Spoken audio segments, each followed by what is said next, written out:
we're going to be on Meta as well. All right. All good.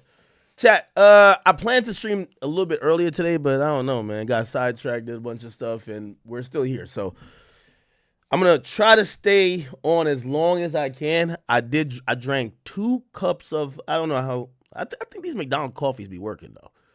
So I drank 2 cups of just plain black coffee, and hopefully it works. Here's the thing, though. Alcohol tires me out. Like, I'm one of those drunks. When I get drunk, I just go to sleep. I'm not the one who fights or does dumb shit. I just go to sleep. So the more I drink, the more tired I get. You get what I'm saying? So I'm gonna try not to drink for the first hour or 2. But I ain't gonna lie. After that, we probably got to pop open the Casamigos. I showed this to Rumble. Everybody was watching on Rumble, but yeah. For everybody on YouTube, I got the Casamigos on standby. All right, I got it. By the way, I haven't drank Henny in a while too, right? I haven't drank Henny in a long time. You know what it is? Because I mix a lot now. Like, I don't really just do shots. And, bruh, Henny, maybe I'm just into tequila these days. Henny just not it right now, man. It's not it. Okay. All right. First and foremost, I don't think there were big stories that were popping today. Dirk is trying to get bond.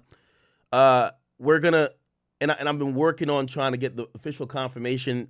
Did Gunna get kicked out of YSL officially? I remember I told you way before what the situation was. Everybody said I was lying because Gunna loves, or Thug loves Gunna. Thug hate Gunna more than the devil, okay? I don't know why. He's out free. He still hate that nigga, okay?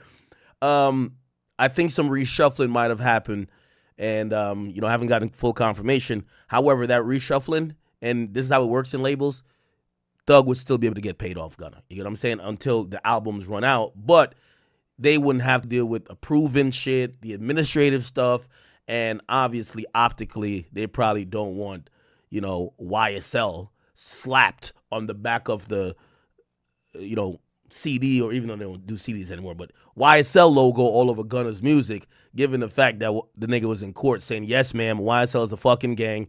Yes, ma'am. Thug is doing all this crazy shit. So it looks like some reshuffling might have happened. I'm trying to get official confirmation, but we'll definitely know when he officially drops. Anyway, we'll kind of get to that stuff in a bit. What else is popping? TDE Punch actually does an interview, and he was actually pretty much very open. Like, I feel like everyone that's been in this battle, other than the media personalities, like, for example, I guess me, no one has really kind of came out and gave valuable insight on what was going on during or before these, the battle between Drake and Kendrick, or during it. What was the thought process of both guys? What was their demeanor? And it feels like TDE Punch, and I don't count the Baca thing. Baca was just defending himself, saying, bro, they're lying on me, or no, they're claiming I have this weird case, but it's not weird case, right? Or whatever. So TDE Punch is the first person, which, by the way, if you don't know, I believe he's an executive over there at TDE. Obviously, Kendrick is no longer at TDE. However, they still work in close capacity, and he does, I believe, officially manage SZA until she tweets that she fires him, which she's done before. But he manages SZA, right? So he is a valuable source of what the hell is happening over there at, TDE/PG Lang, and we're gonna get into some of the content because he actually gave a kind of transparent breakdown, and we'll get into that. Let me see what else is going on. I had a few more topics as well.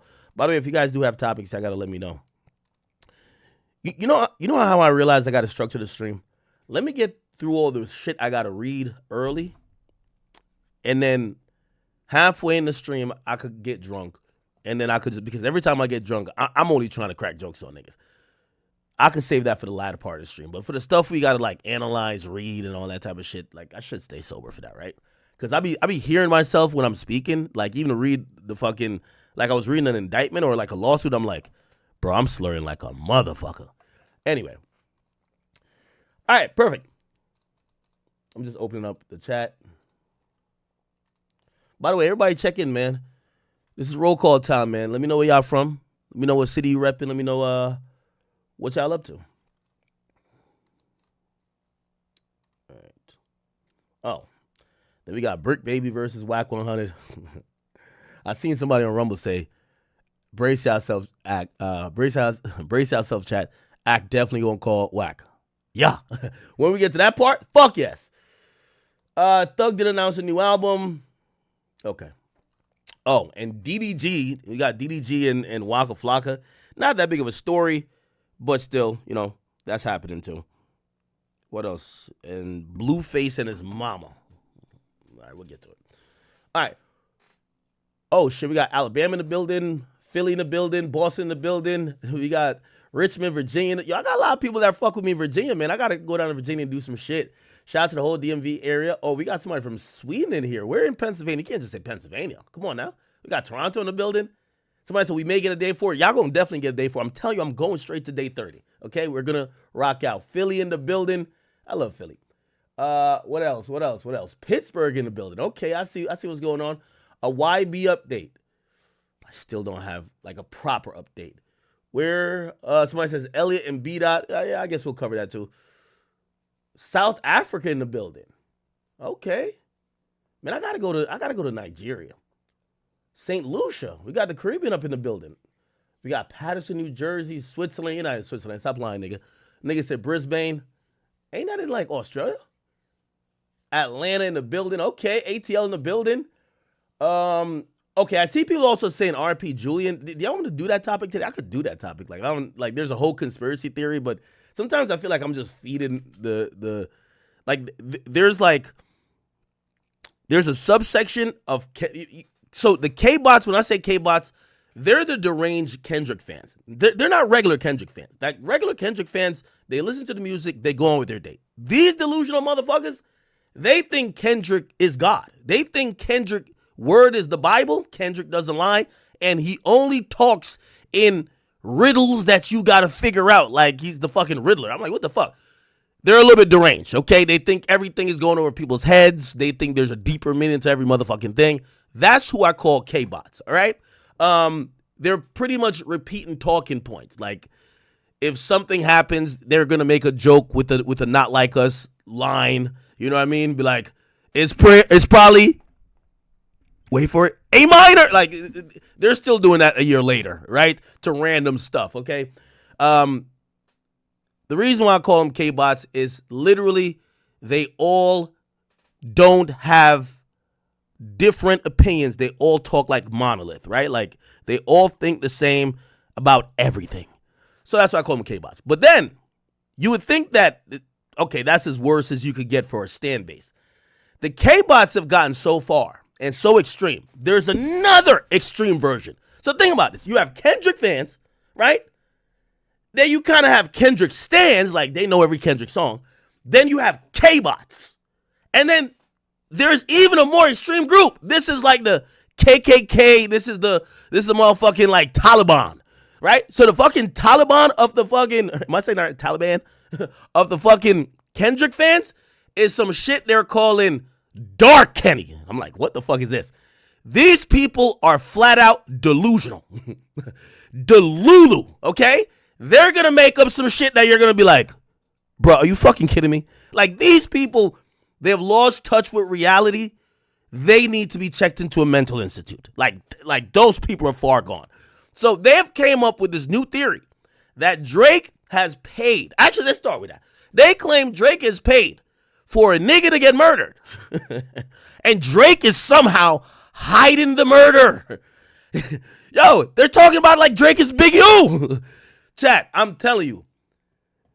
Let me go down the line again. We got Kendrick fans. They're reasonable. They just like Kendrick. That's their guy. You got Kendrick stans. They think Kendrick's the best.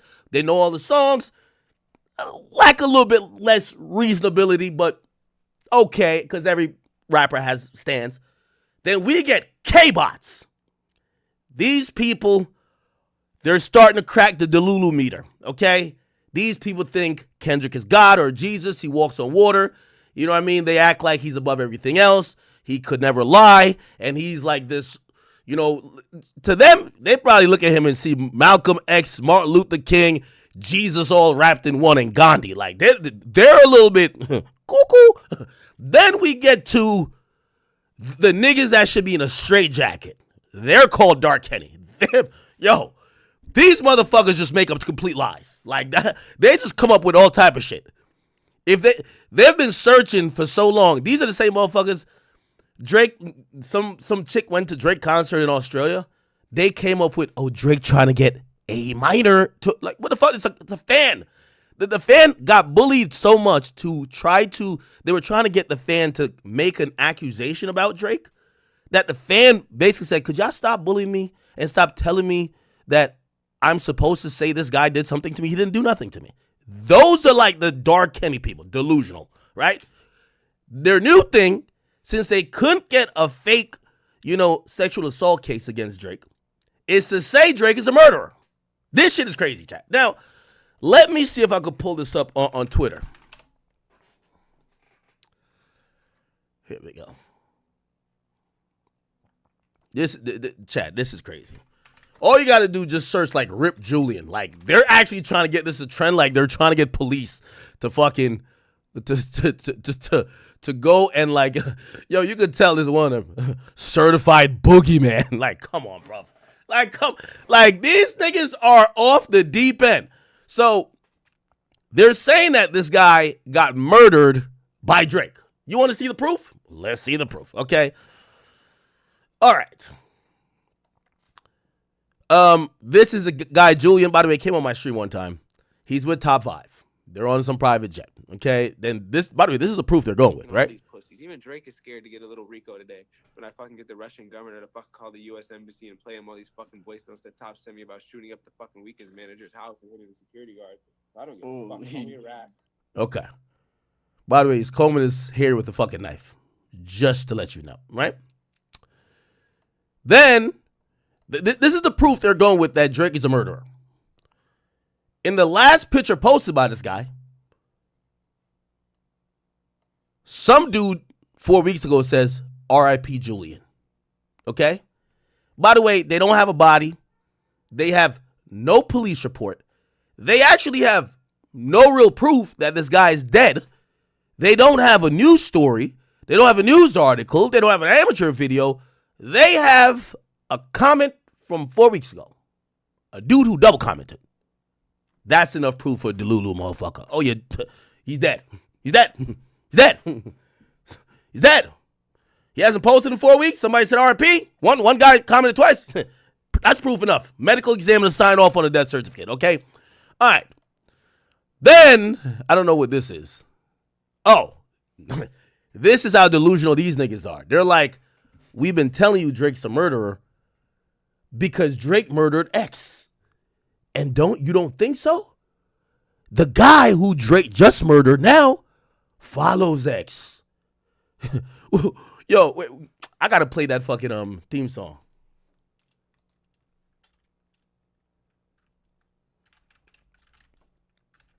Is it this?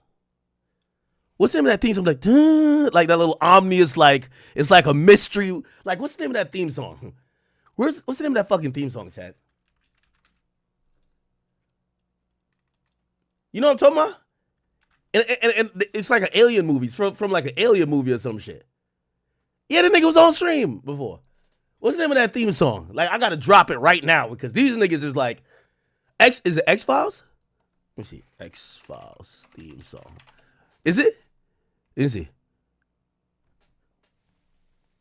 Wait. Yes. Perfect. Yes. Yes. Yes. Yes. The delusional Kendrick fans. The dark Kenny weirdos. Ooh. Drake the murderer. He's getting people clapped. He's touching A minors. He's dodging the Rico. Yo, these motherfuckers, I'm telling you. Look. Okay, I don't know what this is. Okay, let me see. Drake. Somebody sent me a longer list of like these K-bots like trying to put it together. Look, Drake, the embassy is getting raided soon. Wait, hold on, I gotta keep whatever. R.I.P. Julian. R.I.P. X. Even though he was God. What? No one plays God. All right, man. Let me cut this out, man. These niggas is delusional, man. These niggas acting like this is some shit. Anyway, yo, Grant, send me the longer thing where these niggas are actually, like, they have a whole full goddamn theory that they have flushed out. Here we go.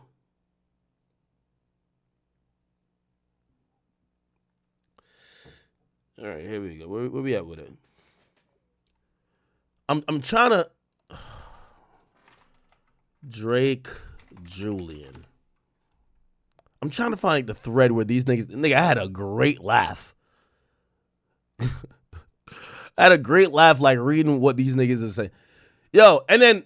Oh, this is one of the leaders of the K-Bots. This nigga right here. This nigga right here. Look at this. Oh, okay. This nigga's off the deep end, too. Like, completely. Like, batshit crazy, bro.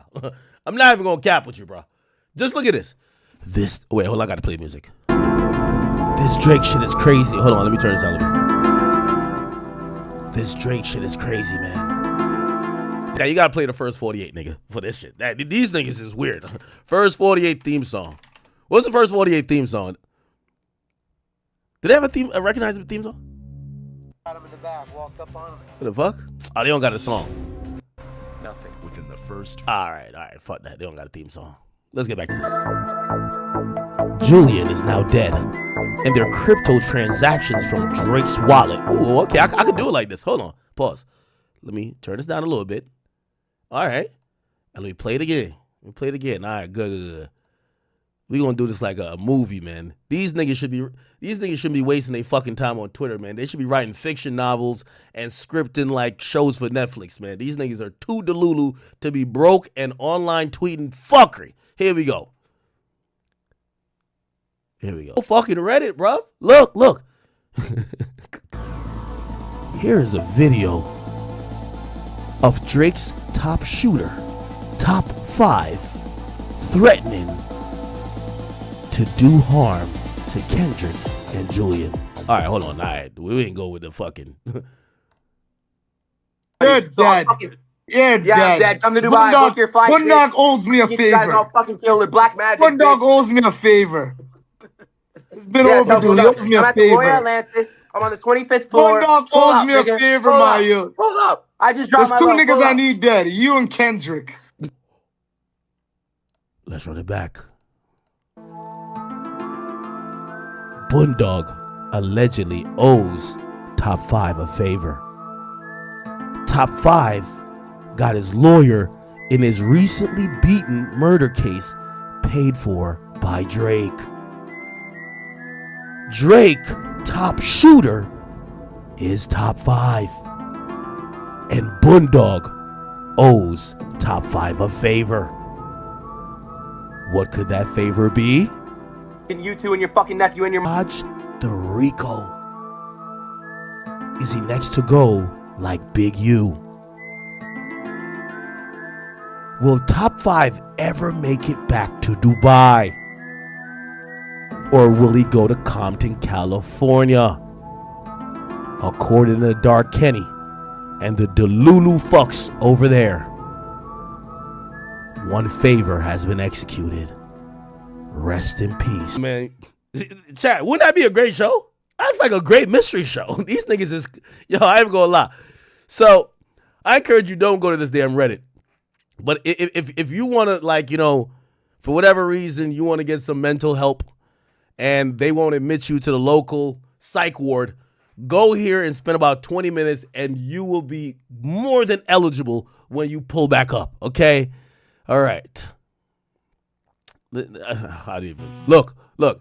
They're on this shit really like saying Drake is yo, this is crazy. Look at this. Look, Wack is running his mouth right now. He knows we're on to them. You guys are solving the murder. Yo, these guys are so fucking stupid. Nah, this is like, chat, this is like so fucking stupid, right? Kanye just tweeted this. What the fuck? Hold on. You think Drake would triple X me? Well, he's already with one X. He just needs 2 more.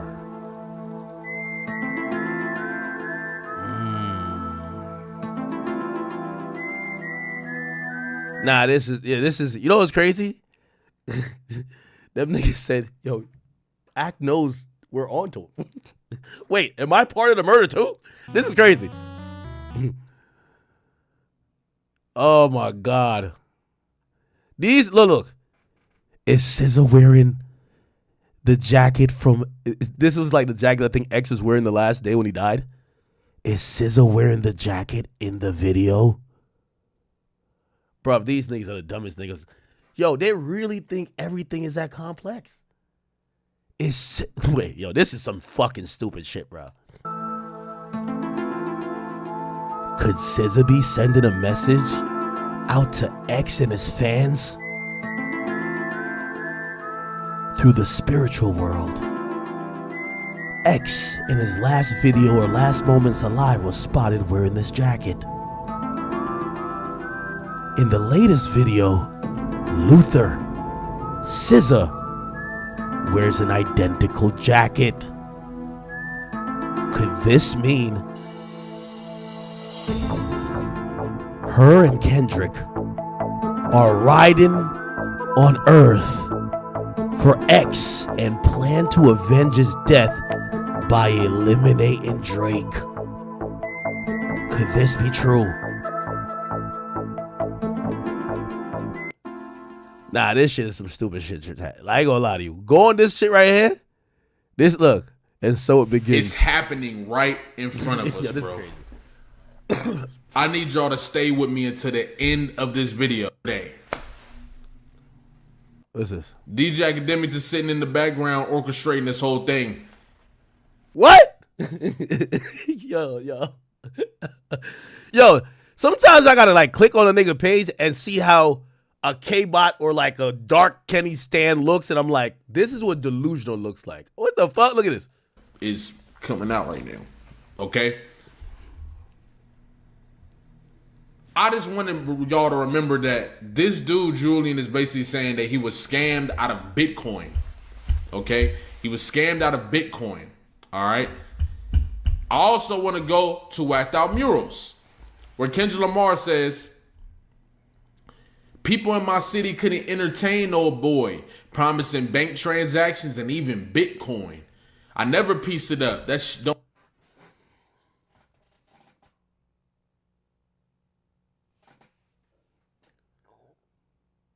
This is bad, chat. Don't sit well with me. Before I take a truce, I'll take them to hell with me. If that money got in the hands of a... Bro, they just tied Drake to a murder, right? They say I'm middleman in the murder. And then they said Kendrick predicted this or is somehow smoke signaling this on a song called Whacked Out Murals. Whacked means kill. And on there he says, we wouldn't entertain old boy. He promised bank transactions in Bitcoins. Bank transaction starts with the B. Bitcoin starts with another B. 2 B's, 2 bodies. Whoa, wait. Kanye says, will he triple X me? He got 1 X. Where's the other 2? 2 B's, 2. What the? Crash dummy could jeopardize my family and burden the ones who love me. People mad because I decided not to pretend. Y'all stay politically correct. I'm going to do what I did. This solidifies the fact that Drake is at least very interactive with the Bitcoin cryptocurrency community at the very least. Drake knows about Bitcoin, so means he did the murder? Like, wait, what? This is... Okay. When I did a live with DeVille and Curtis King, DeVille also brought up, shout out to DeVille, go check out his channel. DeVille also brought up that dating all the way back to comeback season. Okay? This is before Drake really took off as a superstar. Well, he was a superstar in Degrassi already, or a star actor. Because of this, Drake had a song on comeback season where already he's talking about making purchases that are untrackable from the government. You see what I'm saying? Working with cryptocurrency and all types of stuff. This is his own words on his own song. So it's not like Everything I'm using right now is fair game. You can see it on the internet. It's this. This led to the announcement that Drake was going to be streaming weekly. Interesting. I wonder what else is going on starting very soon. The GNX tour. Where is Kendrick Lamar stopping? In Toronto, June 13th. After Kendrick Lamar just got done doing the storytelling on the Super Bowl, I'm sure that he's gonna take some time to do storytelling in the stadiums that he's about to be performing at. Now, why would Drake want to distract you from that? What does he fear? What is he afraid of? Yo, this is good. Is he watching Kendrick Lamar put things out there and clues out there that he believes is gonna lead to people doing some research and finding some things out? Maybe. Who knows? Now, you know what's very interesting about today? As I was making this video, all of a sudden, Lil Wayne has an article coming out talking about... What the fuck? Or matter of fact, nah. There's one thing I forgot to show y'all. Give me a second.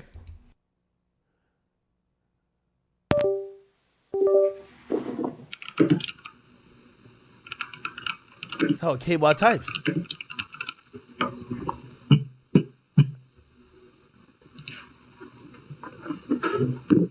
Yeah, Google Images be doing me dirty.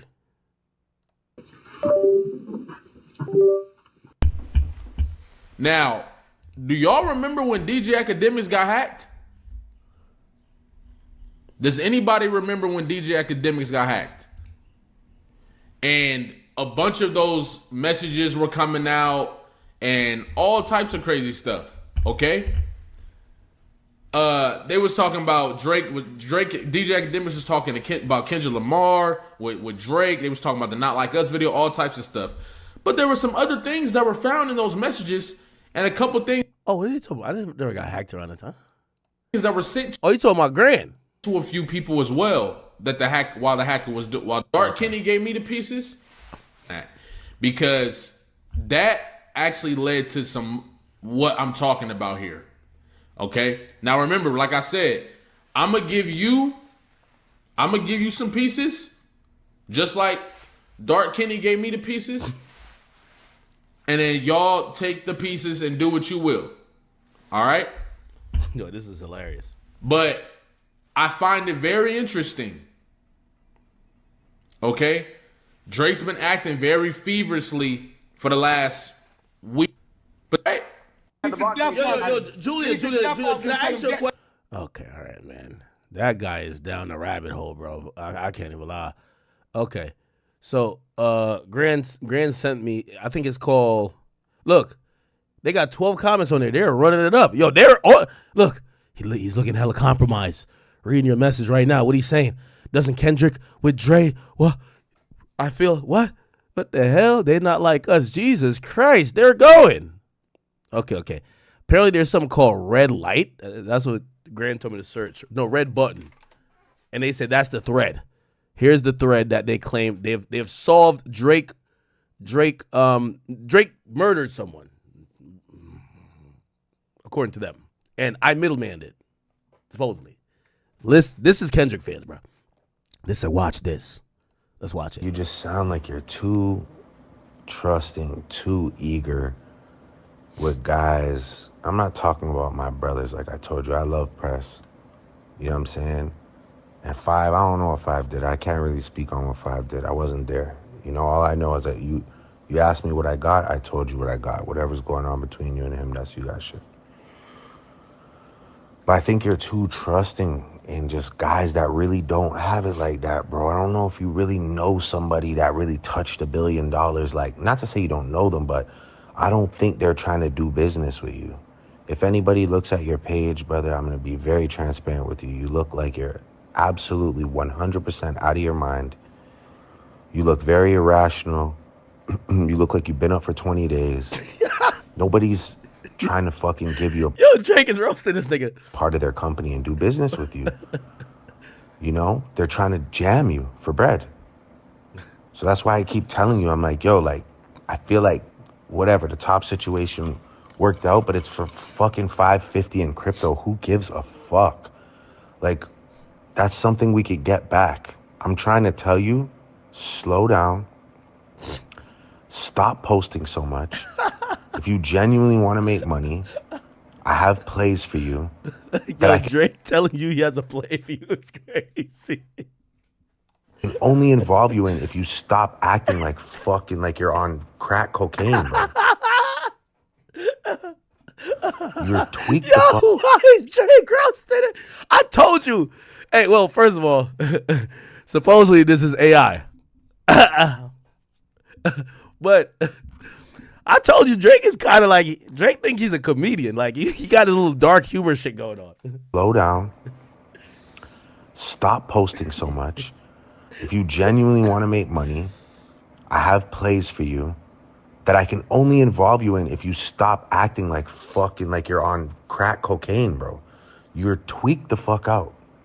Like, I'm just letting you know, I'm just genuinely speaking to you. I don't know you. I don't owe you this conversation. You know, I haven't even really sent you no voice notes because I don't send voice notes like that. I don't want to be, but I'm sending you this because you need to hear my voice, bro. You're tweaking. You're tweaking. Like, just get your money, enjoy the end of the year, stop trying to make all these fucking crazy moves with these crazy people. You have a direct line to me if you want to make money for real. If you want, Yo, Drake saying I got to play for you will never not be funny. Yo, I got to play for you, broski. Yo, Crody, I have a play for you. I'm just reading your message. I'm not even gonna read it. If you want to make money, just get your money back. Enjoy the rest of the year. These things take time. They're not built in a day or a week. I have major plays coming out in business that I can involve you in if you stop fucking doing all the dumb shit you're doing. Adding all these people, rappers and shit, bro, talking about you're gonna, like, you look, it's just not good, bro. So just, like, take a deep breath and fucking get your bread back. Yo, take a deep breath. It's crazy. Back and some shit you're doing. Adding all these people, rappers and shit. Yo, I got a major play for you, Crody. Just take a deep breath.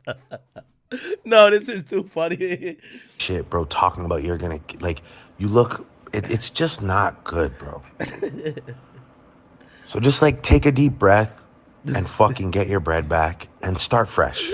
Let's, like, let's actually start fresh and, like, you make some money for once. Stop, like, getting rinsed. Stop getting rinsed. And like I said, for whatever reason, I'm a big believer in manifestation. God put me in your fucking life for some fucking reason. I did not ask for it. I did not want to be here, but now I'm here. And me, I'm an empathetic person. I'm not a guy that's just gonna fucking block you and tell you. I could have did that a long time ago. I could have been like, my bad. Oh, sorry, broski fucked you. But I don't feel that way. You know what I'm saying? And I'm not gonna move that way. I'm gonna help you rectify the situation, and then from there we can talk. If your behavior is in the right place, we can talk about making some real money. Damn. So just calm the fuck down, get your bread back, and regroup. Smoke your cigarettes. I don't know what else you're doing, bro, but it's like whatever you're doing, cut that shit back by like 50%. Cause you're Nah, this is funny. He said, whatever you're doing, broski, just cut that back like 15%, all right? bro, but it's like whatever you're doing, cut that shit back by like 50%. Cause you're tweaked the fuck out right now. You're tweaking. It's weird. I don't know why I talked to you, because I know I could probably end up on the internet like today. You just sound like you're Okay. All right. It says same account. He says, I'm going to block you. You're a goof. Talking about kids and shit. And someone says, it's only a mill to beat a body here. That's supposedly Julian saying that. And then supposedly Drake says, hostages. Then he says, pay for it. He says, you're a baby. You're a baby. That's hilarious. It's taught in history. Okay, bro. I don't want to be your op. This is supposed to be Drake. Go smoke a cigarette and enjoy your day. It's too late. You sent messages about my kid. It's done already. I'll get to you whenever the time is right. And apparently Drake drops 3 addresses. What the hell? Okay, I don't know what this is. This nigga got top 5 with the switchy. And he's on phone with Julian. Yo, these niggas is like about to shoot the iPhone 16. They're on the phone with Julian. Somebody says I couldn't send it through email due to the size of the file. I don't know what this is. And then here's this. So you thought I was done? Let me introduce you to Aubrey's wallet. You see? Ask the dumbass. Drake got the password. How? He can only have paid a hacker for it. Well, unlucky for Aubrey, I spoke to the hacker. Oh, shit. All right, they're coming with the proof here, chat. Like, why isn't this not available no more? I don't know. Whatever. The fuck? I don't know what this is. I don't know what this is. What the fuck? Seems like he received a $10,000 flat payment a month ago, the time of the hack. So Aubrey was racing Act to get the account back. Drake phones Act to tell him he has the password. The payment is how he got the password. The sender's wallet is Aubrey's burner wallet. What? I ain't gonna chat. I know y'all think I'm like really tapped in. I get it. I'm central to the Rico for this, but this is like new news to me. I'm like, what? First of all, if Drake did pay $10,000 to get Grand's account back, I'm mad. Yo, Drake, send me 10 grand now, nigga. What the fuck? Shit. Yo, Grand. Yo, broski, we might have to do a major play. If Drake is paying 10 grand to get your account back from the hacker, let's act like I hacked your account. Let him send it to me. Nah, this is hilarious. Edit. I just found some more text to Julian. Appears to be from Top 5's brother using context clue, such as the fact he stole Julian's watch. She's dead. Cops on the way. Retard, face on me. Try your best. Better hope I don't get inside this condo. You don't even care about her, just a pawn, you sick fuck. 666, Kanye talk. My brother's still wearing your watch. Goof. Rip the GGs. 1 down. 3 to go. Chino. Presser. Wise. Okay. Watch what else happens. Put my brother back inside. Fireheart. Goof. You're dead. Smiley face. Don't tape that girl. Getting wrapped. I warned him. When we find out who it was, they all dead. Bitches will be his downfall. He didn't listen. I'll get you for him. We have all your cash. Don't forget. Okay. Hacker's wallet. He has received more funds since the incident. By the way, we should check these wallets too. Let's check the wallets, chat. So this is the hacker's wallet.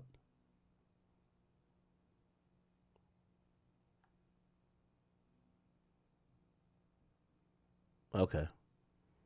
How do we find the Drake? The Drake. Where's the 10,000 they claim Drake sent?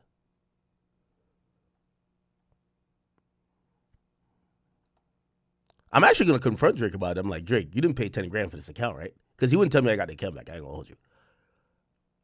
Which, by the way, I'm glad he got it back. I don't care how he did it. But I'm like, yo, broski.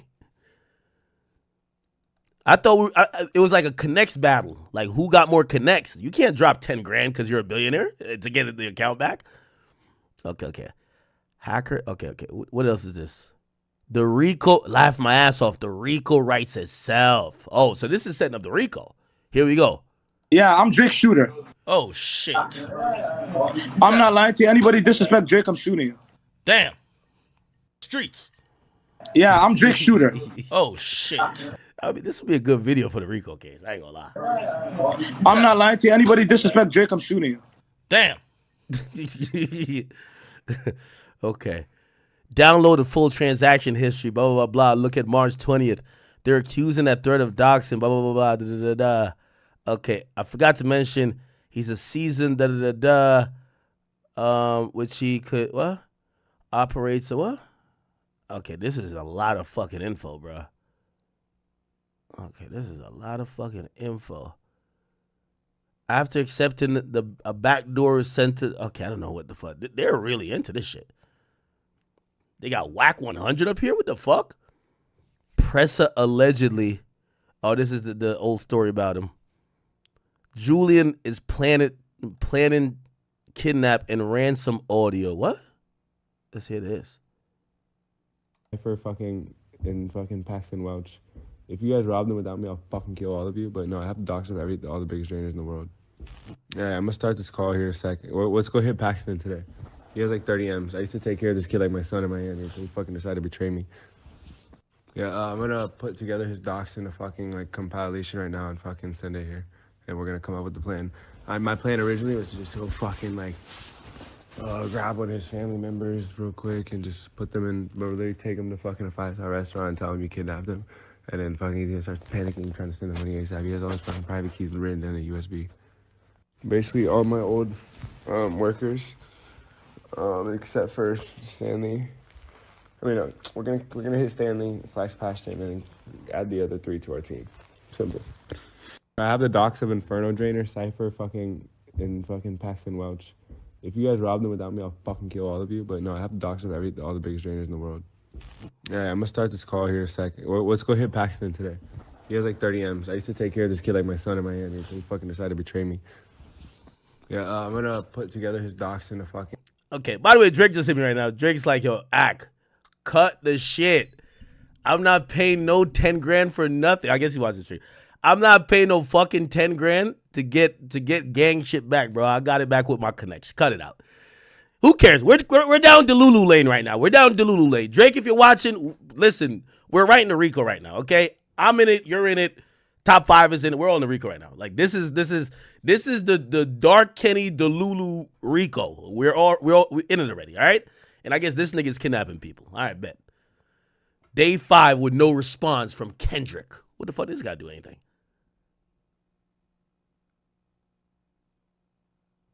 I wonder what interest they had in what? Let's hear this. Can I smack you right now?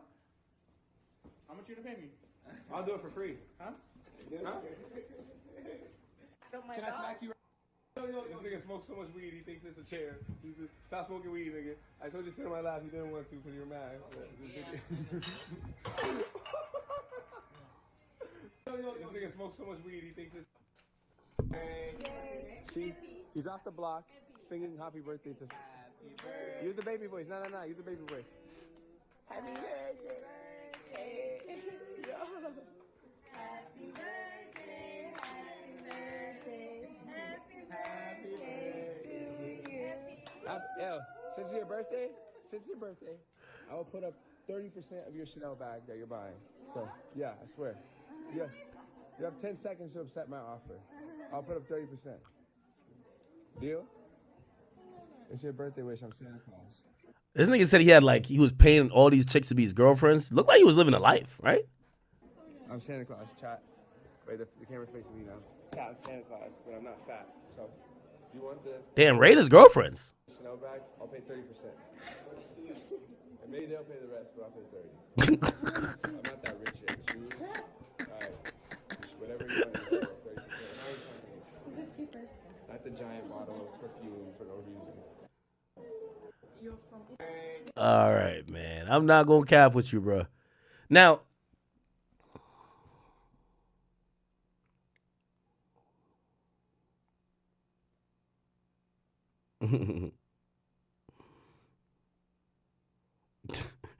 Drake hits me and says, yo, that kid just smokes Fent, bro. Oh, man.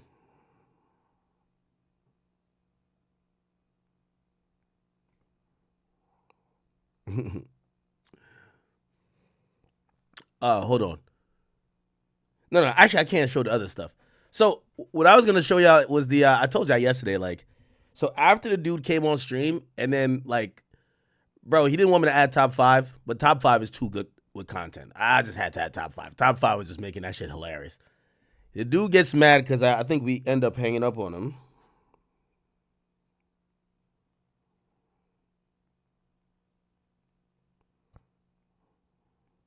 Hold on.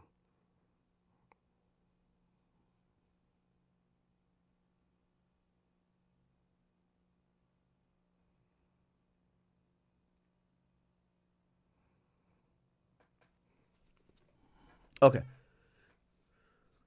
So the dude started sending me some stuff saying like, yo, he's gonna do voodoo, and he started killing animals. He had pictures of me, top 5, and Drake, and he was pouring blood on our pictures, and I was just like, okay. I was having fun when he was trolling Drake. But now he's over here trolling me, and he's pouring animal blood. Like, I don't know what type of shit that was. He said I paid some Haitians money to fucking voodoo you. And I'm gonna lie to you, truth be told, when the what happened? When the shit happened with the Twitch stuff, nigga, he hit me after and he said, I told you I voodooed you. I'm like, come on, nigga. But anyway, all right. Shout out to the Dark Kenny guys, man. Y'all guys gotta write like a fictional novel, man. Like, you gotta keep it like that. That fictional shit is like hilarious. So Drake is, all right, so let's think about his story. Drake is Big U. Top 5 is Loose Cannon. And who am I? You know who I gotta end up being? I gotta end up being Wack 100. Just, I covered the whole thing and I don't get indicted. Perfect. That would be great.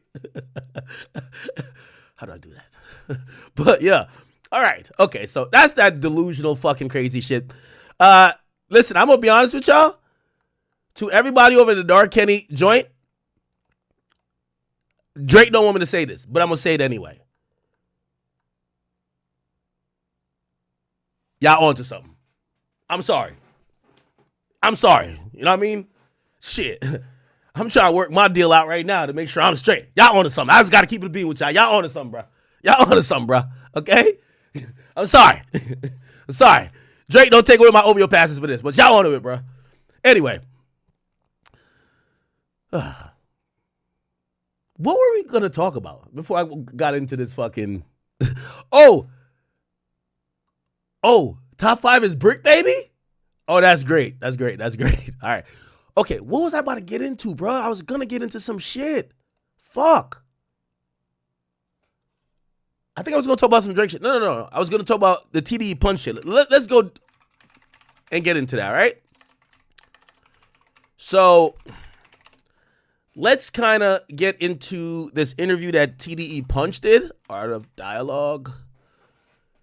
And he basically talked about Drake and the battle. And by the way, I do think that it is important. You know, I do agree with him on one thing. The further we get from the battle, no matter who you rooted for or who your favorite in the battle is, this was a epic battle for the ages. And with that being said, is that for the end of time, we're going to have people who were ancillary, who might have been in the studio. Like, even the Meek battle, like, hearing how Drake came up with back-to-back, like, shit, I guess there's no videos for like, probably that session, but hearing other people kind of give their story kind of added to the lore of that entire battle. So there's much more things to be said, right? And over time, I would imagine, you know, Drake doesn't, like, in Drake's camp, he doesn't have a lot of people who talk, because we don't see, like, Chubb. Well, we never seen Ibaka. Well, I never seen Ibaka interview until he had to defend himself, and so he doesn't really talk. And Chubb's, we don't see a Chubb's interview. Preem might say a few things, right? But yeah. But when it comes to Kendrick, and Drake ain't really talking about it, like, he just kind of keep going. Kendrick ain't really talking about it. They just keep going and whatever, even if they're trying to subliminally diss each other, but they're not explaining shit right now.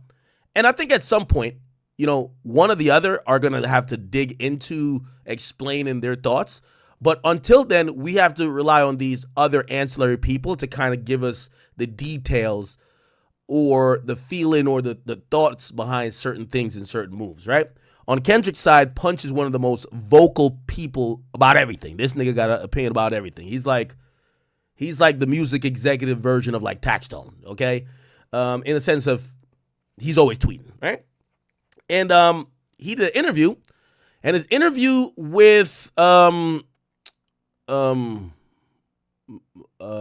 Curtis King is him speaking about what happened between Drake and Kendrick, how it went left, and then what happened during the battle. And so I actually, before people are going to say I'm anti-Kendrick or anti-Punch, I do think, I think it's important that he's given his thoughts and he's as close as we could probably get, to Dot, right? So they're starting with how the beef was started, okay?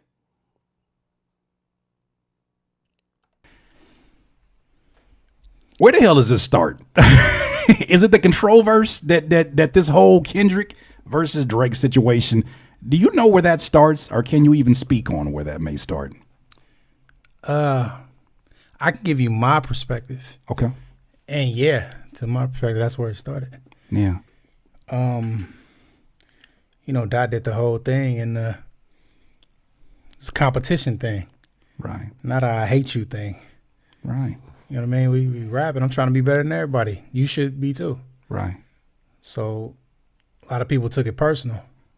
Why do you think that was missed, especially when we know this is a highly competitive environment? It was all the light-skinned niggas.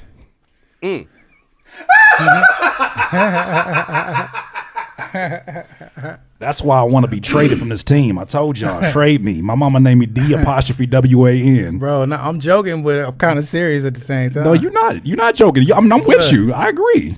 Pusha T was mentioned, right? Right. Pusha T tweeted Dot and said, "I hear you loud and clear, Kendrick Lamar." What's the confusion? Meek Mill seen Dot in the club. Yeah. Walked up and shook his hand. Said, "I got to get you back." You know what I mean? Mm-hmm. When my guy Cole seen Dot, they ended up escalating to the fight with him and Puff. Oh no. You know what I'm saying? Then with Drake, he doing interviews like he really upset about it. He was very upset. That Elliott Wilson was telling. Right. And like that kind of threw everybody for a loop. It's like, huh? What we doing? Especially when once again I keep pointing back to the roots of things, and that. Let me go back to that Elliott Wilson interview with Drake where he was talking about it. Drake, Elliott Wilson interview, Kendrick. I remember it right here, right? Much? Nah, I feel like that's it. It's like, he's the new guy to love, and of course, I mean, rightfully so. He's super talented, But thank you. But he's like, he is the underdog that's extremely hungry. You know what I'm saying? Ruger Red, thank you for the gifted. And he's doing his thing really well. And that verse he's giving people like moments, like that verse was a moment to talk about. Are you listening to it now at this point in time? Okay. And then it was real cool for like, a couple weeks. But like, if I asked you, for example, like, how does that verse start? No, do you remember? No, and like, now mind you, it'll go on in Complex and Rap Radar, give it like verse of the millennium and all that shit or whatever. But like, I'm just saying, it's like, I remember like somebody like asking me, or maybe it was you that was like, is Kendrick Lamar your biggest competition like in this generation or whatever? Yeah. And I think that Kendrick has like the utmost potential, man. Like, I see Kendrick tomorrow, I'm gonna dap him. I didn't feel the way about that verse. I get it. I get the moment. Like, he's a good guy. And like, yeah, it just seems like Drake is downplaying it. It doesn't seem like he's salty here. It seems like he's downplaying it though. Like, I know that verse had no malice behind it because I saw him 5 days later at the VMAs and it was all love. So it's like he didn't come on there on some wild like, yeah, I'm in New York, fuck everybody, don't look at me. Like I'm the king. So it was one of those things. It's like I almost wish he had come in there on that shit because I kind of lost like a little respect for the sentiment of the verse. If it's really fuck everybody, then it needs to be fuck everybody. It just can't be halfway for the sake of the people. But, you know. Now, let's pause it right there. And obviously, yes, Drake did talk about this on. There's another interview with Angie Martinez, I believe, and I think he did a West Coast or another interview that he talked about as well. I'll say this, and y'all gonna say I'm glazing, and if I say I'm glazing, it's fine. But I think I'm being honest. But my honesty comes with why I've respected Drake, despite like I don't know what you think his record is in battles, but I've respected the fact that he's always taken on challenges. Right? I've respected the fact that. Him being a bigger artist, he could have ignored a lot of people and he still battled just for the sake of the sport. So when he says, well, he's trying to look into it as, wait, if there's no meaning or malice behind this, like, what are we doing? This isn't something that could really go on and do anything. But if you're standing on it, we could battle. I think that's what he's kind of hinted at. And I respect that. Now, granted, now, after all of this battling shit, you're probably thinking about it differently. But if an artist is saying, I think he was trying to figure it out then.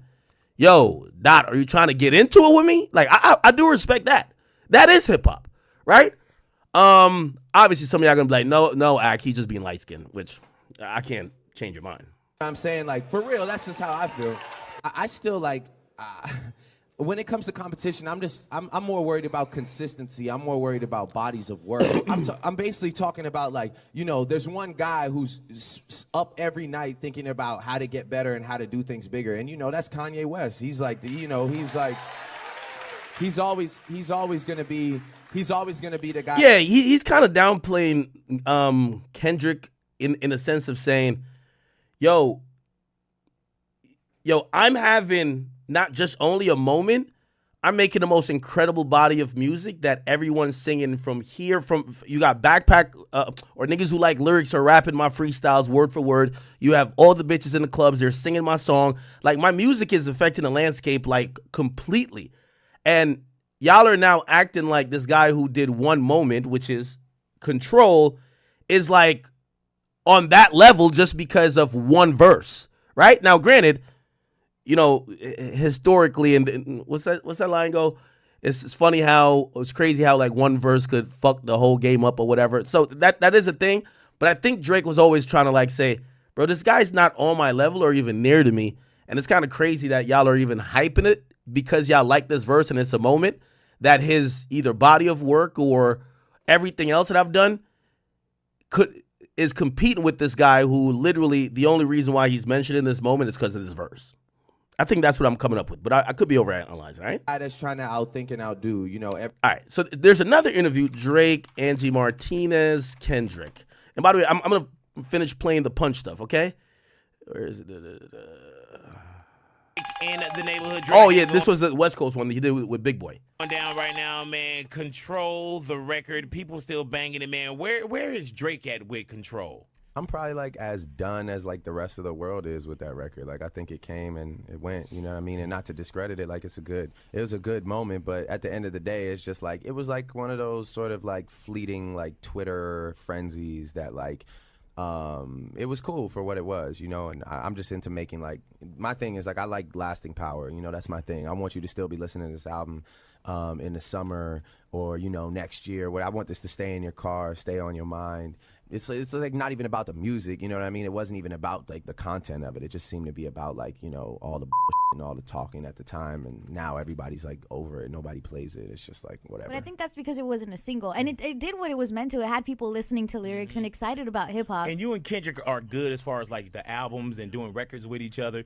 Did that kind of, when you heard your name, did you feel like, man, like that was kind of disrespectful? Or did you feel like, our names were just kind of thrown in there, and it was. I feel like he made a decision, you know what I'm saying? And it was a decision to make. You know, he was like, man, I'm either going to go for this moment because I know it's going to be a big moment, or I'm going to like take heed to the fact that I have real relationships and I'm going to like not do that. Because like, I'll be real, like I've thought of doing that before. I thought like, man, it would be crazy if I just went off on everybody. But it's just kind of like, where does it really get me? Then what? And what I kind of hear him trying to allude to is he's saying that, like, he feels like Kendrick is like almost cheating his way to this relevancy argument by just name dropping. They used to accuse Game of doing that. Game was known as the name dropper rapper, right? Where, you drop a bunch of more relevant people's names or just even relevant people at all, and now people are tuned in. By the way, you know who also did that very early on? 50 Cent. 50 Cent dropped a record called How to Rob. And when he dropped How to Rob, he was talking about, like, I don't know if you guys ever heard the record. I know some of you guys love hip-hop here, so you should know. 50 Cent, How to Rob. People were super upset at him. Not really upset at him, but, like, I think he had mentioned DMX. DMX had, like, dismissed him and everything. But he mentioned all these people, right? So he said he would rob Kim Porter, Diddy, Bobby Brown and Whitney, Brian McKnight, Keith Sweat, Mace, ODB, Foxy Brown, Jay-Z, you see Trackmaster, Stevie J. Like, he named so many people, DMX, Joe, Timbaland, Will Smith, Jada, Silk the Shocker, Master P. And a lot of people, the response from artists, Jay-Z said, go against Jigga, your ass is dense. I'm about $1. What the fuck is 50 Cent, right? And what that did for 50 was that it kind of validated him, that like the artist kind of heard him and they responded. Who else? Corrupt. He responded. Missy Elliott, she responded. Wyclef responded. And there was something about yeah. Anyway, a lot of people responded, okay? So I think Drake is almost kind of saying, yo, a nigga just name dropping? Bro, that's like a really weak, cheap way of getting some type of relevance. Real relationships, and I'm gonna like not do that.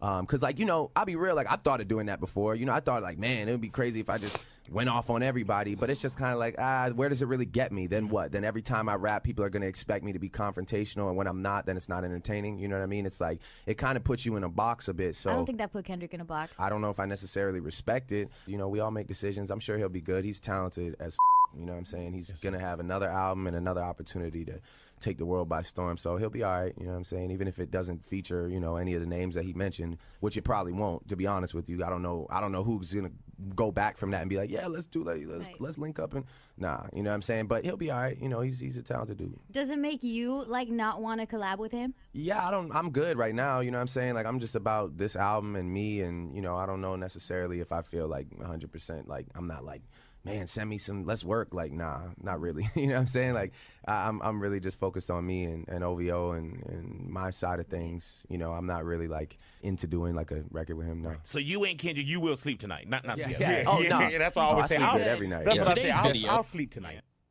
Okay. All right.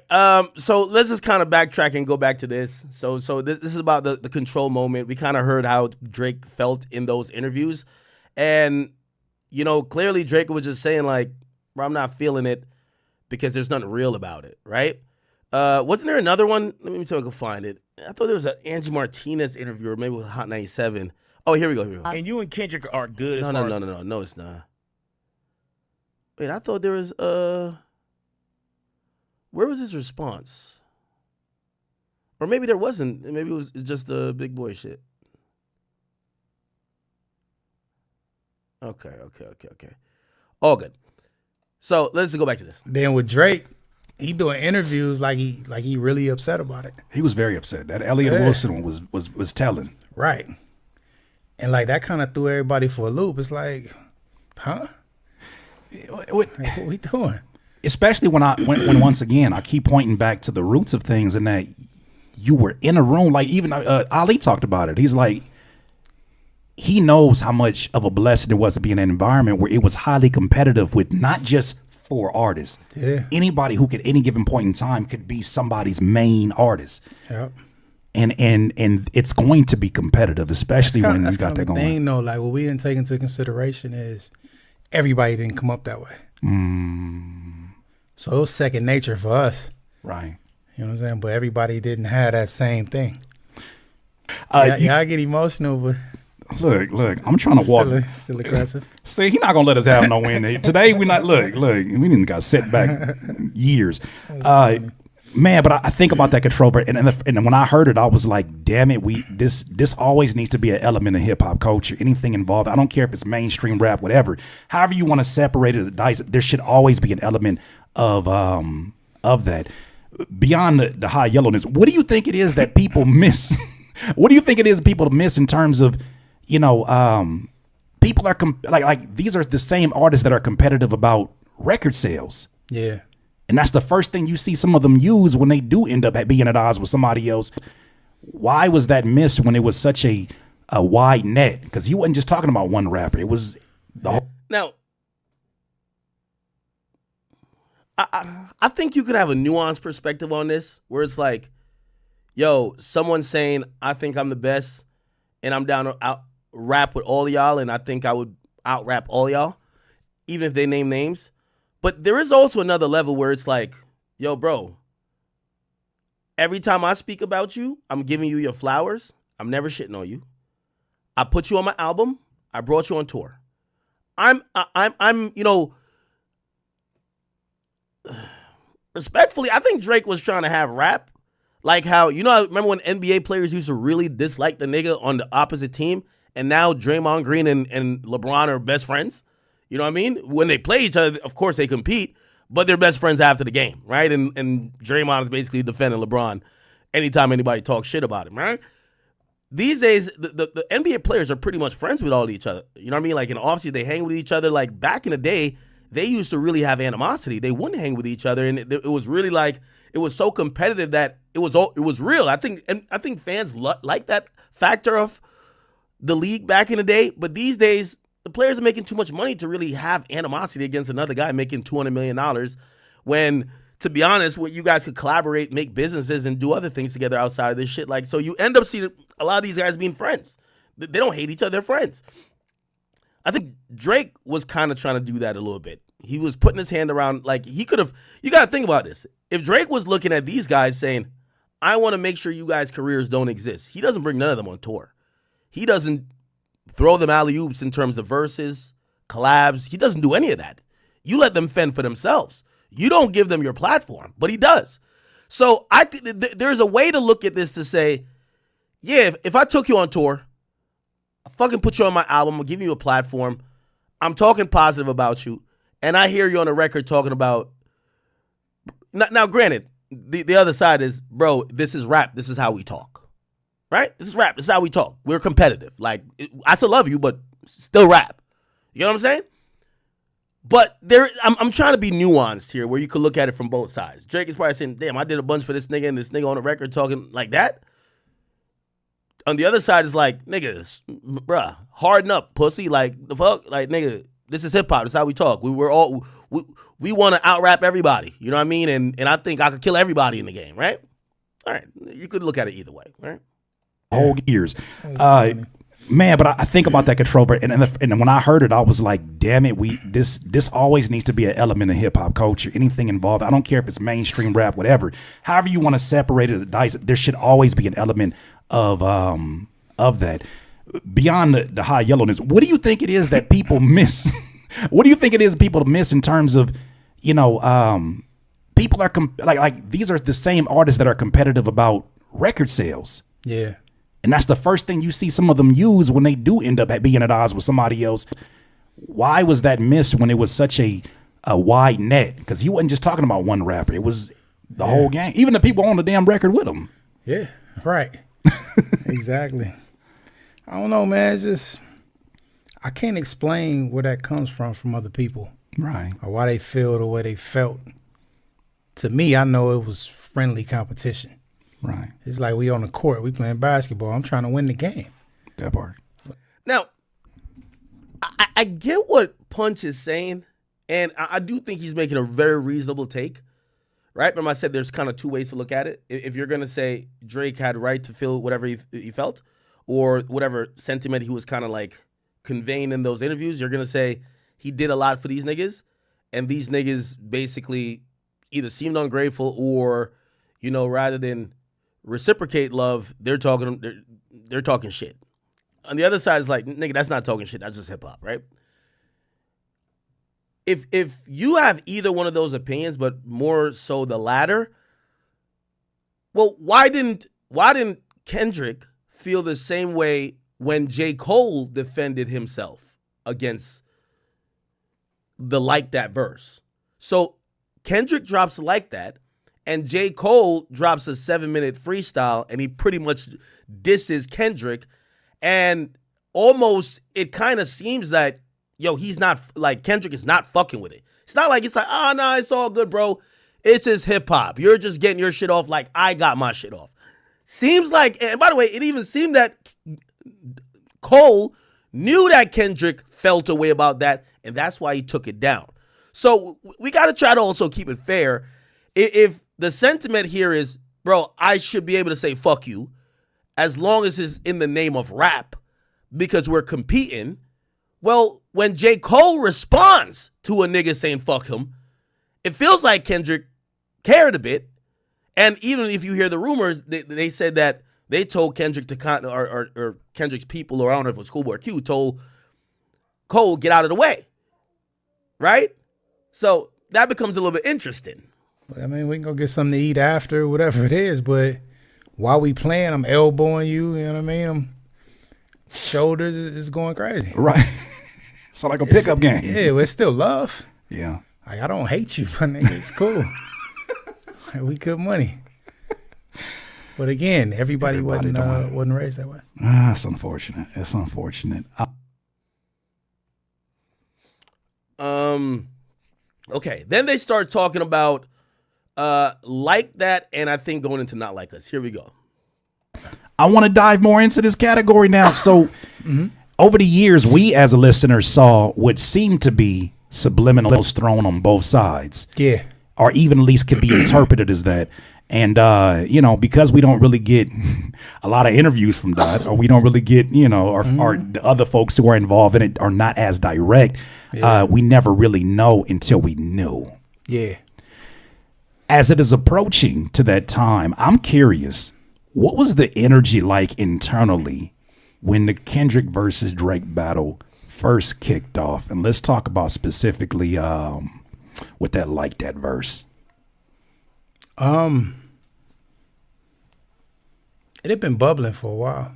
Right. You know what I mean? We was pretty closed mouth about it. Didn't say much. You'll hear little subliminals. But I got to the point now where I'm like, I'm going to speak on it if somebody asks me. Right. Because now it's about legacy. You know what I'm saying? Like, usually we just let things go how they go. Right. We know what the truth is or whatever, but now it's like, okay, I speak on certain things. So I was, I think I was just getting ready to go out of town on tour with SZA when Dadak came by the studio. So I didn't see him. I missed him. And he played the record for Top. You know what I mean? And I talked to Top. He told me a little bit about the record. Then I hit Dot. I'm like, it's going down? And he said, yeah, let's see what's up. Hey, what was his demeanor? Laughing. See, that just makes it even more crazy. Yeah. What you mean laugh? Just this is... People think that it's so serious and this whole thing. Like, Right. that stuff is funny. This nigga's from Compton, California, bro. That part.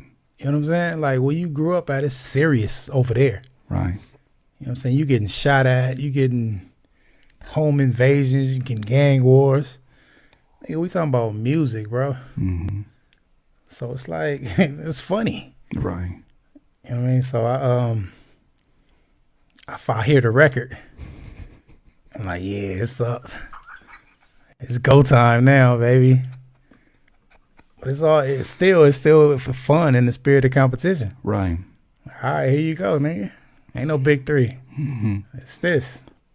What was your impression when you heard first person shooter? Did you hear it at that point?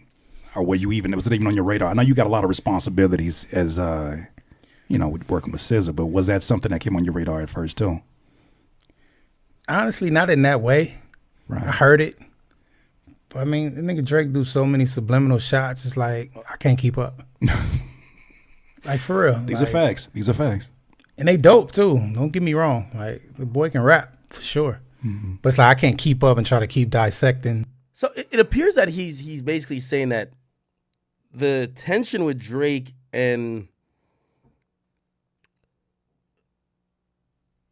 Kendrick was bubbling up, but it was primarily bubbling up through these subliminal disses that, you know, obviously Kendrick was doing his own, but Drake was definitely probably throwing little jabs there, which I would imagine, you know, Kendrick being a wordsmith himself, he probably knew which ones were aimed for him. I'm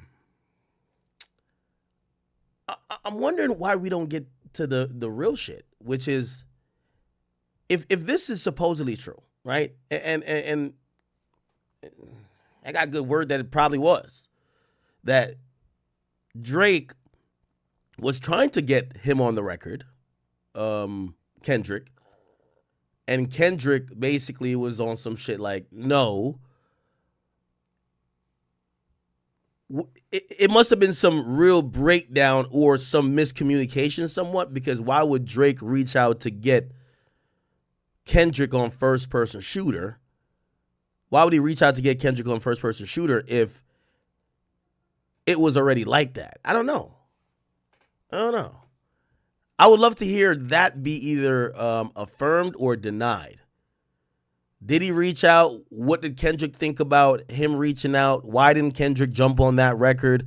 Did Kendrick then feel like it was a slight that he didn't get on the record, but then they're on the record talking about, yo, me and Drake were like the Spider-Man meme.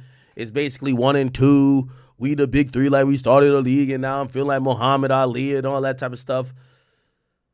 Yeah, I feel like those answers might only come from Kendrick. Let me see.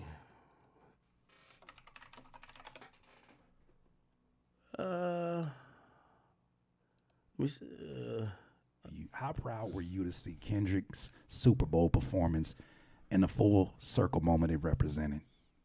Oh, it was absolutely insane. Yeah. Yeah, it was, man, truly a full circle. Okay. Here they're talking about push-ups. My first response was, it's not enough. Mm-hmm. It's not enough.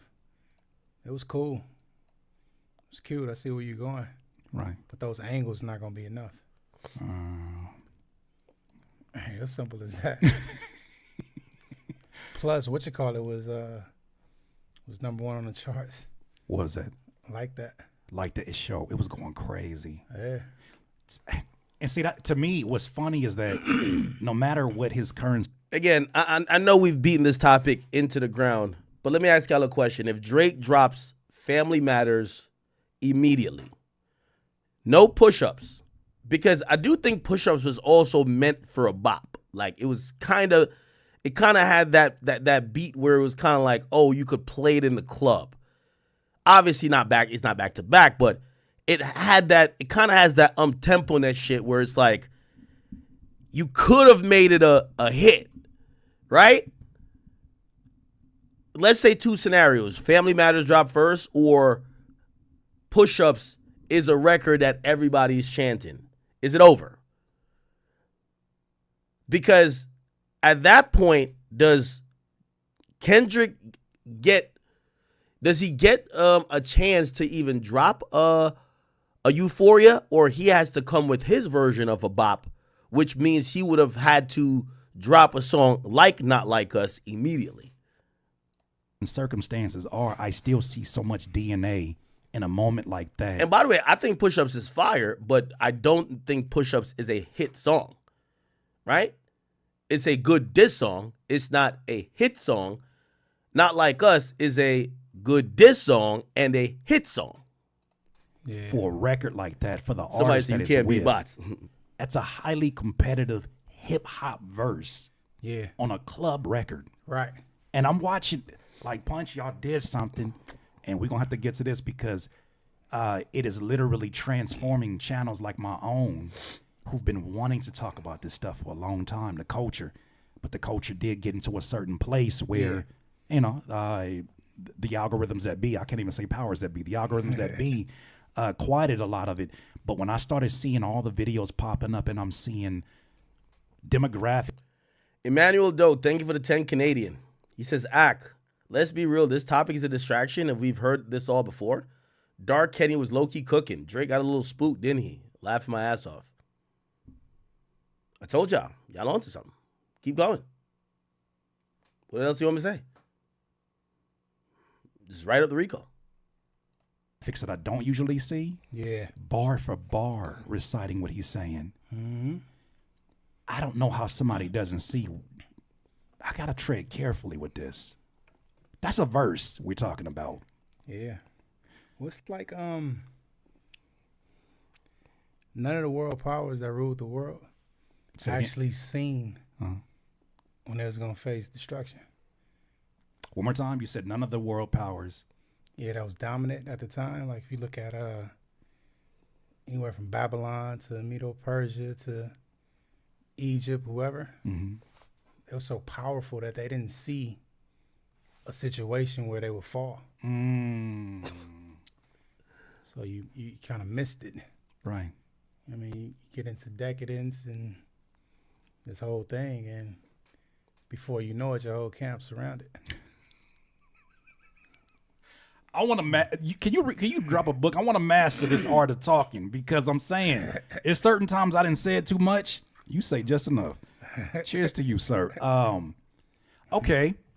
In true maniac fashion is what I call. My thing is I love a healthy level of maniac. I got it in me. I love a little bit of crazy. As people are gassing that Push-Ups record, as people are gassing the moment, and then we get a follow-up with the tailor-made freestyle, which at that point I'm like, okay, what's going on here? To me, I read that as, okay, it sounds like someone might be getting nervous because it's too quiet on this side. I read it as his first mistake. How so? Because to me, it felt like a mockery of the West Coast. Absolutely. So when you do that, you're going to unite it. You know what Hey, I'm a fair person. I think that's I don't look at it as a mockery. So number one, I don't look at it as a mockery. I actually applauded the move in the battle. I still like the song, but I do understand that element that on the West Coast, which, by the way, this idea of the West Coast was a huge element that really united to help. Like, they literally said, not like us, united the West Coast. And I'm like, so you're telling me a song that you're saying we found the pedophile united the town? United the fucking coast? Where you're like, we found the pedophile, he's over there. And it united the whole coast? That's what y'all united over? That's y'all We Are the World? Okay. But I could see how those moves turned to like maybe some centrist idea of, yo, nah, you using Snoop's voice and Pac's voice, acting like the West would ever be supporting you and would go against our own. We got to show you that we won't ever go against him, and we're going to show you the power. I could see that idea. So I think that's a valid point, even though I'll say valid point. I'll let him cook. Yeah. If it was any type of division or anything at that time, once you do that, right, you're going to get all the people together. You're going to congregate them. Hearing an AI version of Tupac's voice delivered by that guy has never made me want to rip off the high yellowness off me. I've seen it in. Now, here's the problem with how that this is the misremembrance of the battle during that time, and why I believe, they're gonna say, and I'll agree that Tailor Made didn't age as well as maybe some of the other records, but here's the reason why it doesn't age that well. It doesn't age that well, not only because Kendrick did respond, and he responded pretty, very strategically. It doesn't age that well because what is left out of the story is that right at that moment when Drake drops Tailor Made Freestyle, there was like a renaissance of AI music. We've never heard that much AI music where people were creating diss songs for Drake. They were creating diss songs for Kendrick because there was so much anticipation on when are you guys going to drop. By the way, think about it. Have we seen that many AI songs recently? No. By the way, UMG put their foot down about all those AI songs. So we started seeing a lot less of those.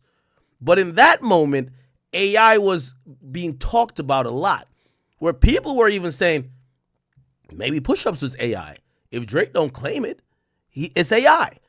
So Drake, understanding that moment, he did a momentary reflex move by using AI with himself, but in a way to kind of almost poke fun and to jab at Kendrick, which in the moment I thought it was genius, because understanding how current shit is, and that is the topic about all these AI songs, great. Now, after the battle is done, we don't even think about AI songs anymore.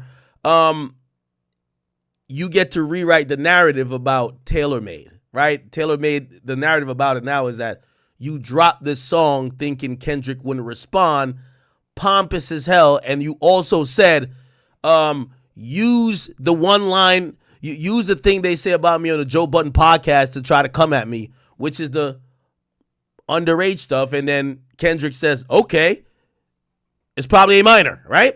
So that's how people have rewritten it, but I didn't look at it like that. I don't know what you guys think. Let me keep playing. Got cringe when I seen it because I said, "There's no way in hell." And then you're seeing, but see, here's the added element. Yeah. Mistakes are made in every battle. The added element that got me is some of the things that you see in the political sphere now entering the hip hop media sphere. Yeah, and now you're getting a pushback with a lot of different outlets. Yeah, that are trying to help a moment where maybe they themselves were a little bit nervous about it. Because I remember, if I'm speaking to specifics, I remember DJ Academics was counting down days and saying, 3 days since, we haven't seen a response.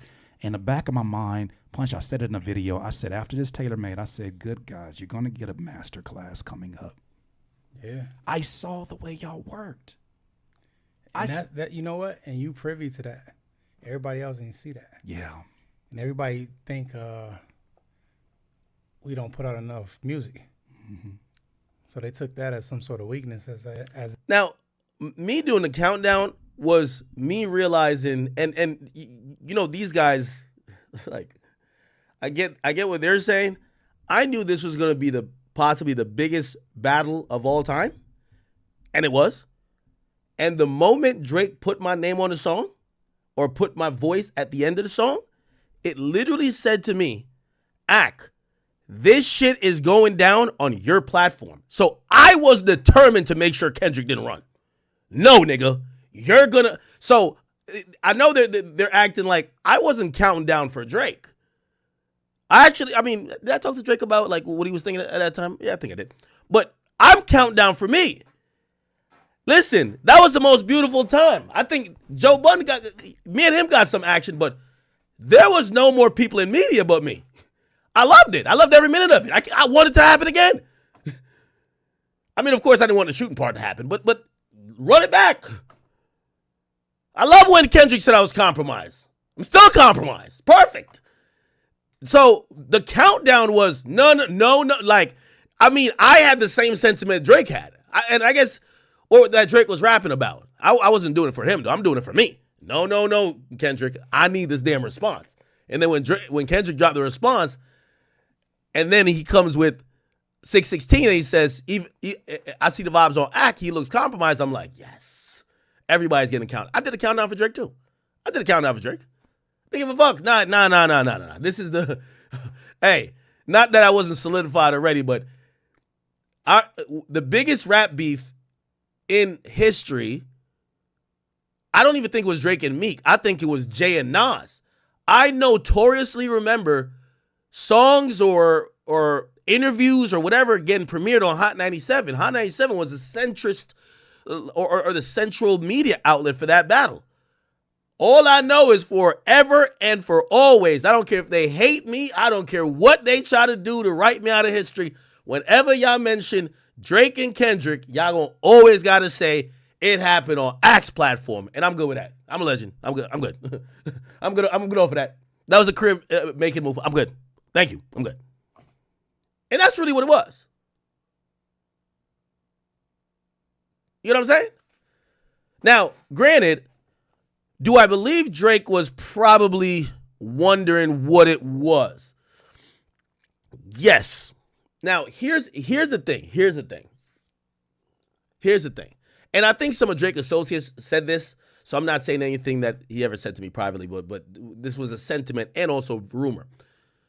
I believe at that time when Drake dropped Push-Ups and then he dropped TaylorMade, there was this long-standing rumor that Kendrick had cooked up a diss track for him that was years old, but it was so crazy and it was gonna be like a one-hitter quitter. And Drake was trying to like get him to release the song. So if you had asked me, I think Drake had TaylorMade, maybe not TaylorMade, Family Matters cooked up in some sense. And I think Family Matters, maybe the first song, the first part of the song that he teased that at the end of Push-Ups, I think that was, he was like, all right, whatever song this nigga drops, I'm going to drop this. So I'll do a tease, but I got to get him to drop this bomb. Because that was the word. Kendrick is sitting on, which by the way, I don't think he used, if that song really existed, I don't think he used it in his battle at all. Maybe he used some lines from it, but I think he cooked up fresh. And Drake had no songs in the vault for Kendrick either. So they both cooked up fresh, I believe. But there was this idea that Kendrick had a song, and people in the industry were talking about it, saying, yo, Kendrick got this song for Drake that if he drops it, yo, he's taking Drake's head off. Drake heard that too. And I think Drake was like, all right, cool. Well, what would be the strategy here? Well, if we get into it, I need to get him to drop his atomic bomb quick. Because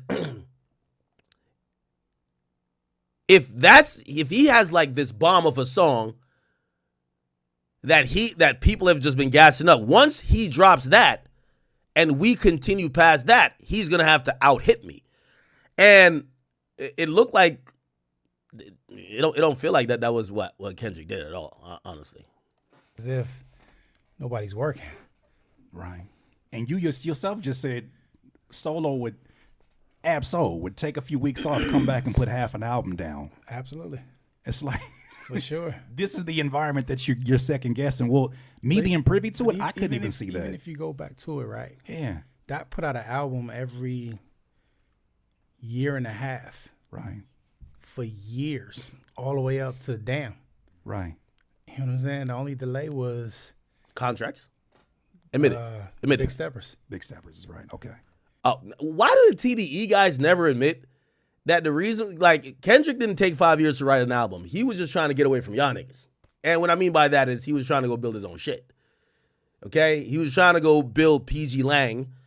And I've gotten really good word that it wasn't, because we heard Mr. Morale and the Big Steppers. That shit sound like it took 15 minutes. No, I'm playing. But it sounded like it took like 6 months. 6 months to create. Right? Didn't take 5 years. The nigga was trying to get out of a contract. Now, did he keep it pretty, I don't know if you want to call it P, or he kept it pretty, like, clean, where you didn't see him online. Like, we've seen Wayne online saying Cash Money is whatever, or cussing out Birdman on stage. We never seen Kendrick disrespect TDE, disrespect Top Dog, disrespect Punch.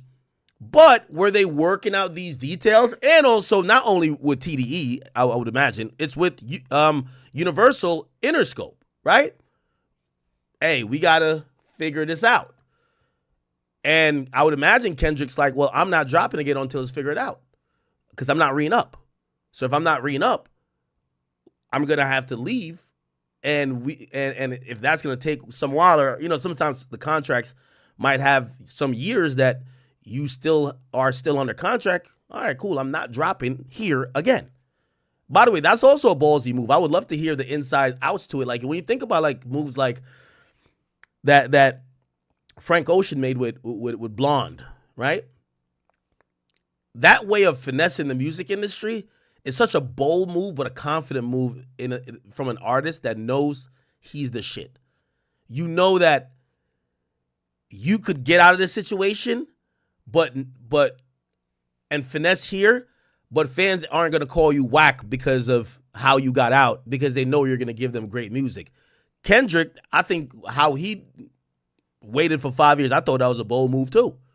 Except even though anticipation did kind of build, because Damn was such a great album, anticipation built by him not dropping, but it's still a bold move to be like, yo, coming off my biggest successful album, sold 603,000 records first week, I'm not going to drop for 5 years until I get the fuck off of TDE, build my own shit, help my cousin get on, and I do it on my terms. And people are going to have to wait. And if people got tired of waiting and they're saying, cool, I'm not that interested in Kendrick's music anymore, fine. But I'm going to just double down on my convictions. This is how I want to do it.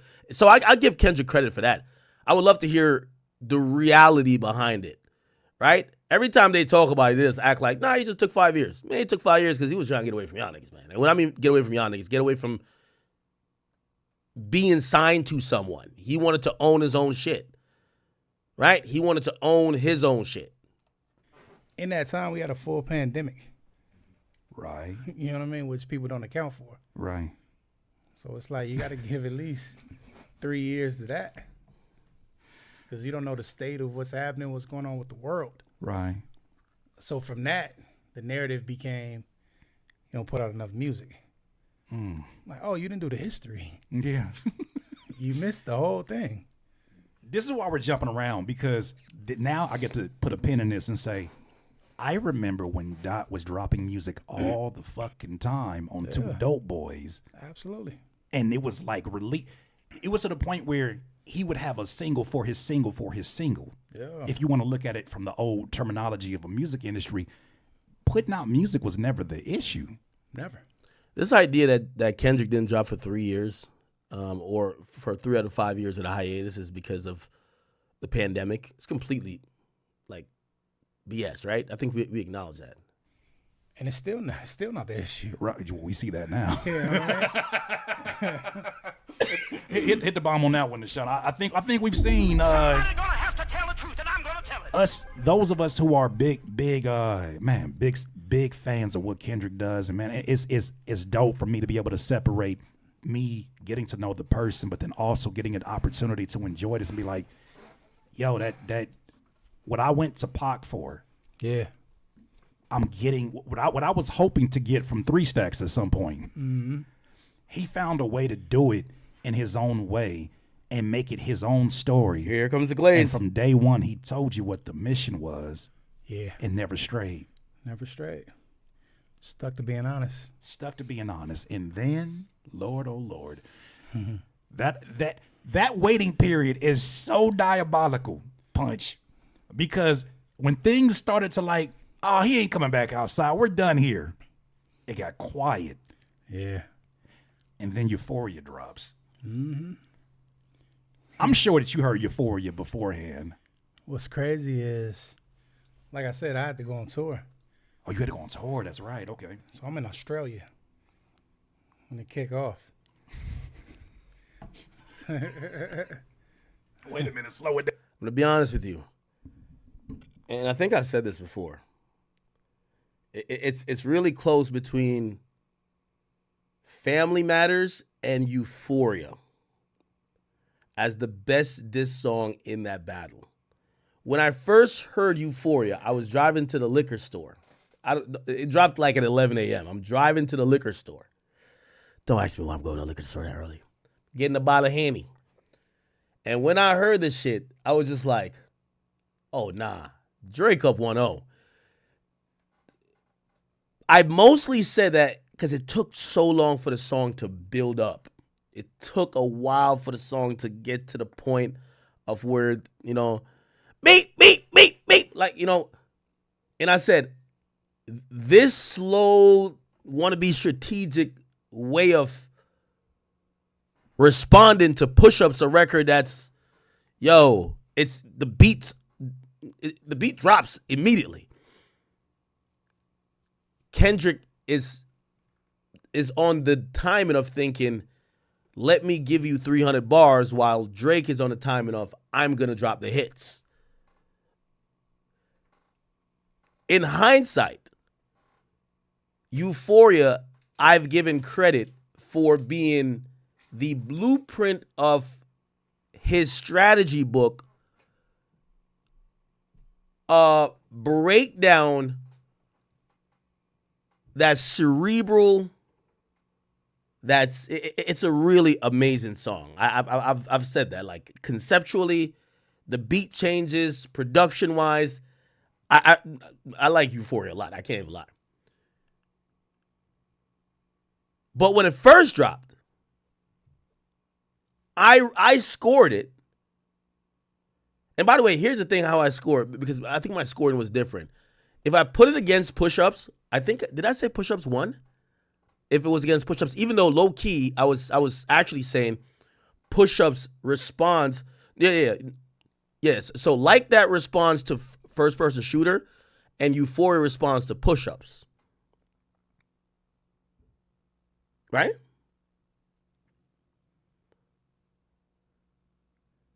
And by the way, people's opinions do change. Love Push-Ups.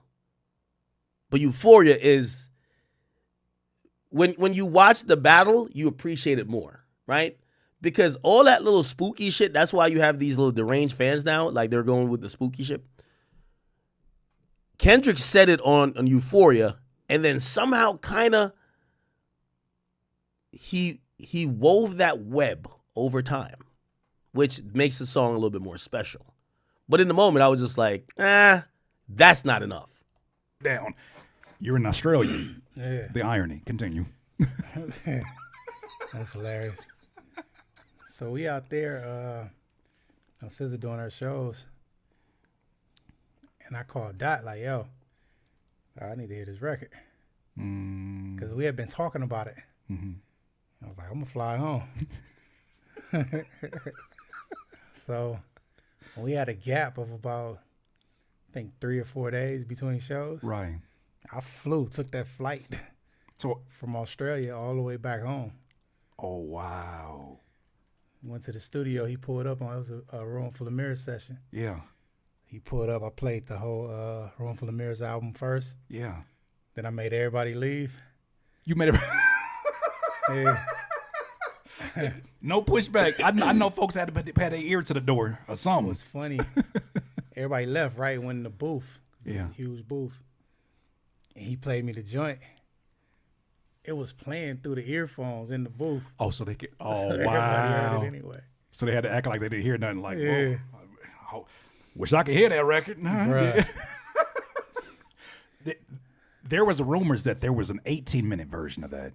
Had you ever heard anything about that? I don't know the length, but it was definitely longer. Really? There was yeah, it was definitely longer than the version that the world got. Yeah. So it was a lot of stuff that that didn't make it on there. What perspective can you give us about? Look at he over here tripping out. That longer version is probably gonna leak. I mean, Tupac had a longer version of "Hit 'Em Up," and an unredacted one where he was calling out other people, right? Where he was, I think he does Jay-Z and shit like that. Yeah, I remember this version. Like, I think it leaked eventually. Tupac longer version of "Hit 'Em Up." He disses Jay. I wonder why did they take out him dissing Jay?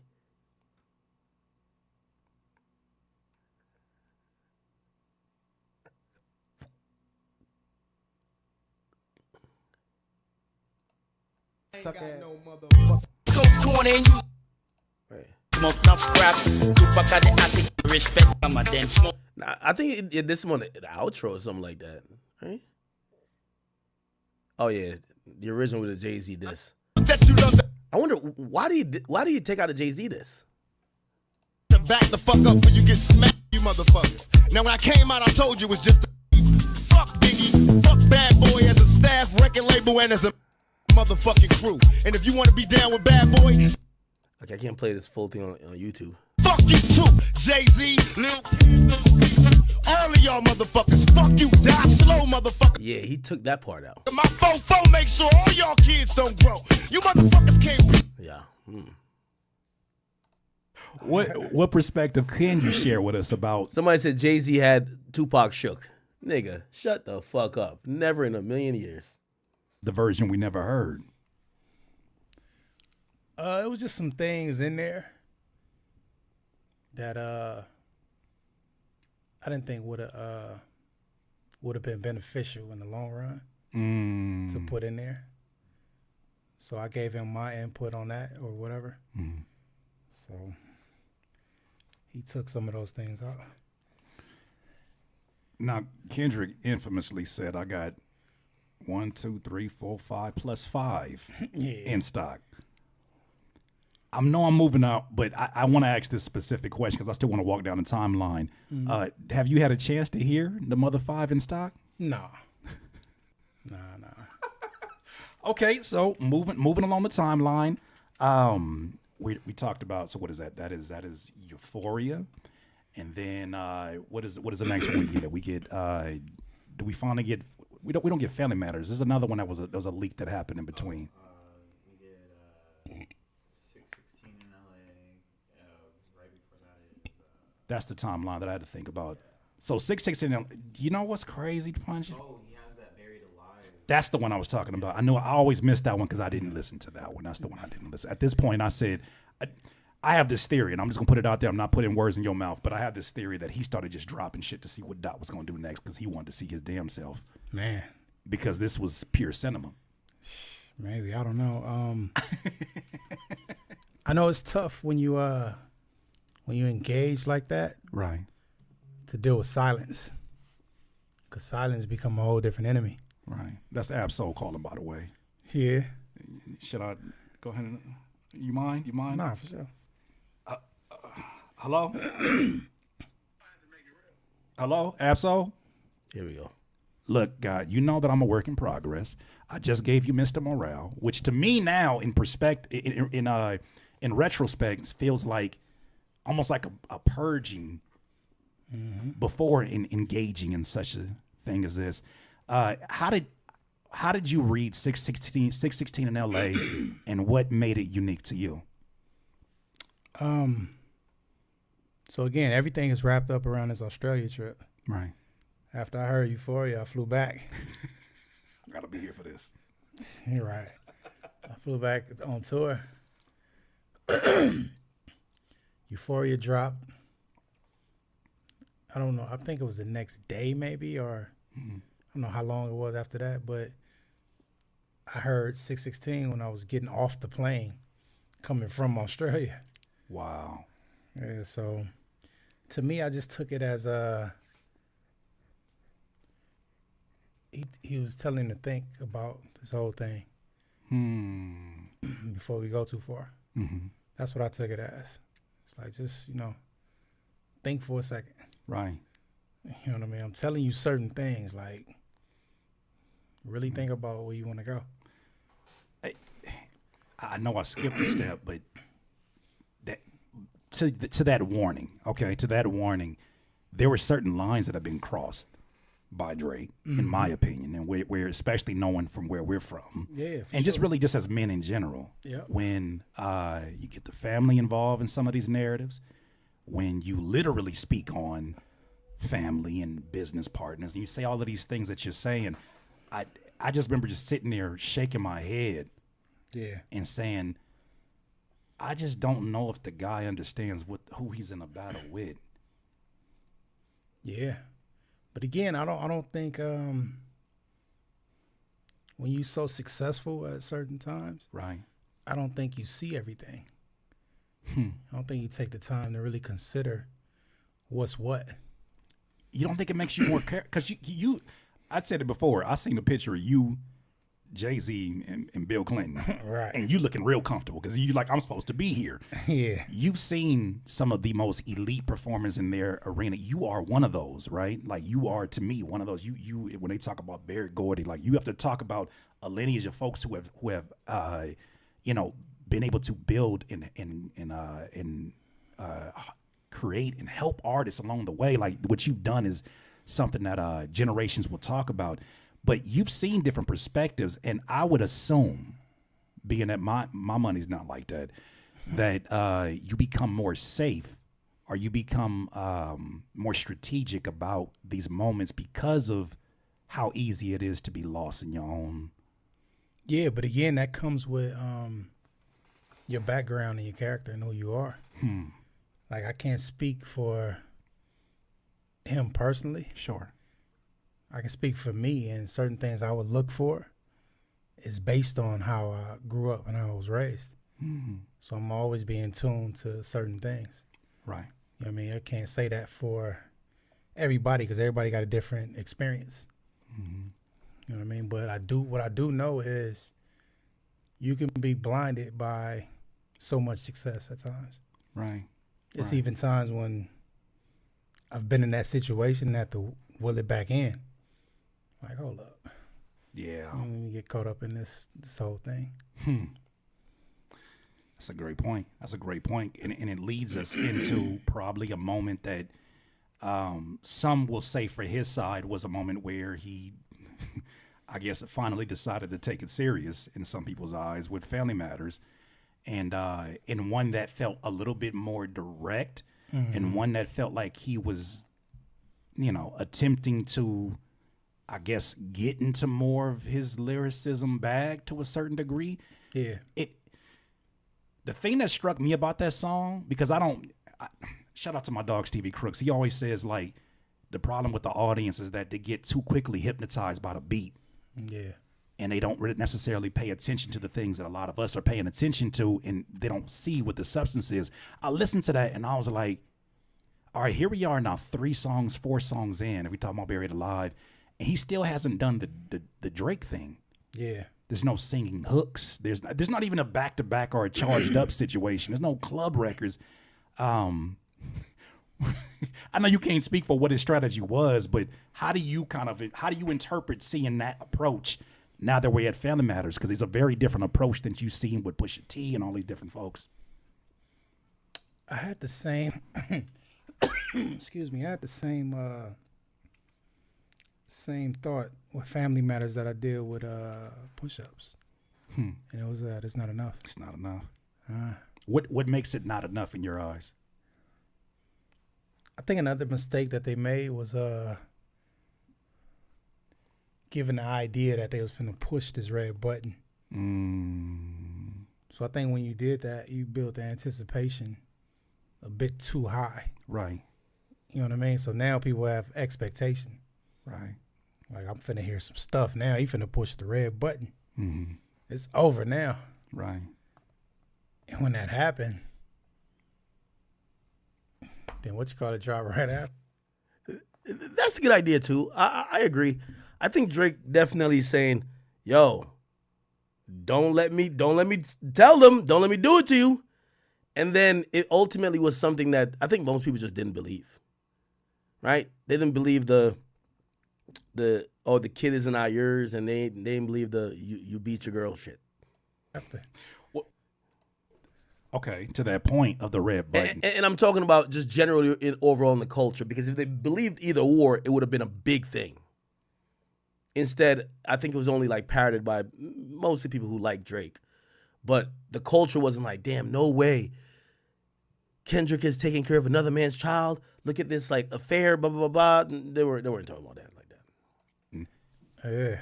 Y'all stay pretty even keel no matter what's going on. Y'all don't let the elements around you change what your strategy is. In that situation, when you hear that, do you think there's a part in Dot that says, all right, it's time to lock in? Or is there like we're doing this, let me over-prepare for what that may be? Or is it just, I already know what I am and I'm confident what's about to happen? The latter part. You already know what it is. Yeah. Like, people were saying that wasn't battle track tested. Where did that narrative even? And it came from people who don't battle rap. They just didn't know. Yeah. You know what I mean? And speak. I mean, he wasn't battle rap tested. Like, we're talking about in hip hop. Like, the idea of battle rapping, like, say URL or just actually say you're rapping against someone like in a studio somewhere, is very different than how you play a rap battle with another, mainstream rapper in the industry. Like, it's very different. There's a lot of moves. There's a lot of things you have to do. And who did Kendrick take on? Like, he would drop songs. The niggas would respond that he calls out. Then he would never respond back to them niggas. Right? The niggas dropped Control. There was at least 4 or 5 people who responded. If he would be battle tested if he said, I Meek Mill, handle this. Or all those other people who responded by at least trying to engage with them. I didn't see him engage. So I think that's where the idea comes from. Speaking on things that they didn't know about. Right. When I saying that, I'm listening like, hey, all right. I hear you. But it's like Dot was fully prepared. Mm-hmm. You know what I mean? With I'm starting to drink songs that. written, he was fully prepared. Right. You know what I'm saying? So, I don't know, man. But it's like, you got the anticipation that his red button, that thing drop. Mm-hmm. Grab a cup. Okay. Oh, you got dirty. You went far. All right. Yeah. Let's go further. And further he went, because damn it, after that song, they couldn't even have enough time. There wasn't enough time for them to put a piece in the oven. Yeah, for sure. There wasn't enough time to even put a piece in the oven. You couldn't even watch your favorite sitcom because damn near less than 30 minutes later, Meet the Grams happens. Oh, yeah. Here's where I, as a listener, say, this is what makes somebody like a Dot so dangerous, is that I still don't feel like throughout those songs, and maybe you read it differently, I didn't hear an angry Kendrick in that. I heard one that was like, I'm warning you. I'm telling you. Okay, let's have a discussion beyond this show. Let's talk about the person behind this performance. Because now you involving my manager. Now you involving family. Now you doing all of this stuff. Okay, well, let's really talk about you and Meet the Grams or something where it was like, and some Alchemist beat. Again, you mentioned that anger, right? Yeah. This goes back to an earlier point. That uncles get killed. You had friends get killed. Right. You know what I'm saying? You got jumped. We're talking about records, bro. Yeah. So there's no anger there. Right. You know what I'm saying? Battle tested, that's battle tested. It's battle tested, yeah. You know what I'm saying? It plays a part in your whole mentality. Mm-hmm. And that goes into what you do from here on out. Right. So you talking about clashing words. Playing devil's advocate for those who say, well, this the elevated stage that this is being done on does put your legacy out there looking a certain way if it doesn't go. Because we've seen this flip for other people. Like, you know, I hate to use examples, but, you know, the way that it turned for Ja Rule. Yeah. The way that this could very much be a make or break moment. No different. It's funny, no different from like corporations in that when I think it was Jack in the Box said that they had better fries than McDonald's and they almost went out of business. Yeah. That's when the Jack head exploded in that old commercial. These are very risky moments. And when you're saying certain things about me, about my reputation, not that provokes anger, but at least, you know, that does create a new element of emotion, I imagine. No, not at all. Unfazed. Okay. I mean, you got to think about it. Like, before that whole battle situation, Dot highest moment commercially was Damn. Like, Humble was a diamond single. Right. I think it's almost double diamond. So he experienced all the success you can experience in hip hop. Right. At that level, at that point. Right. So this battle was just extra. You know what I mean? It's almost like, you know how they say NBA players, you can't be one of the greats unless you perform, unless you get in the slam dunk contest. Right. Right. That's what I'm saying. That's how I kind of read it too. Because I'm like, at this point, we know he is who he is on his own. For sure.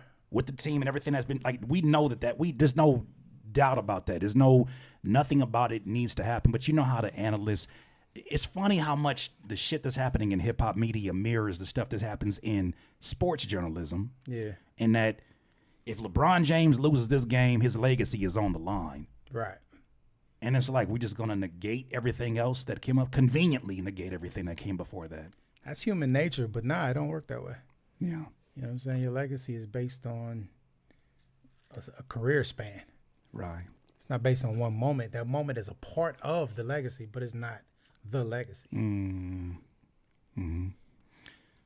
Okay, so Meet the Grams happens, and oh my God, I listened to that record, and this is where I'm like looking at it, and I'm like, to me, it's that Mamba mentality, and it's a reason why when Dot sat across from Kobe, and Kobe said, you know, who reminds you of yourself in the music form, and he said, of course, Kendrick, without a doubt.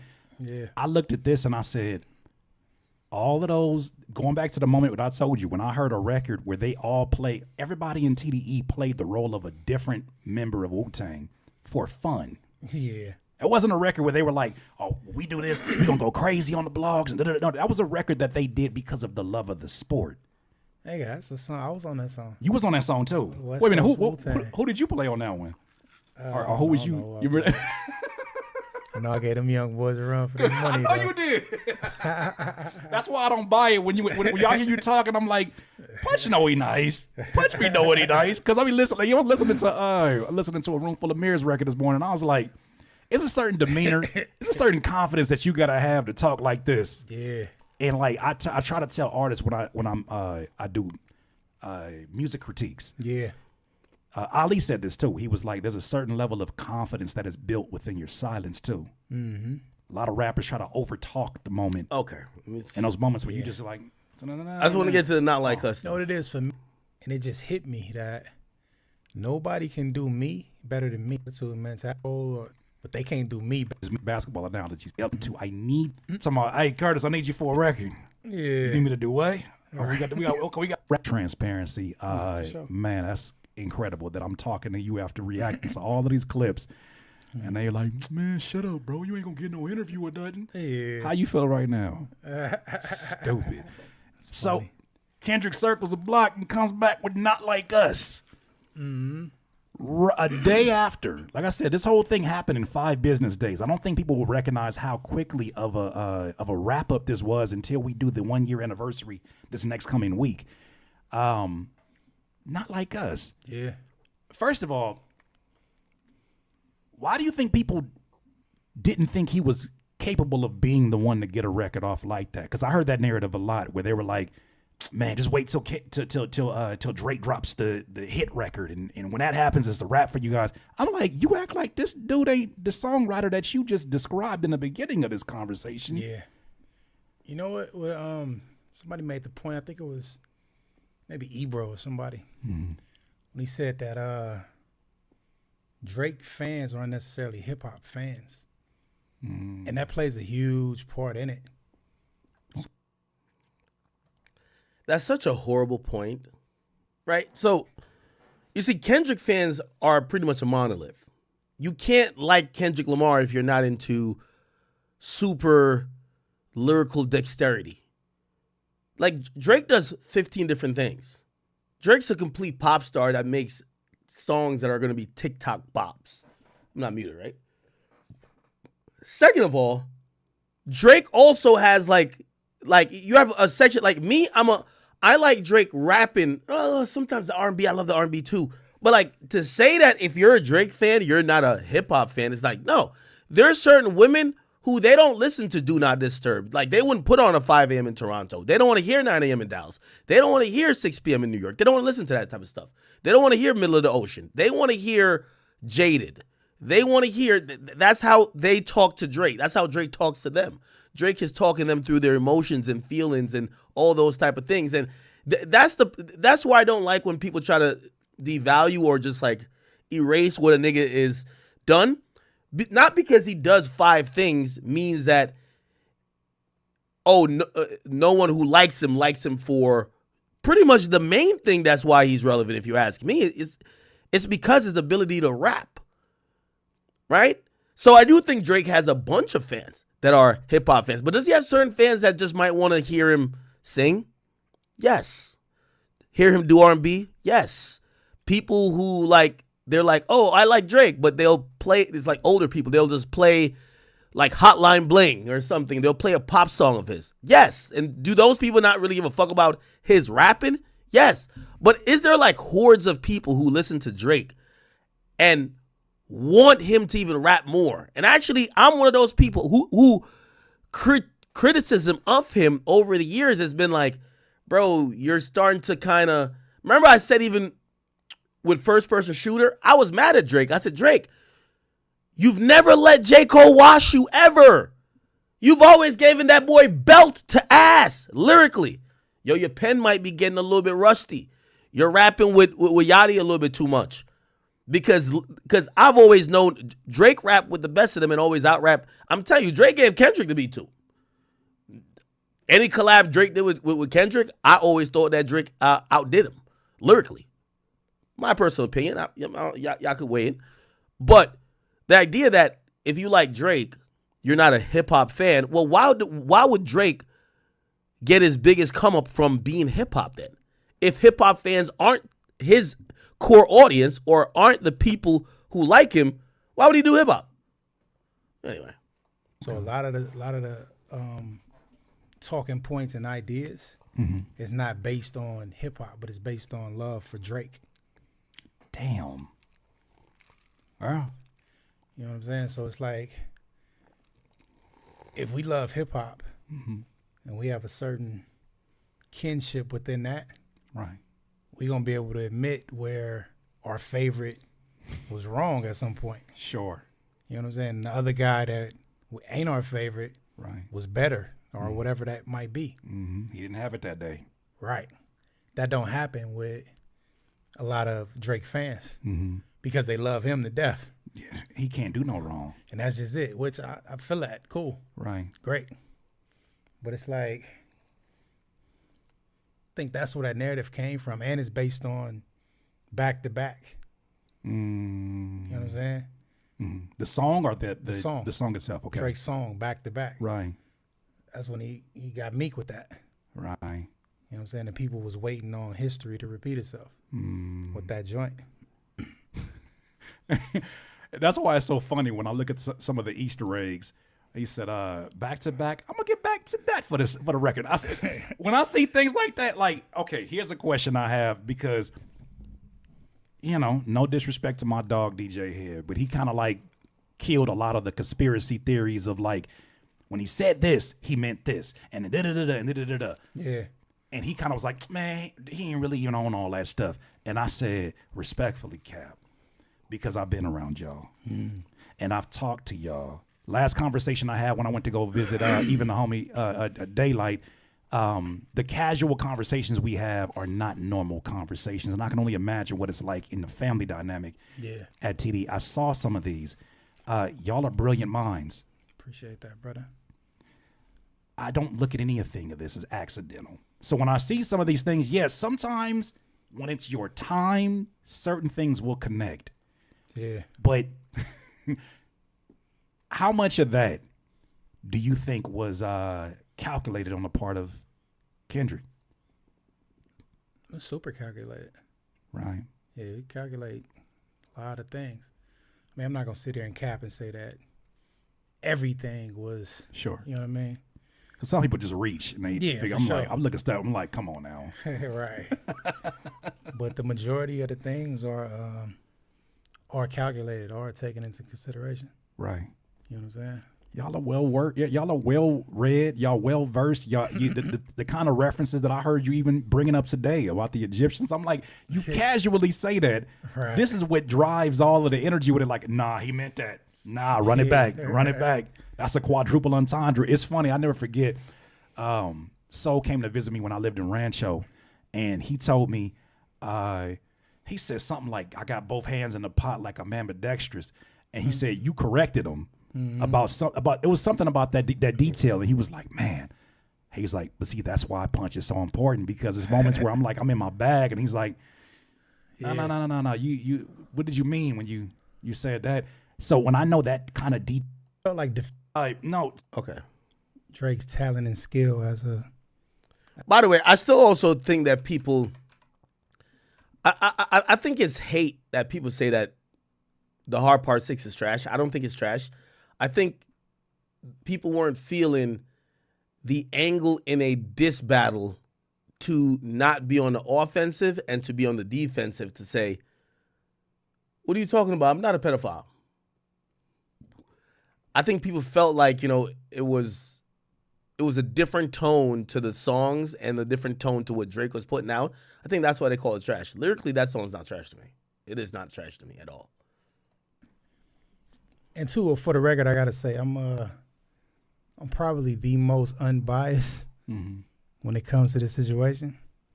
Like, I respect Drake's talent and skill as a songwriter, as a MC. Right.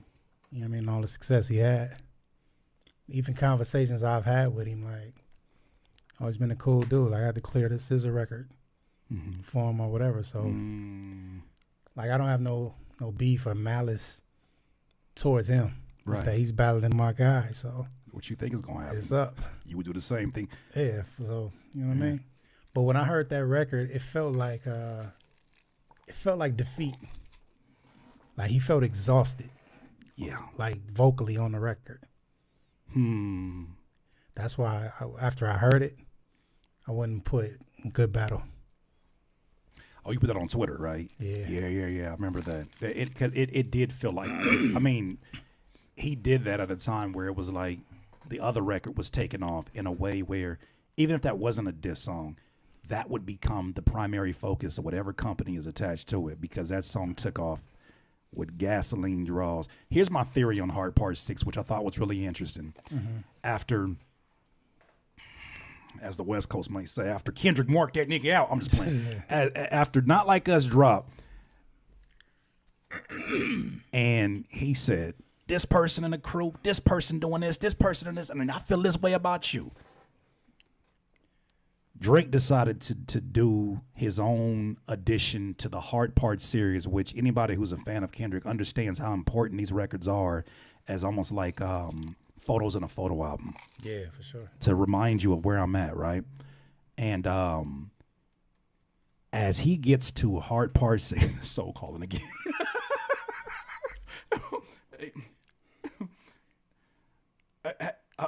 Hello? Hello? Are you there? Oh, no, he gone. He gone. Okay. No, so he might have butt dialed me. Okay. Enough. I think we got it. Okay. All right. Not bad. I think that's a perfect place to leave this conversation at. I am glad that Punch spoke on it because, honestly, we're not hearing a lot of talk to give context. And it kind of does give context because, Punch is one of the closest people to Kendrick, and at least he gave us some background info on what was happening at the time. Real quick, Brick Baby. It appears that Brick Baby is out here calling out Wack 100. There's been a narrative that Brick Baby's been cellmates with Loose Cannon. They used to be former rivals, but now they squashed their beef right before they got locked up, and apparently they're locked up in the same federal facility. Not in the same indictment, but the same federal facility. There was rumors that they were in the same jail cell after Loose Cannon several times put Brick Baby on the phone. So they were clearly in close proximity to each other. They were kind of claiming like it was some cellmate stuff. Brick Baby called in from jail after not calling in for a while to basically clear up a few things. But he also addresses who we believe is Wack 100. And I think Wack recently had mentioned certain things that could point to maybe Brick Baby what they call working, which means snitching. This is what Brick Baby called and said. My motherfucking mama house, nigga telling me they gonna kill my mama, nigga, and I'm supposed to sit here. Hey, you crazy, this motherfucker. Oh, here we go. Why they keep saying that there's some shit on the internet with that big buster ass light skinned nigga talk about the police? Okay, that big buster ass nigga? Or maybe he's talking about 600, not Wack, right? Yeah, I think that's about 600. Because it's all over there. It is.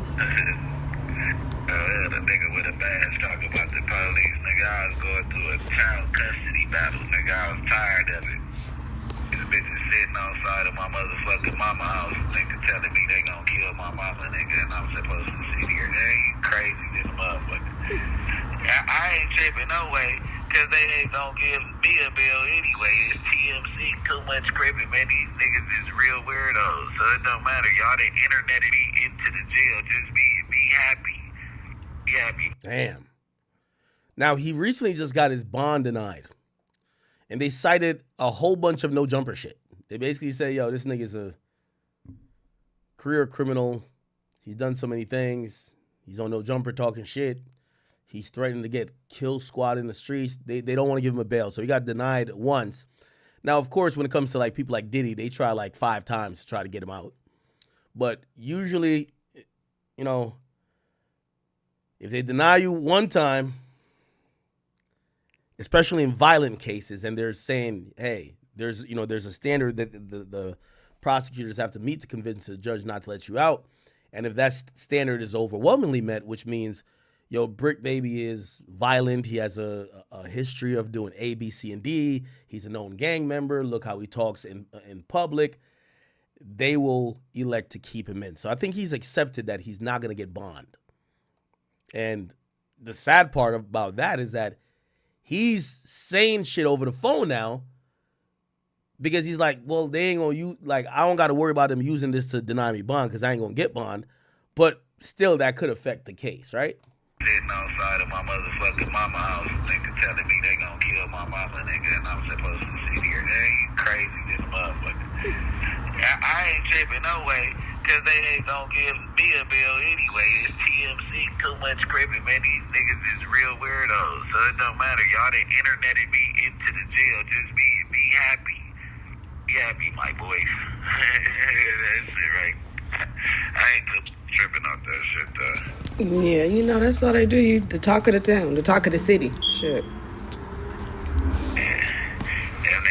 I'm trying to figure out how they phones ain't hit. That's the one thing, man, I ain't fighting life.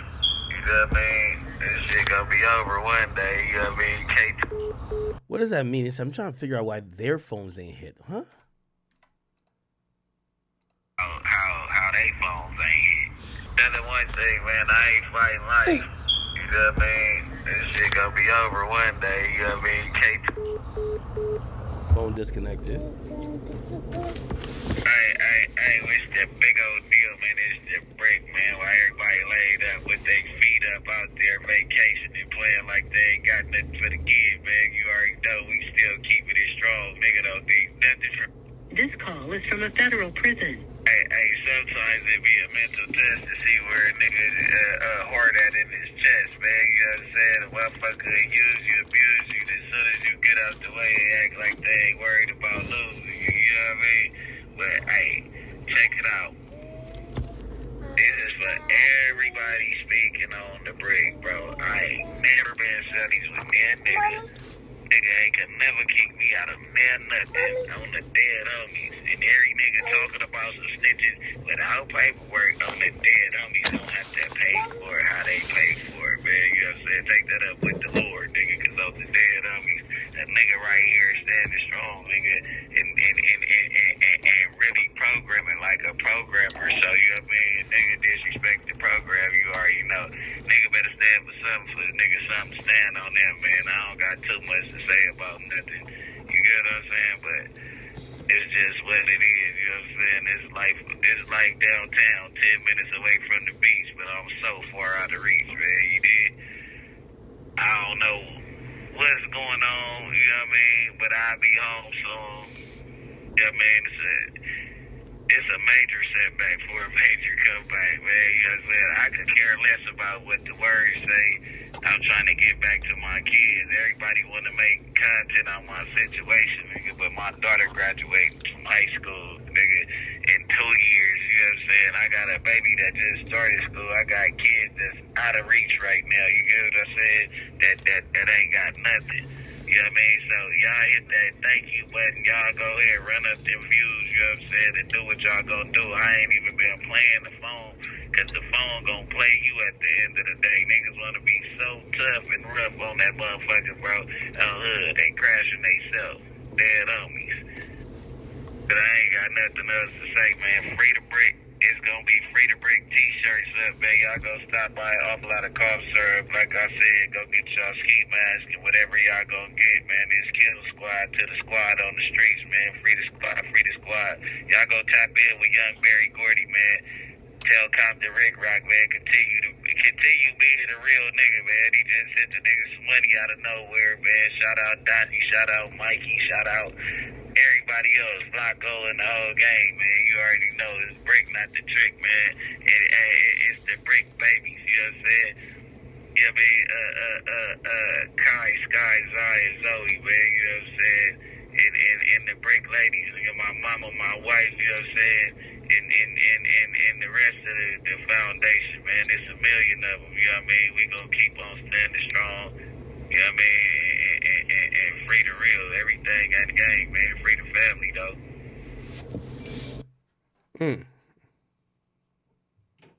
Interesting.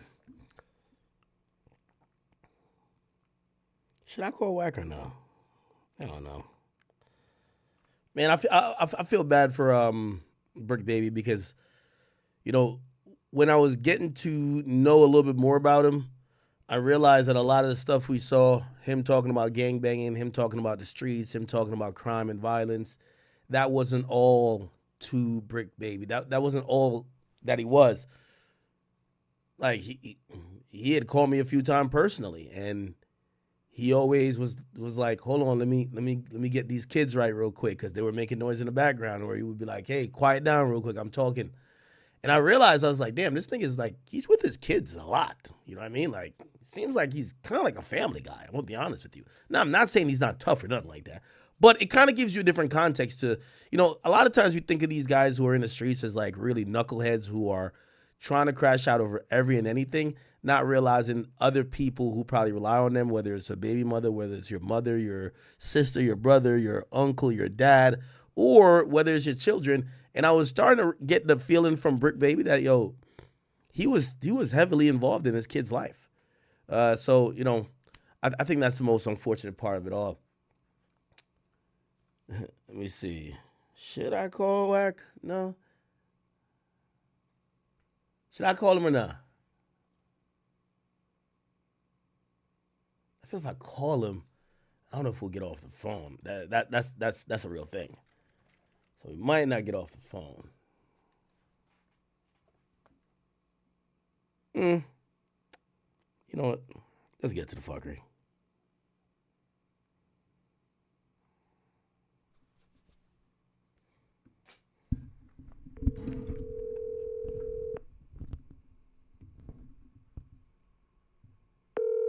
Every time I call Wack, I'm always thinking, he's just, hey, yo, bro.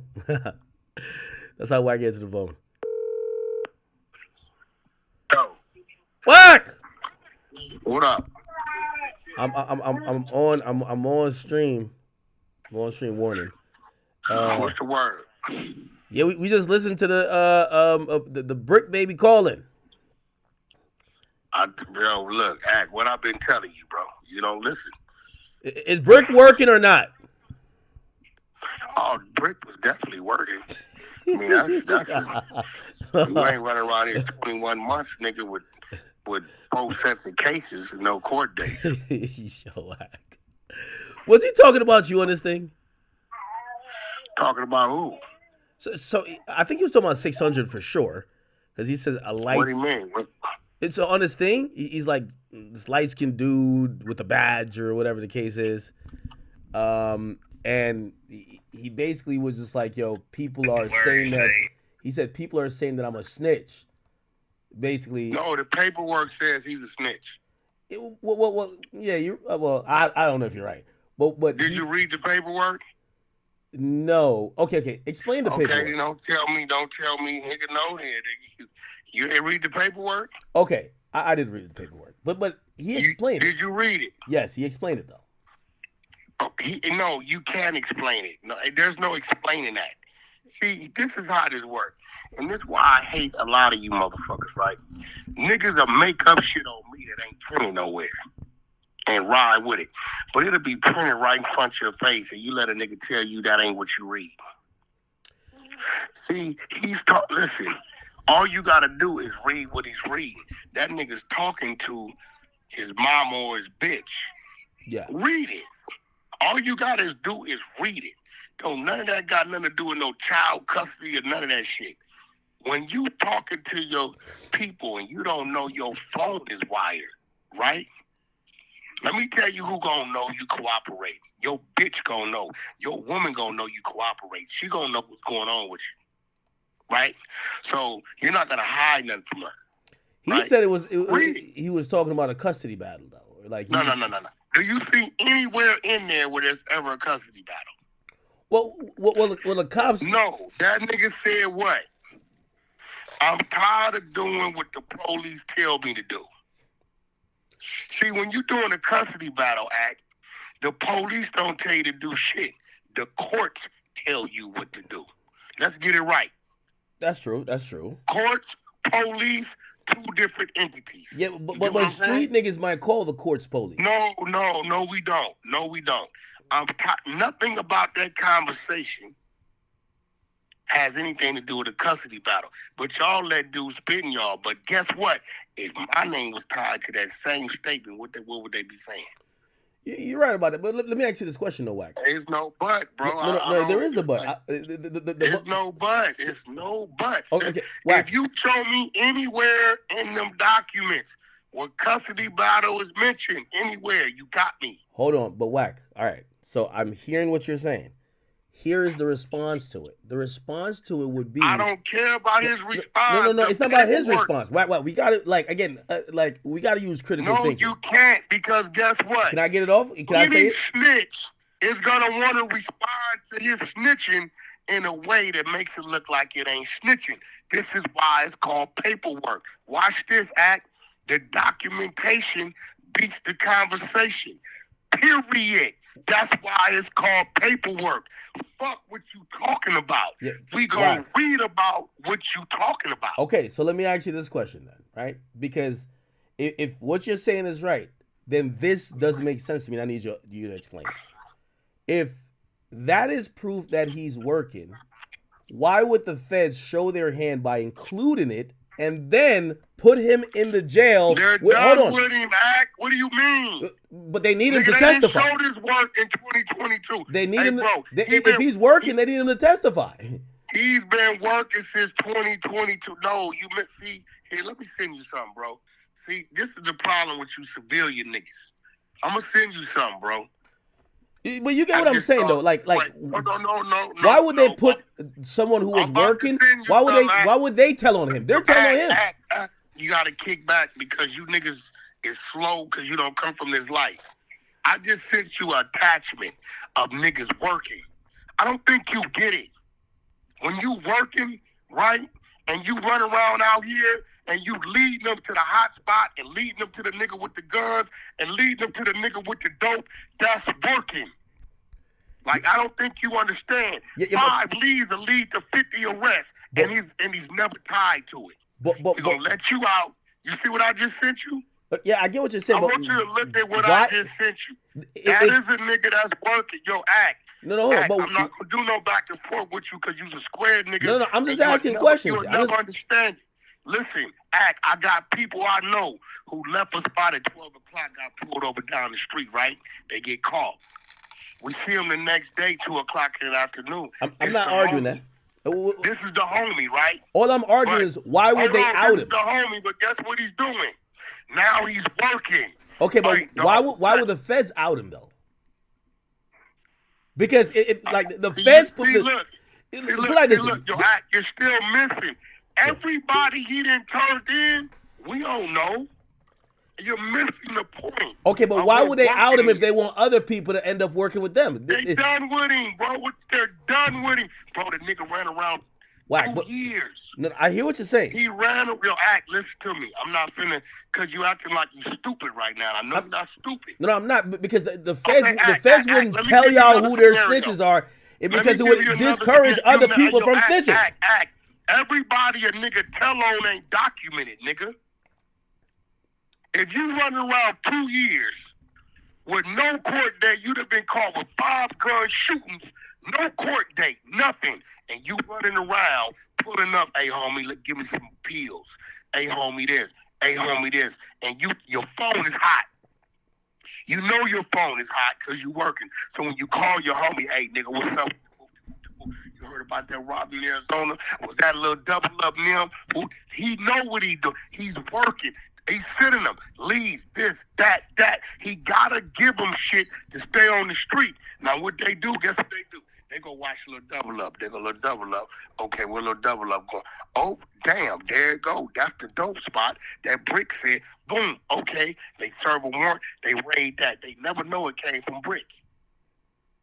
When you're working, this ain't about the direct people you tied to. This about leading the police to all the shit out here in the streets. Understand what the fuck I'm telling you. Yeah, okay, so Wack, I'm not when even they saying done with you, act. When they done with you, they throw your name in a federal indictment, basically saying you're complaining about working. Hey, bro, do you know what niggas would do to stay out another 2.5 years? No, I'm not saying that Brick is or isn't a snitch. Do you know what niggas would do? The nigga got a shooting case they caught him on in 2022. He got out 3 times. In 2023, they catch you with an AK, 2 handguns, and 125 rounds. He lies about it on your show when I cornered him and said it was a DA reject.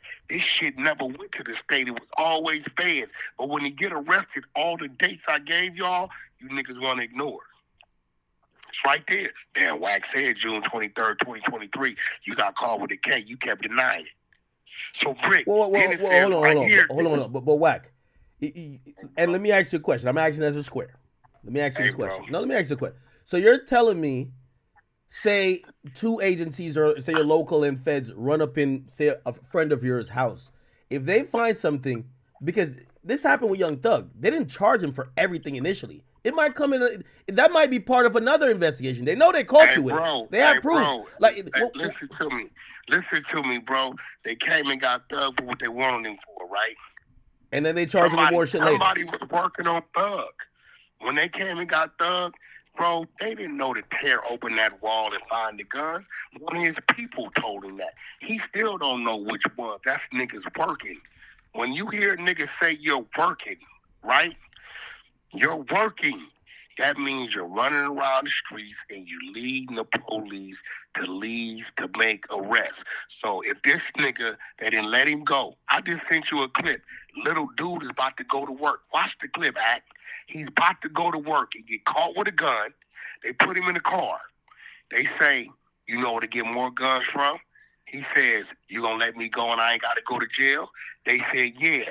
So now what they're gonna do is they're gonna let him go over here to the nigga he bought the guns from, boom. The nigga he bought the dope from, boom. They gonna sit, lay on him, they gonna bust him. He might be the little nigga with just getting 10 guns to sell. Okay, well, you getting the guns from him, we gonna give you 20 years.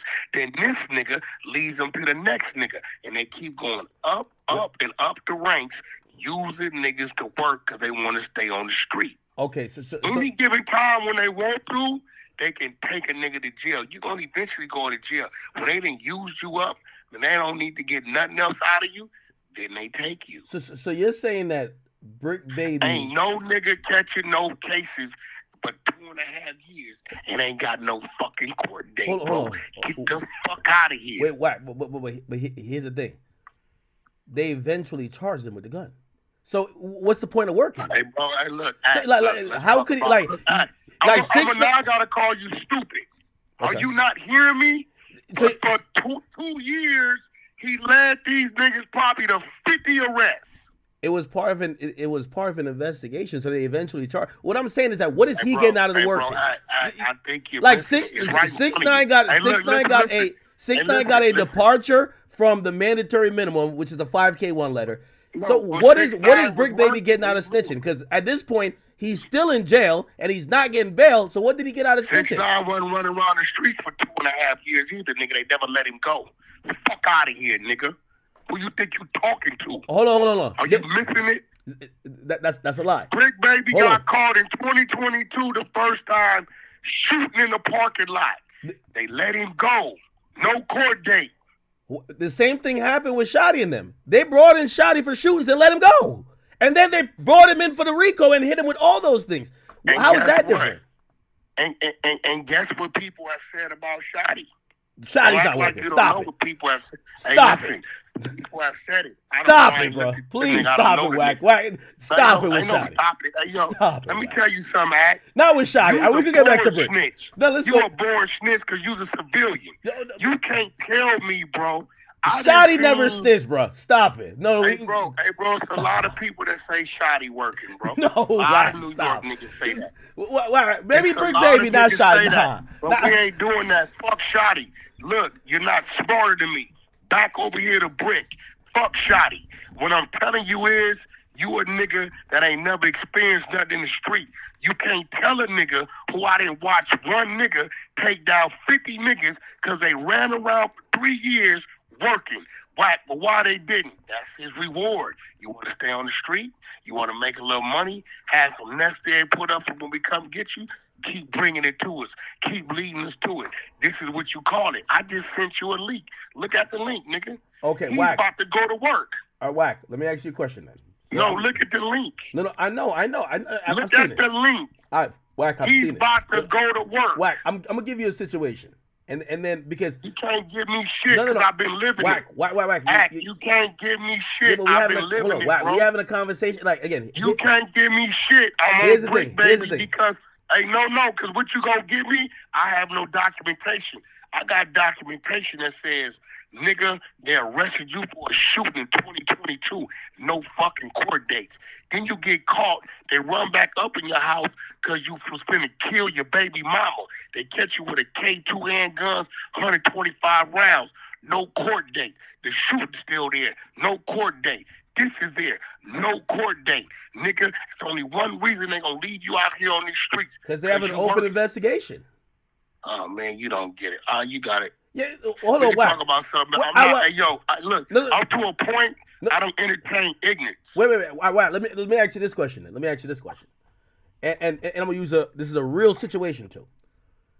You can't tell it. Hold on, Wack. I don't want to talk about it. No, we have work about this. We have work about this. I just want to show you that. You can't put the work in front of me. We have work about this, and this is in public court. So I want you to keep your same logic with this. So Big Jook, they had one of the shooters that's implicating Big Jook. Why didn't they arrest Big Jook then?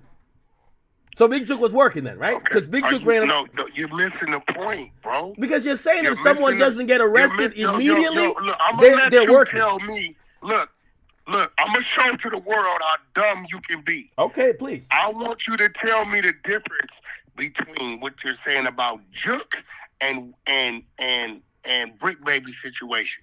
If you can't tell me the difference, then I'm gonna tell you the difference, and everybody's gonna see that you're shallow-minded.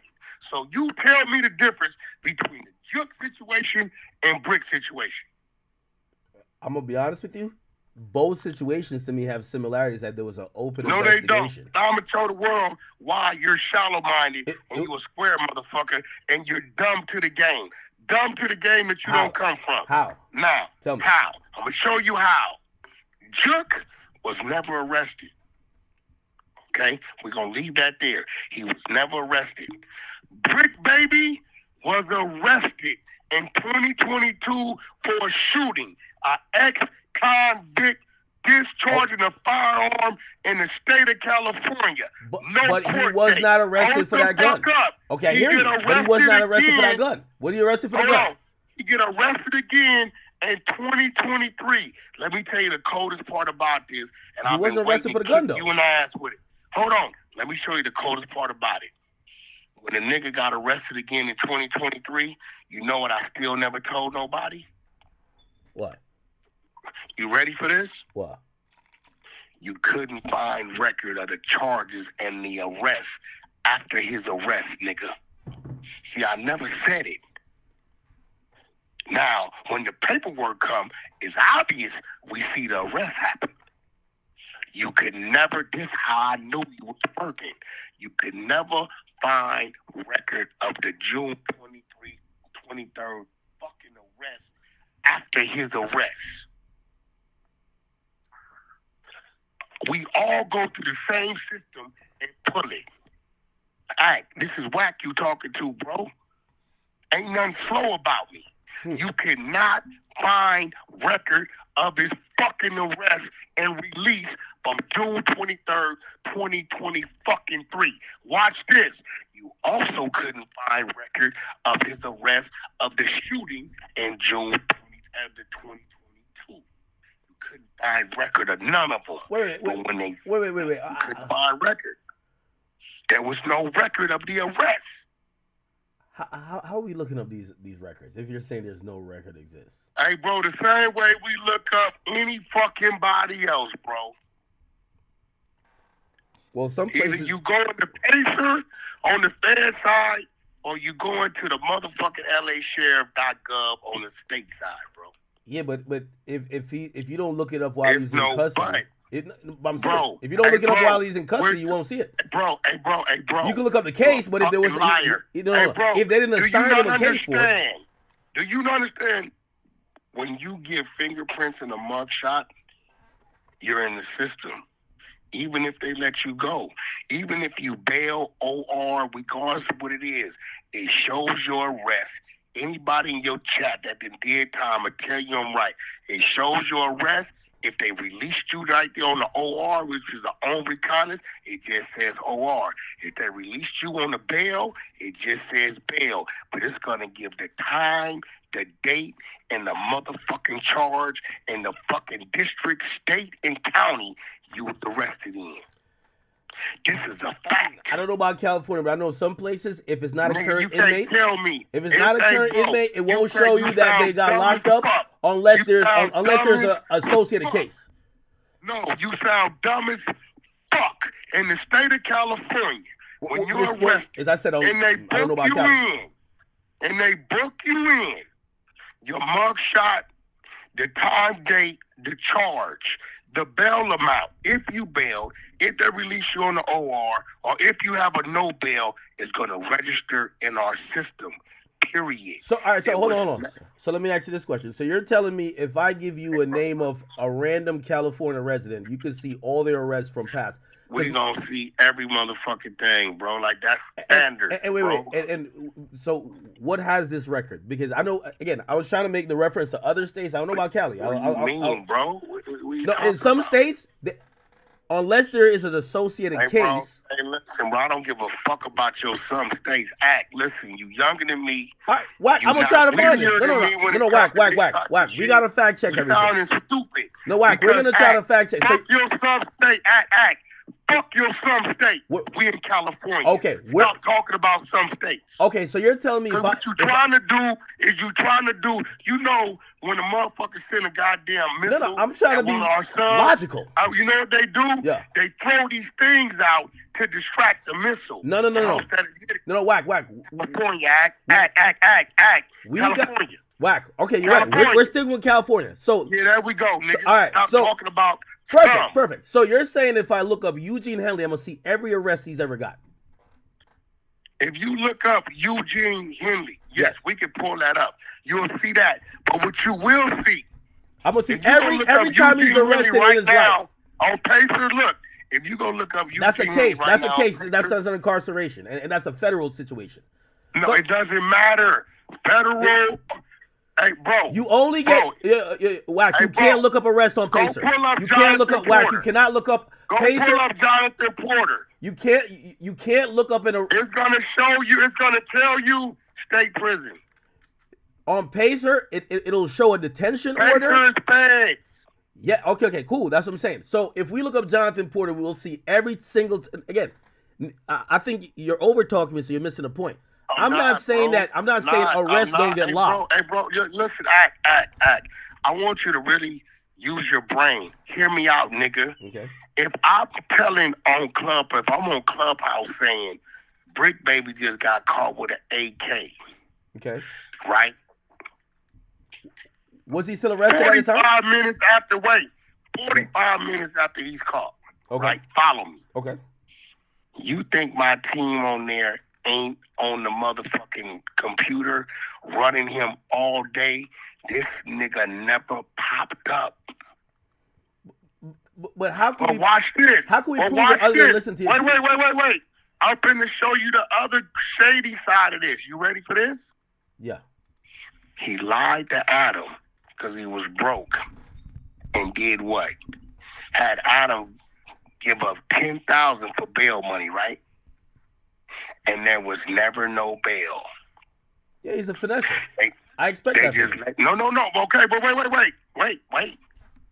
wait. Listen, there was never no bail. Mm-hmm. They let him go. Listen, he was at the substation. That's where he was. But we could not find record of his arrest. See, the minute they put that in there, they know we can see it. We know you hot. You get what I'm saying? The minute we see, oh, nigga, you got a gun case. Nigga, you right here. This your booking number. Now we want to see your bail receipt or your OR receipt.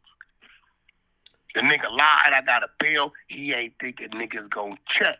This why he used to get mad and say, this police cop nigga Wack. No, Wack come from the 100 side of the trenches on Clubhouse, where I got a whole motherfucking team. That's all they do, and you know that, Act. Okay, so I said, hey, homie, we can't find record of your arrest. Where is that? So wait. Where's your court date? All right, let me ask this I question. got a PA. So you're telling me that I could find a record of because he's been arrested a bunch of times in Cali. You're telling me every one of his other arrests is there. Georgia. See, look, listen, bro. No, I know he's been in Georgia too. I'm gonna say this again. You're book smart, but you're dumb in common sense. Yeah, but hear me out. Hear me out. So he's never been arrested in Hear me Cali. out. I want you to follow me, bro, because it's like weird. You do stupid shit. No. Listen, I'm trying to get to the facts. I want to prove this. Listen, if I know you just got hauled away in the back of a police car on June 23rd, 2023 at 10 in the morning, right? 10 in the morning, right? Okay, we wait to about 2:33. You know what we're doing? We're running your name. It don't pop up. Okay, bro, wait till 6, 7 o'clock. We're running your name. It don't pop up. Watch this. We wait till the next day. Follow me, right? It's June 24th now, right? You're running the name. Follow me. It don't pop up. But guess who ends up popping up? Brick Baby pops up free. How did you get free when you ain't never showing being booked in, nigga? You following me? Okay, I'm hearing Follow you. me. I'm Where's hearing your fucking booking shit at? Oh, Adam bailed me out. In order to get a bail, you gotta get booked first. No booking, no bail. You get what I'm saying? I'm perfectly hearing you, and I understand. I'm gonna call it a theory, even though I believe it. So when you go to talking about how could I prove it though? Arrest in 2010, yes, we can go see all that too. We can pull all that up. So what? If I run, so I'm gonna have someone email the DA out there in LA County, and we're gonna get his arrest report. Hey, I don't give a fuck who you email, nigga. We can run a motherfucker right now. No. Hear what I'm saying. So you're saying that arrest just won't pop up right now, bro. We can pull up 4 extras right now. Yeah, because right now, isn't he currently still locked up? He just went back, nigga, on the 10th. All right. And if we pull him up right now, No, I agree. I'm saying, how could we prove that he never was booked in post? Wait. Do you know what it's going to show if we pull up 4 extras right now? It's going to say he's in custody. But what I'm saying is that... And wait, you know what else it's going to say? But how can we prove that he was never booked? Like, I'm trying to get it proven now. Because right now you're telling me, listen to me in the 100 side. And I said, all right, let me just do my due diligence because I'm down with you to say he was working. Look, bro, we can't prove it? The same exact. Go to lausd.org and put Brick Baby's name in, like you put 4X's name in. But that shows current inmates, not inmates that's been released. Okay, and I just went over that. Yo, Act, just because you slow don't mean I'm slow. Didn't you just hear me tell you we ran this nigga name for 3 days and it never popped up even after he got out the next day claiming he got bailed out? How you get a bail, nigga, when you ain't showing you was booked in? So essentially you're telling us we can't ever prove if he was booked or not. We got to go off the fact that you guys checked it, and because you didn't find it, which you guys have no reason to lie. That's what we do know. You know, he said Adam bailed him out, right? He did say that. So that means it's going to show he went to jail June 23rd, 2023. It's going to show it. We could pull up and we could get it from the DA. LAUSD.org. Yeah. Or Pacer. Feds is Pacer. Counties LAUSD. You're not going to find it, bro. Well, Pacer will be feds. Yes. LAUSD. You're not, you know what? Listen. You're not going to find it in either system. Okay. All right. Whack. So if I find an arrest record of his, that mean, and I'll take this as a challenge because I'll send the only thing with LA. There's 2 phases to it. You gotta show. Listen. You have to show. You have to show your arrest, right? Mm-hmm. Show your bail receipt or your OR receipt, right? Mm-hmm. And then your court date. Ain't no nigga in Los Angeles. I'm writing three things down. Hear me out. Ain't no nigga in LA getting the first court date stretched out 2.5 years, my brother. That is impossible. Okay. All right. So if I get an arrest report and he was released on recognizance, so he should have some type of release. It'll say OR. It'll say bail, OR, no bail. It'll tell you. It's gonna tell you all that, bro. Hey, you know, I might do one better. Do I have to get this independently, or could I just holler at his lawyer? I'm pretty sure his lawyer would just send it to me because they have his full criminal history. Hey, bro, it don't matter. I'm gonna do one better. I'm gonna have my team pull his whole profile up. All right. It's matter of fact, here I said, I got a blast. We got to get to the bottom of this. So we don't got to get to the bottom of shit. But we already know. Wack, if you're saying somebody's working and somebody's basically a snitch, the nigga's locked up with a bunch of crips. Hey, bro, his paperwork say he's snitch. Okay. But isn't protocol that if there's a snitch in the vicinity, they should be beating his ass, and it would be fucked up if he's getting his ass beat over false. Hey, bro. He ain't hit the yard yet. He over there in the little shit. When he get to the regular spot, it's gonna be a problem. Believe that. Believe that. That paperwork, ain't nobody trying to hear you talking about a child custody, nigga. You said you tired of doing what the police tell you to do. That's the problem. Do you think that further information that's gonna come out is gonna just further confirm that he was a police cooperative? Okay. Is he the only one telling? What was Big U working too? I don't know. Well, you said the paperwork says that Brick was working. Who else is working? No, his paperwork says that. You got to remember, nothing in Big U's paperwork. I mean, he's on the phone reckless, but it ain't nothing on there. It's saying Big U gave up information on this person or he's cooperating with this person. It's just him on wiretap saying crazy shit. At one point, you did insinuate that Big U was working because he had a black... Big U. See, stop saying dumb shit. That's the GRID program, bro. No. Hold on. Wait. That's the GRID program. I know it's a GRID program, but you said... Yeah, we all say he working you with that. Said, that's a fact. Oh, okay, but you're saying... We're not... You talk... Look, bro. You never believe it was working. When you say in the paperwork act, because you a square nigga, don't know what the fuck you talking about. You're talking about the indictment. You get what I'm saying? In that indictment, nothing in that indictment says that. Now, if you're talking about the GRID program... I'm talking about what you said previously, because we never... GRID program, we stand on that. We got the contracts, bro. Okay, no. Wack, when I remember... That's the GRID program. I know it's a GRID program, but when you spoke about it previously, you said this guy has a fucking BlackBerry and program. No, we know it's the GRID program, but you insinuated that he was basically working because he was. Yeah, that's a fact. So that's a fact. That ain't went nowhere. But when you're talking about paperwork, that's indictment. In his indictment, nothing in that indictment says in that indictment shit with those people in there. that he did that to those people. The GRID program, which is a total separate entity, a total separate situation that spells out what you got to do, your job duties, all the shit. Yes, nigga, you're cooperating with LAPD. Okay. That's what you meant. Okay, cool. Is Loose working? And Loose is my man. So you can't break my heart like that. I know there's nothing in there to say that, bro. There's nothing in. There's not even a wiretap on Loose. So Brick is the only. You got snitch. You got two niggas. Well, one nigga for sure telling on Loose, and possibly a second one. Who, you think that's Brick, baby? On Loose. No, nigga, it's the dude that was getting extorted. Did you read the fucking indictment paperwork, bro? No, I did, but you're also putting, like, for example, other than that line. There's no way you read the indictment paperwork. No, I've read every paperwork, Wack. I come on.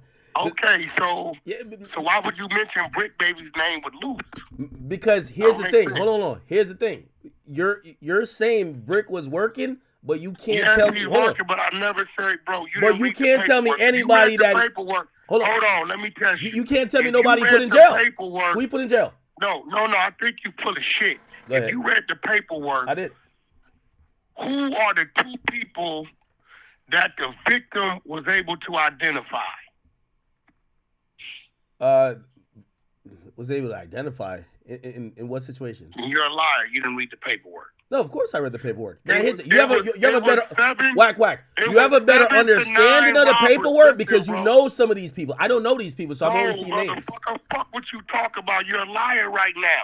The paperwork said it was 7 to 9 robbers, and the fucking victim can identify two of them. Loose Cannon and some other guy. Yeah, okay.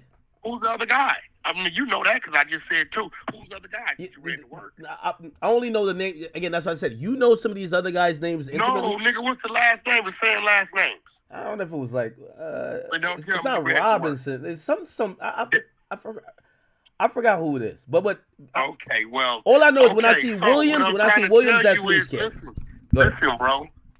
Brick Baby's last name is Mitchell, not Robinson. I know. So why the fuck did you tie Brick Baby to Loose Cannon? In this indictment, hold don't on. Make sense. No. The reason why I'm asking you is because you're telling me that Brick is 100% working, but we can't link him to no one that has gotten incarcerated. We haven't seen his name in any paperwork. This is what we're gonna do. I'm gonna accept the fact that you game goofy and dumb to the game. No. 6ix9ine's name is all in Harv's paperwork. Harv is in jail because of 6ix9ine. That's a fact. Hey, ask your chat. Is anybody in your chat ex-con? Just ask it and tell me if anybody says yes. They can hear you and they're gonna spam it. Is anybody ex-con? Yes or no? But Wack, you're moving the goalpost a little bit. No, I'm not. No, I'm not. I'm about to show you something. Is anybody in your chat ex-con? Ask your chat. We're having a bunch of people say yes. Okay, ask your chat. If you are arrested for a shooting, an ex-convict for a shooting, or arrested for getting caught with AK-47s in the state of California, it is illegal. Will you go 2.5 years with no court date and fucking not have no history of ever showing being booked? Ask them. They're hearing you. So you're saying that's all the proof you have that he's a snitch? You don't know nobody You sent to don't jail? need no, and the paperwork. All right, hold on, Wack. So anybody who got the paperwork. Hold on. If he was working, anybody who got sent to jail, academic. I hear you. You're gonna admit that he said, "I'm tired of doing what the police is telling me to do." I'm not denying that he said that. What I'm saying is that how come we have nobody who he has because what happens is if he cooperated and helped somebody get locked up, his name gonna be in their paperwork. Bro, this is what we're gonna do. Like, I don't understand some dumbass square shit. It's like, if you don't get so we can call him a snitch even though we have no proof he sent anyone to jail? Hey, bro, for one, he's telling in his paperwork. He's saying he's cooperating in his paperwork. 2, it's showing you were arrested in fucking 2022 for a shooting. You were arrested in June 2023 for fucking assault rifles. And it never shows you being booked, and you never had a court date. On that and that alone, with your paperwork saying you're tired of doing what the police tell you to do, yes, nigga, you're working. And I just sent you a clip of a dude that you seen get arrested and now is volunteering to go to work. That same dude that got caught with that gun, right? He's in the back seat. I sent you the clip. They telling him, you want to go to work? You know some more guns at? He said, yeah, but y'all gonna let me go? I ain't going to jail? Yeah, we gonna let you go. That same little nigga probably was on his way to the liquor store. You know what happens when he walks back up in them projects? They ain't gonna think nothing of it. And you know what he gonna do to stay out of jail? He gonna keep leading the police to other people to make arrests. And those other people, some of them turn out like him and they start working. And then they start doing the same shit. And you look up and they got 50 informants running around the hood.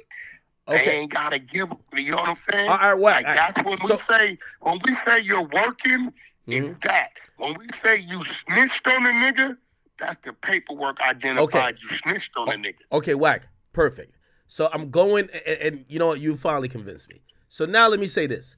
Brick is incarcerated. Hey, Hold on. Don't cut me off. Don't cut me off. You claimed he's a victim of extortion of Big U. So he should. No. You didn't say that? Slow down. Okay, explain. See, niggas like you do weird, dumbass shit like that. No, that's what you said. No, motherfucker, that ain't what the fuck I said. That's what the paperwork said. Okay, perfect. So you said what the paperwork said. So I'm going with what the paperwork said that you repeated. So now that he's locked up, if he's been working, that means you're predicting he's going to flip against Big U as someone who got extorted. Because if he's been working for a couple of years, why would he keep working now to get out? Hey, bro. So if he doesn't testify hey, listen. This is when you doing your dumb build out of signs guy shit. I can't tell you who we gonna flip on while the fuck he in there. But it would make no sense though if he told then and not tell now. I can tell you from 2022 when he got caught doing the shooting until motherfucking March 2025, I can tell you a few key things.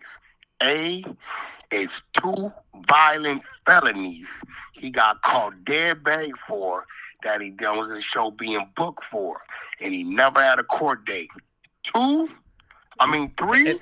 I can show you, listen, the third thing I can show you is his paperwork where on his wiretap, he tells the bitch, I'm tired of doing what the police is telling me to do. Wack, you're repeating the same thing, which I agree with. Okay, This is all I'm on I your can side tell now. you. No, I can't tell you. Listen. I'm now saying if he was working then, why wouldn't he work? You bozo niggas doing this. If he's working when he's on the streets, why would he work when they get locked up?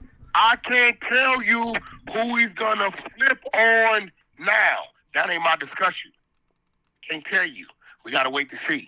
I don't know what he's gonna do now. I can tell you. Do you predict him flipping on Big U? No. Hey, bro. I'm gonna say this, bro. If he was working when he was free, why not work when he's in jail? Listen, bro. Stop coming at me like I'm slow, bro. No, I'm asking questions, Wack. I don't know what the fuck he's gonna do. I can tell you what's in the paperwork. What the paperwork supports up until this day is everything I'm saying. Ain't no assumption. It's right there. But we are assuming. We're assuming a bunch of stuff now. Like we're assuming that there's not going to be paperwork that says I'm not assuming. No, look, listen. See, when I'm talking about what's in the paperwork, that's not an assumption. That's what's in the paperwork. You get what I'm saying? This ain't no assumption. What you talking about is an assumption. Okay, so you're going off the facts. You're going off the facts. Yeah, I'm thinking on what's in the work, bro. What's supported. I can show you where that is. Yeah, but in the work, it never said that he sent no one to jail, but you said he's working. Hey, bro, I don't think.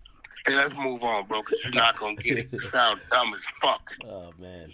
Nobody is going to get caught shooting. Hey, look, Blueface had a freeway shooting. You hear me? The world watched him. You understand what I'm telling you? They watched him in the middle of the freeway. Listen, he got booked Okay? You saw him get booked, and then he got bailed out. And then we was in court, nigga, in the next 4-5 days. And we was in court for the next year fighting the case. You see, it was a court date. Ain't no 2.5 years, nigga. And within that 2.5 years, you get caught up again with an AK-47. Okay. And it ain't no court date. Fuck out of here, bro. So hold on. If you know, again, if you, I don't know if you communicate with Luce or his wife, would you suggest that Luce stay the fuck away from Brick? I'm not gonna suggest nothing, bro. Luce could do what the fuck Luce want to do. That's your He friend. a grown motherfucking man. But that's your My homie. wife's name is R&B, nigga. I don't fuck with men. Now my woman is gonna do what I requested her to do. That's a grown man. So you I'm tired of you weird ass niggas talking to me like he's a child or something. No. I don't think you're responsible for it. Listen, I don't think you're responsible for it. That man does what the fuck he wants to do. Yeah, but hold on. The only reason I asked you, Ain't no buts. the reason why I asked you if you would, buts, bro. The reason why I would ask you if you would suggest he do that. Okay, let me. Hold on, slow it Wack. down. Did you not suggest that he? Academic. Did you not suggest he not Luce calling no Diamond jumper? You suggested is he a not calling no grown jumper no more. man. Luce Diamond is a grown man. I know, he but does what he wants to do. But you I did tell slow no down jumper don't enough take his for calls. you to get it? Do you understand the words that are coming out of my mouth? But you told no jumper not to take his call, Wack. You told no jumper don't take his call. He's a grown man. Well, why tell no jumper not to take his call on your behalf? Because If now he's I'm grown. talking to a place that I got a contract in. I never told him not to call in there, but I told them, hey, kill that shit, bro. And I could call it at them. You know why? I got a contract to say I got a little say-so sometimes, just a little bit. Just a little bit. To them.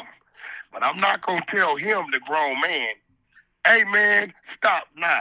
He going to do what the fuck he want to do. Wait, why would you tell no jumper Do you not know to? how I know he going to do what the fuck he want to do, Act?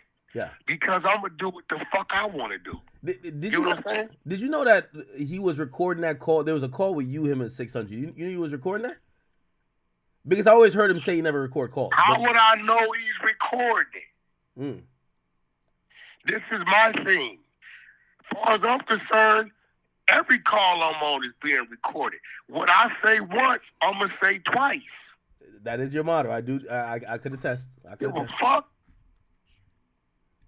Were you protecting no jumper when you said he shouldn't call it? Or are you protecting him?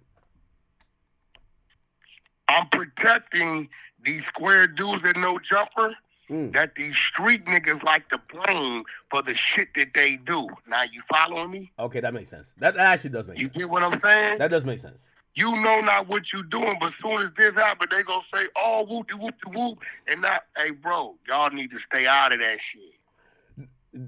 Brick says he's not getting bail anyway. That's why he's kind of talking his shit now. I know you don't like giving advice because they're all grown men, but do you think that's a smart decision? Because he literally said, I don't know, bro. I mean, I don't know that's what they want to do, bro. I mean, I think Brick, I haven't heard Brick say nothing incriminating over the phone. why did the mother of the deceased guy, Rayshawn Williams, or Wright, or whatever his name is, sorry, I don't want to say whatever his name is, but why you get mad at you? Like, shit. Like, you know. She got mad at me. I'm going to tell you why she got mad at me. Because what is that shit? Crime and law and crime? Law and crime. Law and crime.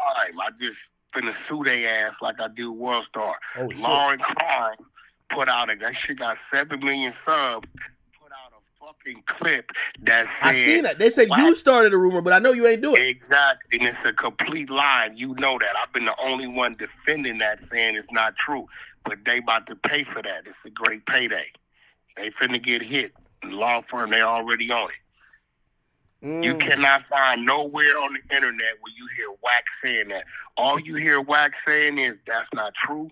I know Dayon. There's nothing gay about Dayon.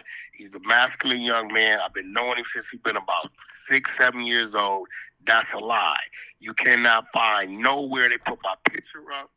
and slandered my name. So they're gonna pay for that. That's a good look. I ain't tripping. That's where they got it from. Hey, it's not my voice. It's some chick's voice on their site, so they believe that. Hey. I didn't know where that shit came from. You go watch Vlad. You watch No Jumper. You go on Clubhouse. The day that shit came out, it's a gay dude who put it out by the name of Unsexiest. That's his IG. You can go look at it. He got a fake text up saying the family sent this, and that's what it's saying. And he said it. That's where it came from. Never came from me, bro. I've never supported that narrative. Never. Nah. I get. Hey. So,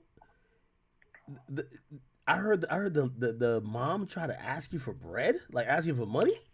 Well, that's why I thought they was all trolls.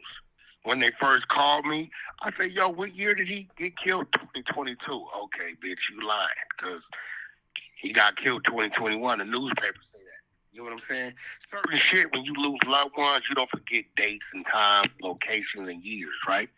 So that, and then secondly, she said, "Shh, between me and you, the feds told me they going to get him this month." I'm like, bitch, ain't nobody gonna tell your ass that, because then you can go kill the nigga before the feds get him, or you can go tell the nigga, right? And then right after I got off the phone, she sends me a text, hit me up for some bread. You want the text? No, I believe you. Hey, what? So, this is not in the indictment, but they used it for the detention order for Loose and Brick. They basically said them niggas talking, whether it was on Clubhouse or No Jumper, basically gave enough evidence that they should not be released early or released on bail because these guys have shown that they threaten people, they talk shit, they do all these things, and they're citing. You're lying, academic. Stop lying. Stop. I'm not lying. Stop lying to the people, bro. Listen. What happened? Loose cannon. Listen, bro. We have Brick work. I got to work, Wack. I'm about to pull up the work right now. I'm about to pull up the work. This what you gonna do. You pull up Bricks, and I'm gonna pull up Luce's, so you can stop lying. Okay. Because that's not what the fuck it says, bro. I'm gonna read you again in the Lucis is in blue writing. All you gotta do is in blue writing. It doesn't say nothing about no fucking Clubhouse or no fucking No Jumper. It absolutely does. You're a liar. It absolutely does. It mentions. All right, hold on. I'm about to read it. You're a liar. It mentions podcasts directly. Nature of the offenses and defendant's role in alleged extortion robberies. 2 active protection orders, noting one is reciprocal, an outstanding warrant report of violent January 2025 incident. Wack, I got it up on the screen. The defendant continues to threaten violence and carry firearms in addition to intercepted calls. Online, defendant continued to threaten violence, carry firearms, and discuss both. For example, in March, the defendant, quote, unquote, crashed out at his place of employment. They have a picture of him standing with a No Jumper logo in the back. He was threatening to shoot people. I trolled him, bro. Okay. All right. So hold on. That's not his lockup order, bro. Listen. Wack. I don't know. Wack. The title of this was the government's argument for why he shouldn't be let out on bail.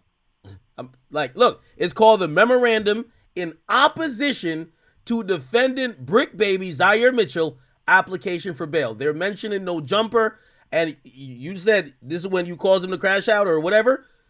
They're using his crash out as why he's not getting out. So do you think that these guys, you're smarter than them, but do you think they should really be responding to you? Because that's being used to keep them in jail.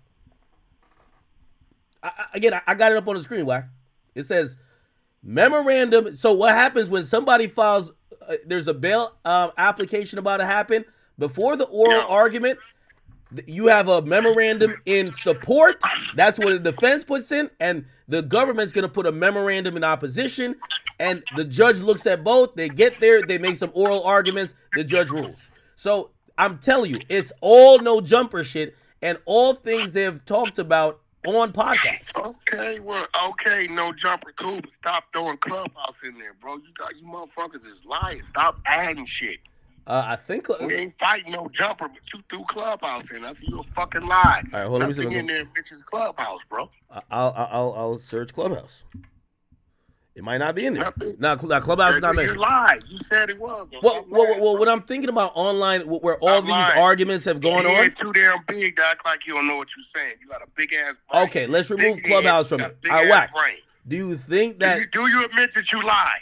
Clear Clubhouse. Yeah, I definitely was incorrect about that. Yes, I was Clear incorrect. Clubhouse. So we clear Clubhouse, right? Now, but let me say to you though, if in this guy's detention order is a bunch of podcast discussions that shouldn't be happening, do you think that people should stop whether they're responding to you or whatever? Well, here's the thing, bro. Here's what's going on, right? This was fucked up, right? And you know this to be true, right?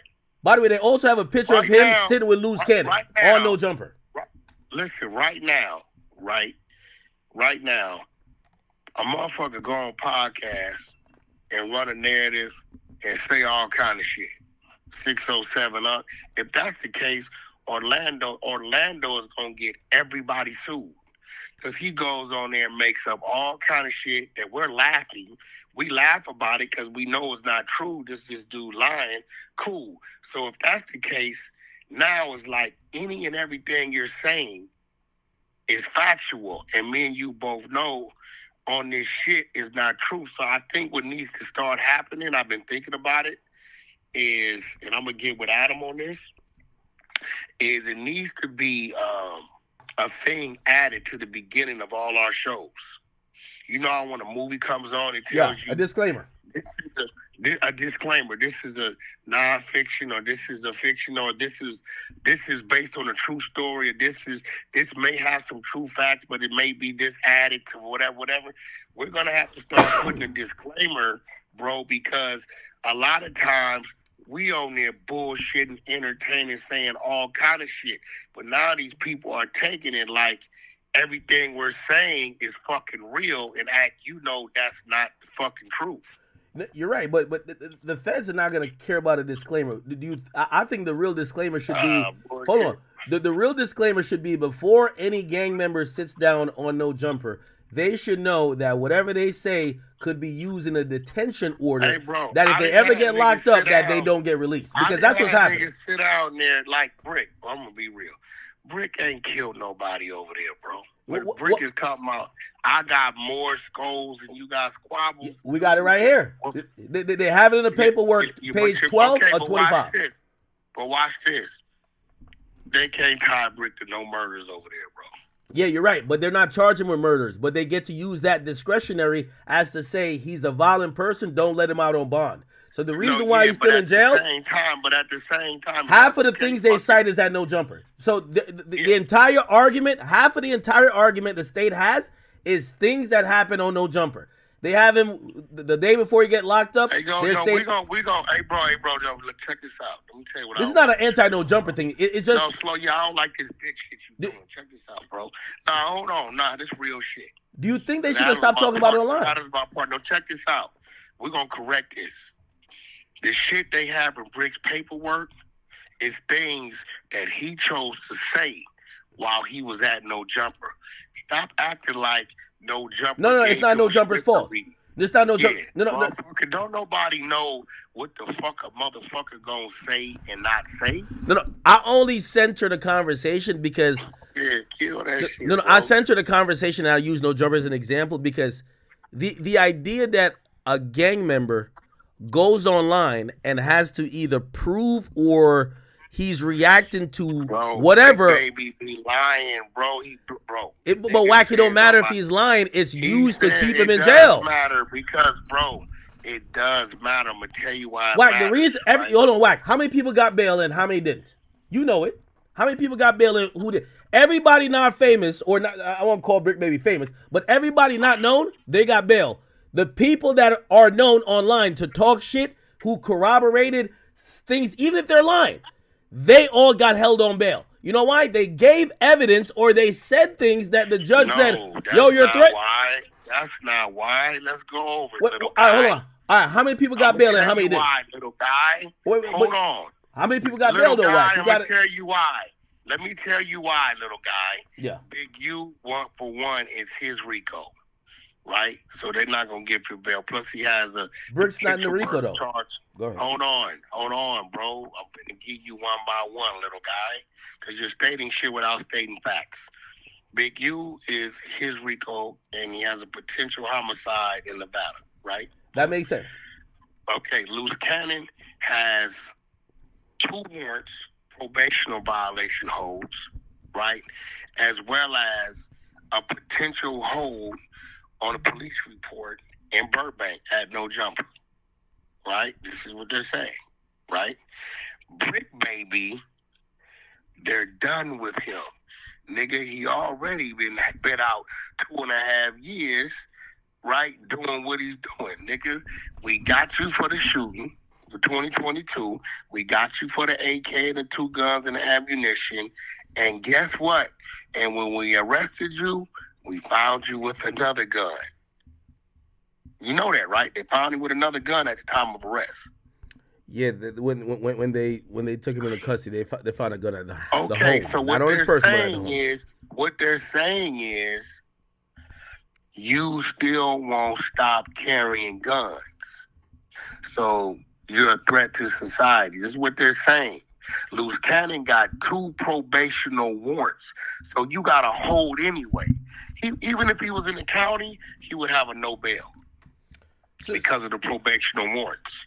So you're telling me it's just interesting that the only people that were other than Big U, because Big U has a murder. So only the 2 people that were talking online about criminal shit every day, they're the ones that got. Hey, listen, you could have eliminated online. You could have set them niggas in the pool pit. If you got 2 probational hold warrants, you ain't going nowhere. Anybody tell you that? I wouldn't give a fuck. If you was a mute, Why? You ain't going nowhere. Why? If you got a pending police but you'll report, get a bond. You'll get a bond. You just can't take it up because you have a hold. You won't. It'll be no bail. You ain't going nowhere. Probational hold. So you're saying no one else had that, but them? No, nobody else had that shit, bro. Everybody, half them niggas that. It's 2-3 of them niggas never been to jail. A lot of coincidences. 2-3 of them never been to jail. Never been to jail, never been to prison. But there were other robbers who they claim were robbers that were arrested too. No. And them niggas never been to jail. Oh. They had no criminal history. Oh, okay. Yeah, they had 0 criminal history, bro. So again, I'm just trying to send out like a general warning because I've been there. No, the game is definitely changed. Listen, bro, the game is definitely changed. Wouldn't you advise all street niggas? I went on there trolling the other day, Thursday. They like, Wack, where the fuck Adam at? I said, I put his ass in the trunk. They say, Wack, don't play like that because if the nigga get found in the trunk tomorrow, they gonna say you did it. Right? This was weird. Yeah, that's the time we live in. You're right. Yeah, it's weird because I'm trolling because 2 weeks in a row, he's not at no jumper. I'm like, I'll put his ass in the trunk. I'm going to let him out next week. And Wack, you shouldn't play like that because... And I'm looking like, motherfucker, what you mean? Like, everybody knows I'm bullshitting, but in this climate, is whatever you say, they can say is real, bro. And by the way, I'm glad that you cleared up the whole thing with Trap Lord Ross because they was trying to... Some people like, wait, is he extorting? Hey, bro, act, fuck you. Hey, don't get me on one, bro. Leave that alone. Cause No. We cleared that up on here because you sent me the message and we read it. What he said in his video, the messages didn't support that at all. So we agree with you. Oh, he got a wait. You said that they got a video up on me? I don't know if it's still up. It was from a video when he said, Wack extort me again shit or whatever. And no, he took that down. He didn't take that down? I don't know. I don't want to get involved in that. Yeah, because if he didn't take that down, I'm finna get paid. Okay, I don't know. But okay. But we cleared that up. He texted me and told me he took that down. Oh, okay. Man. No, but what I'm trying to say, Wack, and I'm trying to see if you'll get on board with this. We should probably issue a PSA to everybody to say, hey, listen, I don't care if it's my platform, Flacco's platform, Vlad's platform, Adam's platform, could be on Clubhouse with you. You should not get on there speaking about these type of things and also threatening violence to anybody. Hey, look, I'm gonna be real. The only reason why this shit is going on is because they both caught up in the big Rico. They wasn't caught up in the big Rico when none of this shit be going on, bro. No, you're right. That's right. But yeah, and they're caught up in it. They're caught up in it behind shit that has nothing to do with podcasting. No, but Wack. Their charges and allegations. Their charges and allegations. The robbery in 2022, allegedly. The shooting in 2022, the AK and the 2 pistols of ammunition in 2023 had nothing to do with a podcast, bro. Yeah, but it does have to do with their online activity when they can't get bailed. It's listed. There's listen. You're going from one extreme to the next. Well, I think this is like easily stop doing this shit, little guy. What I'm telling you is. Nobody's blaming no jumper. Yo, Wack. If I'm a media outlet saying we should tell all gangsters to stop coming on platforms talking crazy. Caught up in the RICO. Let me slow it down for you. If they were not caught up in the RICO, there wouldn't be a bail hearing. And the only reason why they had the bail hearing is because they're caught up in the RICO that has nothing to do with a podcast. Why? I'm not saying they got indicted for a podcast. What I'm saying is that if put it like this, Wack, if say I catch a federal case and I'm seeing paperwork. Hold on. Everything they got. Wack. Here's the thing. If they mention my conversation with you, I'm probably not talking to you again. Man, bro. What you want me to do? Stand at the bathroom and tell every grown man how many times to shake his dick and wipe his ass? No, fuck out of here. No, because I'm trying to have a consensus. I ain't telling no grown man shit. I'm trying to have a consensus saying I'm not telling no grown man shit. So you think these street niggas should continue? Not telling no grown man shit. Do you not understand the words that are coming out of my mouth? Fuck you and everybody else who want to try to make me a babysitter, nigga. Don't utter them words to me. Wack. I'm not telling the grown man shit. No, Wack. I'm not making you a babysitter. I'm not telling the grown man shit. Wack, let me tell you this. I remember when someone said, hey, listen, they used the video of yours in court. I started to look to say, hey, listen, I'm not trying to get no. And by the way, it's not like I have these guys on my platforms and they're saying it. I don't want to get nobody indicted or locked up. If they said the way how ACK is doing this is how we're locking people up, I would change. So I'm only saying this to say this is the first RICO case that they've ever mentioned podcast this much. I think podcasts should probably take note. You don't think so? We're different people. My homies wouldn't be fucking my bitch in my backyard either. See how we different people? So you're different people, right? I'm telling you, I don't edit. I don't upload. And I'm not telling a grown man a motherfucking thing. So wait, Wack. So you still, like, after watching all of this shit with this big Rico, you would still... I'm not telling a grown man shit. No, I'm not saying you telling them. I'm talking about your actions. You would still be on either Clubhouse or anything else discussing people current street situations, knowing that these niggas just got wrapped up and their words have been used against them? So the only thing we discuss is what's on the work. It's on the work, we running it. Wack, you were discussing Brick Baby not going to court and there was no work that existed that time. So you're discussing his current street situation. Wait. Say that again. There was no paperwork that existed, but you were discussing. That's why we discussed it, you bitch ass nigga. How you ain't got a court date and no bail information? Now, hold on. Wait. But Wack, why is that online content? No. Why is that online content though? Because nigga, that's what we want it to be, motherfucker. The fuck is you talking about, you police ass nigga? Why did you take motherfucking takeoffs, fucking shooting, sit here like the fucking DEA, still frame it, circle shit, break down who had on what color what, who had on what shoes? I got the best answer. Keep going. Shut your fuck ass up. Wait. Wack. Police shit that ever been done in the history of fucking podcasting. Hold on. You sit there on the open fucking murder case. Wait. Hold on. Wack. Wack. down the shirt. Fuck all that. What? Now it's up, nigga. No, you Wack. fucking with the 100 side of the trenches. Hold on, It's up Wack. and we stuck, Wait, nigga. wait, you Wack. did the most police shit Wack, ever done here's the in the difference. history of fucking podcast. Wait, Wack. Did you not? Wait, Wack. Are you gonna let me say the Did you difference? not? Wack. Did you not? The difference is, I know I did it and I admit it. Everybody else is doing it and claim they're not. Okay. I know I did it. No. I said I'm solving this. Wack. I literally said I'm solving a murder alive. Everybody else is doing it and acting like they're keeping it straight. Hold on. As long as everybody say what I did with the takeoff shit was police shit, I'm a civilian. What y'all are doing is police shit too. We all doing police shit. If we admit it, let's go. We all hold hands and do police shit. Listen. That's all I'm saying. Let me explain something to you.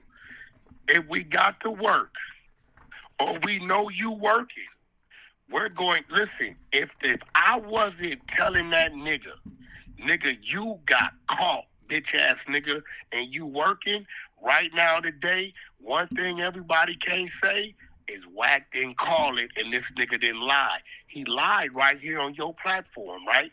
Now, Wack, I had to Wack, call I'm him with out. you. Hold on. Wack, hold on. The key point you're about to skip over, I said, and I'm admitting, that takeoff shit is I do police shit on here all the time. I solve crimes. Yeah, we buy that. Okay. Hold on. So as nigga, long as you say that the Hunter side does it too. We all do police shit. We will continue to read and run paperwork. I don't give a fuck what it's about. Okay. So, and by the way, everybody knows you fucking with Ack. Ack is liable to do some police shit. Will you say the same or no? Nigga, what you mean? Like, nigga, I'm just correcting you because you talking about what we doing. We don't do what you do, nigga. That was a wide Wack, open you know murder this case more than me. You mentioned the allegation of a murder before we ever seen a work. We never seen a work. Listen, and at least 5 of our rooms on the Hunter side, I got a guy named Prince that if I brought him in here right now, he can recite the whole shit to you. You know why? We have rooms on the Hunter side called Murder Mystery, where we didn't ran through the whole indictment. We got the morning show where we didn't ran through the whole motherfucking indictment. The only thing I would say is that with the takeoff thing, I got the murder suspect. You didn't read no indictment, nigga. No. Went over fucking video footage. Wack, you didn't read no indictment. You basically went to talk to the victim or the victim's mom. So we did the both same thing, except you were right. I was wrong. Hey, bro. We're talking to 2 people who giving us. We know they're giving us wrong information. We didn't give a fuck. You look. Do you know what that content was designed to do? What? The same shit what Big U did to me, antagonized the fuck out of him. He got me back on his turn in. Nigga, he say shit, they ask me questions. He did make it hard for you. He was trying to make it hard for you. He was trying to go crazy on you. Okay, but guess what? Looking at what he said and looking at the indictment, can you say, Big U, you said some bullshit on Wack because that you said is supported by their fucking indictment paperwork, right? But he shot his shot, so I gotta answer questions. So what we did, when we hear these ladies telling us wrong murder dates, wrong murder years, and this gonna happen, and you asking us for money after the fact. Wack, here's the difference. Trolling. I give you the big difference. Is trolling. We press play, and guess what? We sat back and we wanted to watch him get questioned, and people tapping him on the shoulder. His homies call us. You think they don't call us and say, yeah, we was at the park today and they asked Cuz about that. What'd he say? The nigga got mad and stormed off. That's all we want to hear. Wack, by the way, we don't give a fuck if it's true or not. Here's the difference. So I always say, and I take credit, and I stand on that takeoff stream. That was a legendary stream. But at the end of that stream, if everybody watches it, we never pointed out Patrick Clark as the person who did the shooting. We pointed out other people that were incorrect. We were wrong. You basically point out the right nigga, Big U. Like, that's the only difference. Okay, we watch. Here goes the difference. Here goes the difference, you bozo ass nigga. Here goes the difference. Now, hold on. Go ahead. Here goes the difference. When you did that bullshit you did, right? That's not bullshit. Wack. No, that was slow good down. work. That was good Slow work. down. Slow down. That was Slow down. great work. Slow I got down. promoted to Slow lieutenant when after you that. Did that. When you did that, right? Let's keep it real. The difference between what you talking about and what we talking about, when we released a recording of March 8th, 2025, right, that we think is some bullshit, but fuck it, we're going to antagonize the nigga. The indictment shows from January 24th, 2021, they already been doing what they doing. In June of 2023, Big U was arrested for his DNA. See, now this is where Big U's bullshit at. He sat there turning himself in and act like he was oblivious to everything. Am I right or wrong? You're right, but I'll be honest though. Now stop. Wait, no, stop. Go ahead, Walk with me. keep cooking. But when you read the Chat, one in the chat if Wack's cooking right now. He's cooking. Hold on. But when you read the indictment, it clearly says on the 2-year anniversary of Rayshawn Williams' murder, the FBI visited Eugene Henley's house where they spoke to his wife. They told his wife not to notify, but they need to speak to Eugene Henley regarding the murder of an individual in Las Vegas. Mrs. Henley then, actually SH, right, as they describe her, then used Eugene Henley's father's phone to contact him and say the police came by here talking about the murder. This is January of 2023. Let's move on. June of 2023, the indictment states that they served a warrant on Eugene Henley for his DNA to match it against the murder of Rayshawn Williams, right? Then it says August of 2023, arrest was made, which they took him in and released him. Now, listen, this is what I'm going to do. I'm going to stop there, right? Actually, I'm not. Let's go to the wiretaps. It has Eugene Henley calling his son in 2023 saying, son, don't talk to nobody about the murder.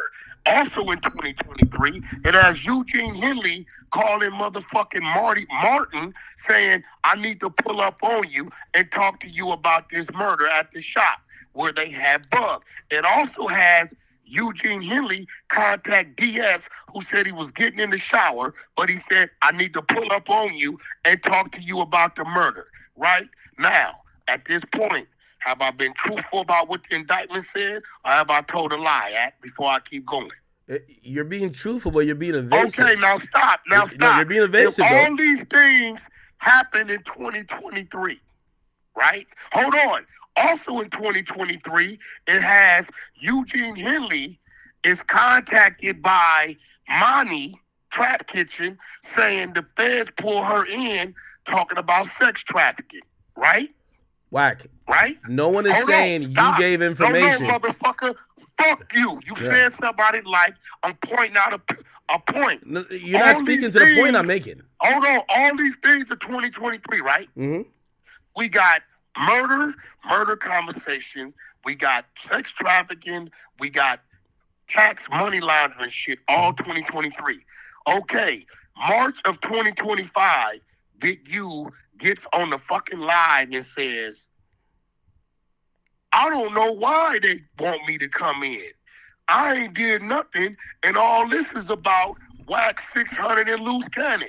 Bitch ass nigga, what the fuck the sex trafficking in 2023? What the fuck the DNA you gave in June 2023? What the fuck your wife getting questioned, calling you on your damn phone of January 2023? And what the fuck the tax shit in August 2023 got to do with a loose cannon, a Wack, and a fucking 600? Motherfucker, you knew you was hot. Am I right or wrong? You're right. So can I respond now? I rest my case. Okay, and Wack, what I was Fuck saying. out of here. You knew what he was saying? Wack, what I was saying when you compared it to what I did with Takeoff. So the Takeoff thing was a public murder caught on multiple cameras that I went over. Nobody knew about this. Nobody even knew who Rayshawn, whatever his name was, that died. No disrespect to him. Okay, I want you and your hold on. You and your associates brought that to the internet and then told us the main suspect. Wait, hold on. Go through your Google and put no. The masses didn't know. In Las Vegas. Hold on, the masses did not know. The masses did not know. Just because we don't give a fuck about no masses, nigga. Yeah, but if we're talking about solving a crime, we knew the investigation was already happening. Wack, put it like this: In the Takeoff case, not one time, and I read through all the indictment and paperwork and even the detention request from the state of Texas about Patrick Clark. It never mentioned academics. You know why? Because nigga, okay, well watch this, weird ass nigga. Nowhere in the fucking indictment does it mention fucking Clubhouse. No. And I'm not saying it does, but the whole point of what I'm saying is that what the fuck is you talking about but right now? If you're saying that what I did was police shit and I'm not mentioned in that. Listen, bro. Wack, I talked about a public case. You brought a private case and told us the suspect when we never knew the suspect. Yo, we were. I know who everybody is in that paperwork, right? Yeah, but Wack, you and your cohorts introduced us to all of this. Like, if the indictment just popped up, that's one thing. Are you mad that we had the exclusive? No. What I'm saying is that because Clubhouse got the reach you don't have. Is that what you saying? Wack, I am upset that Clubhouse. Are you mad that the Hunter side got the reach you don't have? Nigga, yeah, I'm upset that Clubhouse did what I couldn't do with the Takeoff case. They did it better. That's what I'm saying. Listen, we're both doing police shit. Okay, but no, we're not. We're not doing police shit. We did the same shit. No, we're not doing police shit. I admit it. That was police shit what we did. Hey, bro, but I love Takeoff. Rest in peace. I'll do it again. Listen, bro. Hey, listen. I have a lady named Tink who runs a room called Murder Mystery. She's 25 years old. She lives in Chicago. She's a very nice and polite woman. I talked to her when I came there. She's very nice. She's not polite. She will pack your ass up. Well, she was nice. The bitch drunk, no telling what she gonna say to you. But listen to what I'm trying to tell you, right? She runs a room called Murder Mystery. Mm-hmm. She did a room based upon a newspaper clipping from Nevada in 2021. You get what I'm saying? You're also on record admitting that you leaked the info that 600 could use to make it public. Bro, we don't give a fuck. We're going to tag and knock the shit out of Big U. We don't give a fuck about that. If these ladies want to run that, that's their boys. We run it. Whether it's true or not, we don't give a fuck. Bro, like he run shit on me, we run shit on him. We don't give a fuck. So you're acknowledging that you didn't like the nigga and you weren't opposed to connect dots. One time, Big U hung himself. We know it was some bullshit. Wait. All I'm saying is, hold on. Guess what? Guess what happened all day that day? Yeah. Everybody blew his phone up. Homie, they say you hung yourself. He got irritated like a motherfucker. You know what he turned around and said? What'd he say? 600 the police. Okay, 600 was answering questions for 2 weeks. Bro, we've been antagonizing each other, nigga, for years. So let's, but that's what I'm saying. You definitely put the bullseye on him. Which, by the way, there's incidents mentioned after. Hey, yo, check this out, bro. I had this conversation with you, bro. Some real shit. You a man like I'm a man. Stop playing with me. No. I'm not saying. You didn't solve a crime. Hey, listen, you nigga, did media shit. Nigga, Wack, you know this is media shit, right? Like, bro, listen. That's why what you said to Trap Lord. You raped that girl at your house, then, right? Either you gonna start respecting me and stop playing with my name, or I'm gonna play with you back. The fucking indictment says nobody said you solved the crime. You never solved the crime. 2021. Wack, nobody say you solved the crime. No one say you solved the crime. Nigga, stop playing with me, No. Wack, because you're intentionally. You got me fucked up, nigga. My name is Wack 100, nigga. You ain't bigger than the program. Wack, nobody. I'm not these little niggas. Nobody's saying you solved. Nobody's saying you solved the crime. The point what we're trying to say. You better correct that. Stop playing with me. No. Nobody's saying you solved the crime. What we're saying is, like, for example, that when we mention the takeoff thing, I'm admitting a lot of that goes into what people might call police shit. I'm a civilian. I don't give a fuck what people think about what I'm doing in terms of that. I love takeoff. Wait, hold on. You're cutting me off. The only thing I'm saying with that is that I never solved the crime. You know what I did do? I put the focus on the people in them videos, and I don't know if it helped the guy. I don't care if it did. No, I want you to stop. Listen, I'm glad you said that. You put the focus on them, right? You put the focus on Big U. No, I didn't, you stupid ass nigga. 2021, the focus was already on. No. I'm not talking about for the cops. I'm talking about for the rest of the viewing public. Because you think the cops. Well, that's where we fought. We don't give a fuck. All right, but that's what. We don't give a fuck. But Wack, that's what people call police shit. Wack, you know. Hold on. I did the war in Chirac.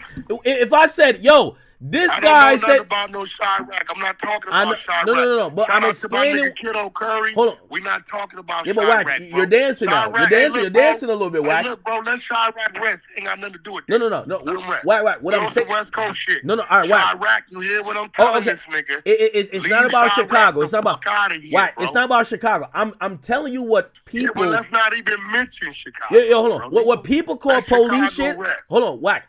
I'm saying what they call police shit with me, which I don't care if they do call it.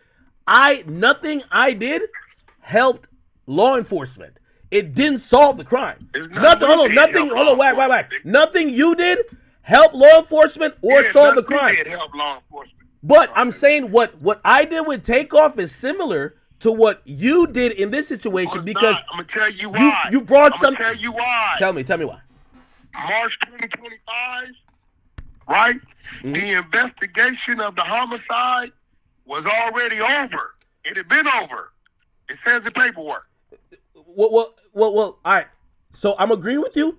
I'm agreeing with you. It's been over. Hold on, Wack. Here's the thing. With the takeoff murder, the police had the surveillance footage, so they knew who actually shot. So whatever I was talking about, it's already over. The same thing. But the online people consider that Wack. People consider talking about open murders and open cases police shit.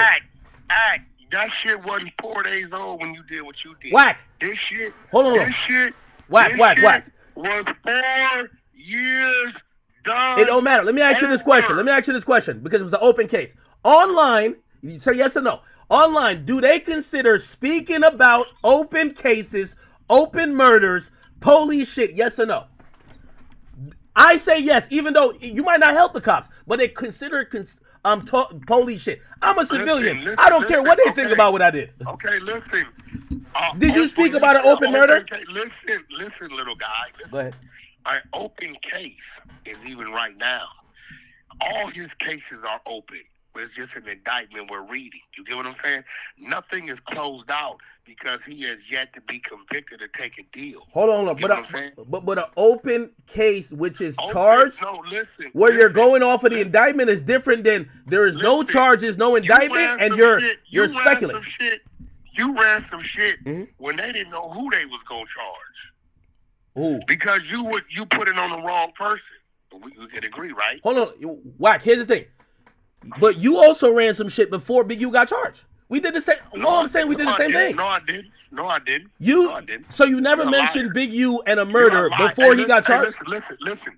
June 2023, Big U served a warrant for the DNA for the murder of Rayshawn Williams. January 2023. But he wasn't charged. For indictment. Feds visit his wife. But he wasn't charged. Was he charged with murder at that point? Listen, but what you're failing to realize is in March of 2025, when we played the recording of these two ladies. Was he charged with murder at that point? It was already sealed. The complaint was already done. So you knew that he was gonna get charged with murder? We didn't know shit because we thought the bitches was capping. Okay. You know what I'm saying? We didn't know shit. Hey, bro, I did it to you. I had Paris Hiltran come on here, do a recording about this big old thing about how many times y'all fucked, right? Okay. I did it to fuck with you and your girl because you were attacking my artist, did I not? Yeah. I didn't give a fuck if it was true or not. I just wanted to agitate your household. And guess what? 2 years later, when I met your girl, she's still asking me questions about it. It was a great agitation. I told you, leave my artist alone, and I'll stop trolling. You left him alone, I'll stop trolling. That nigga he been trolling me, I'ma troll him.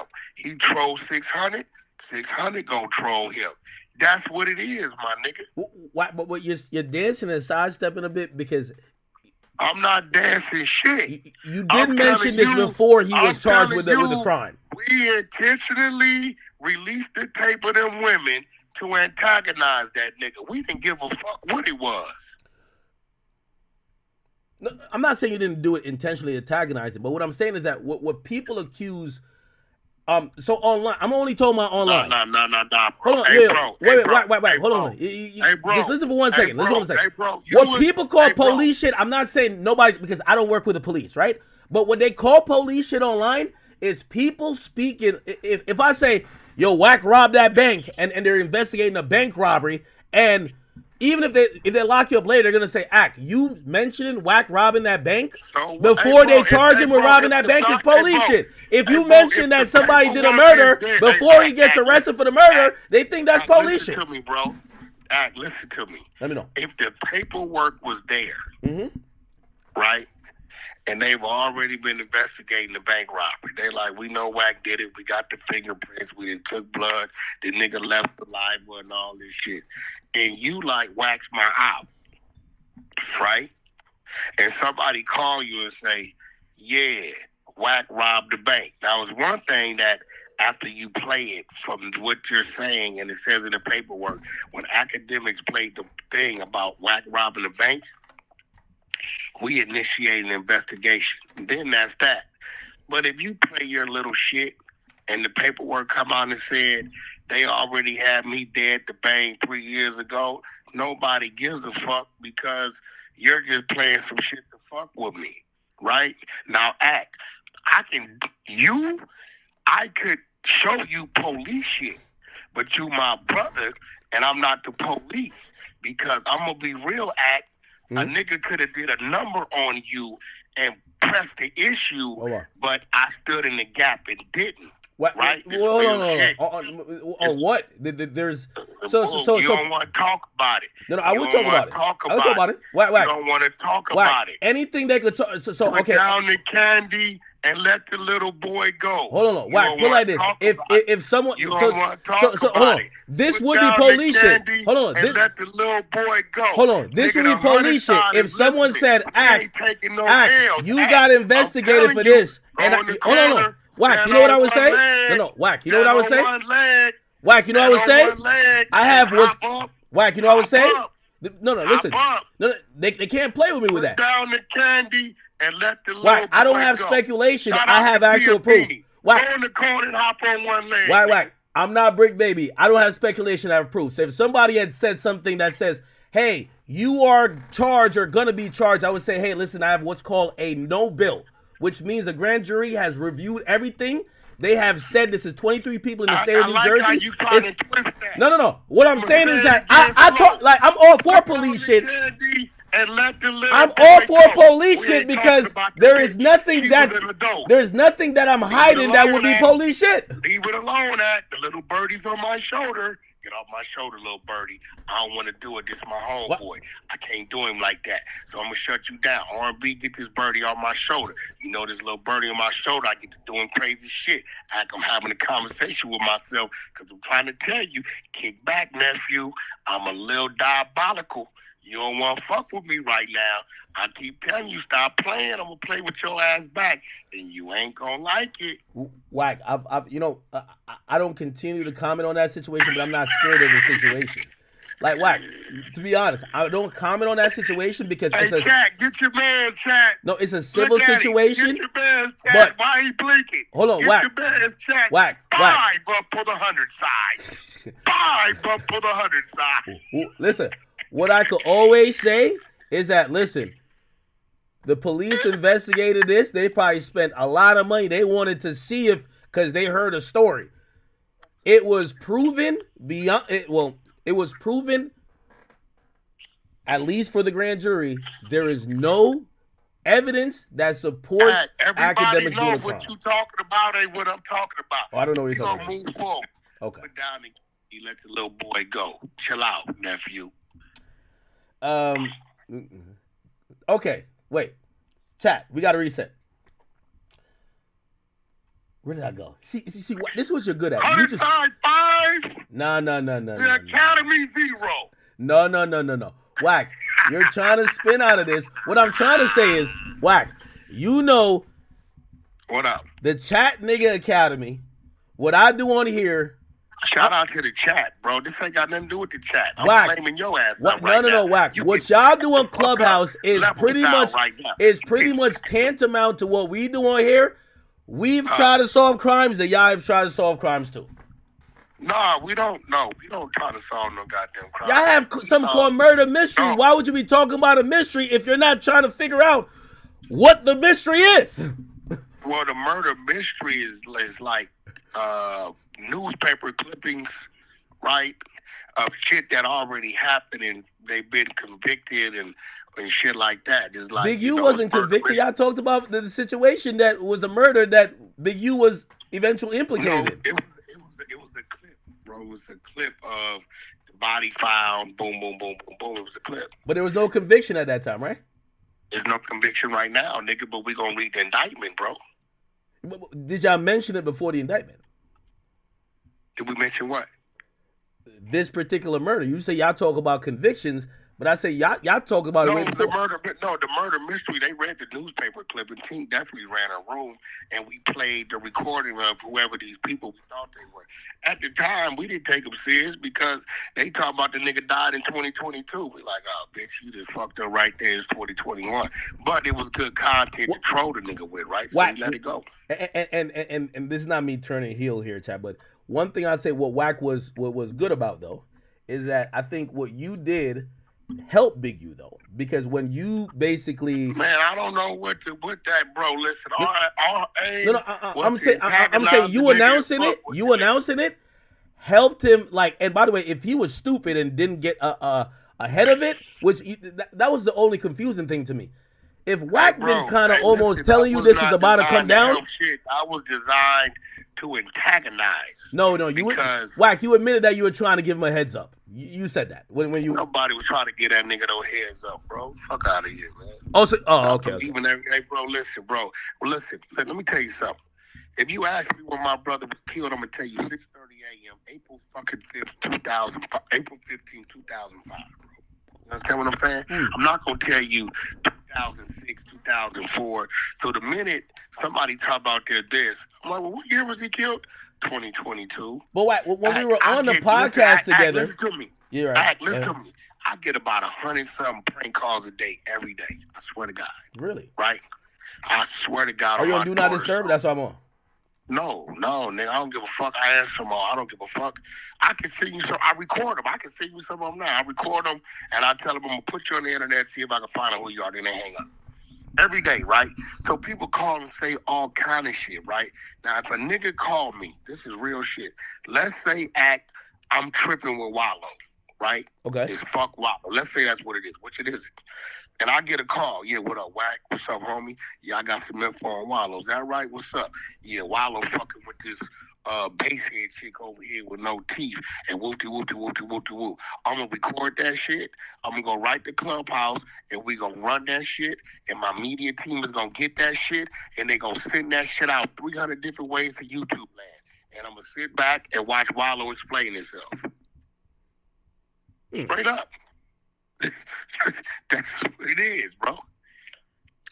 Okay. So let me get your definition. You get what I'm telling you? You get what I'm telling you? No, I absolutely get it. By the way, Wack, everything you're saying, I would not only do, I'd probably do 10 times more, right? You know what I mean? Like, I love this internet. Bro, like, we not putting no motherfucking, I got a crank call coming in right now.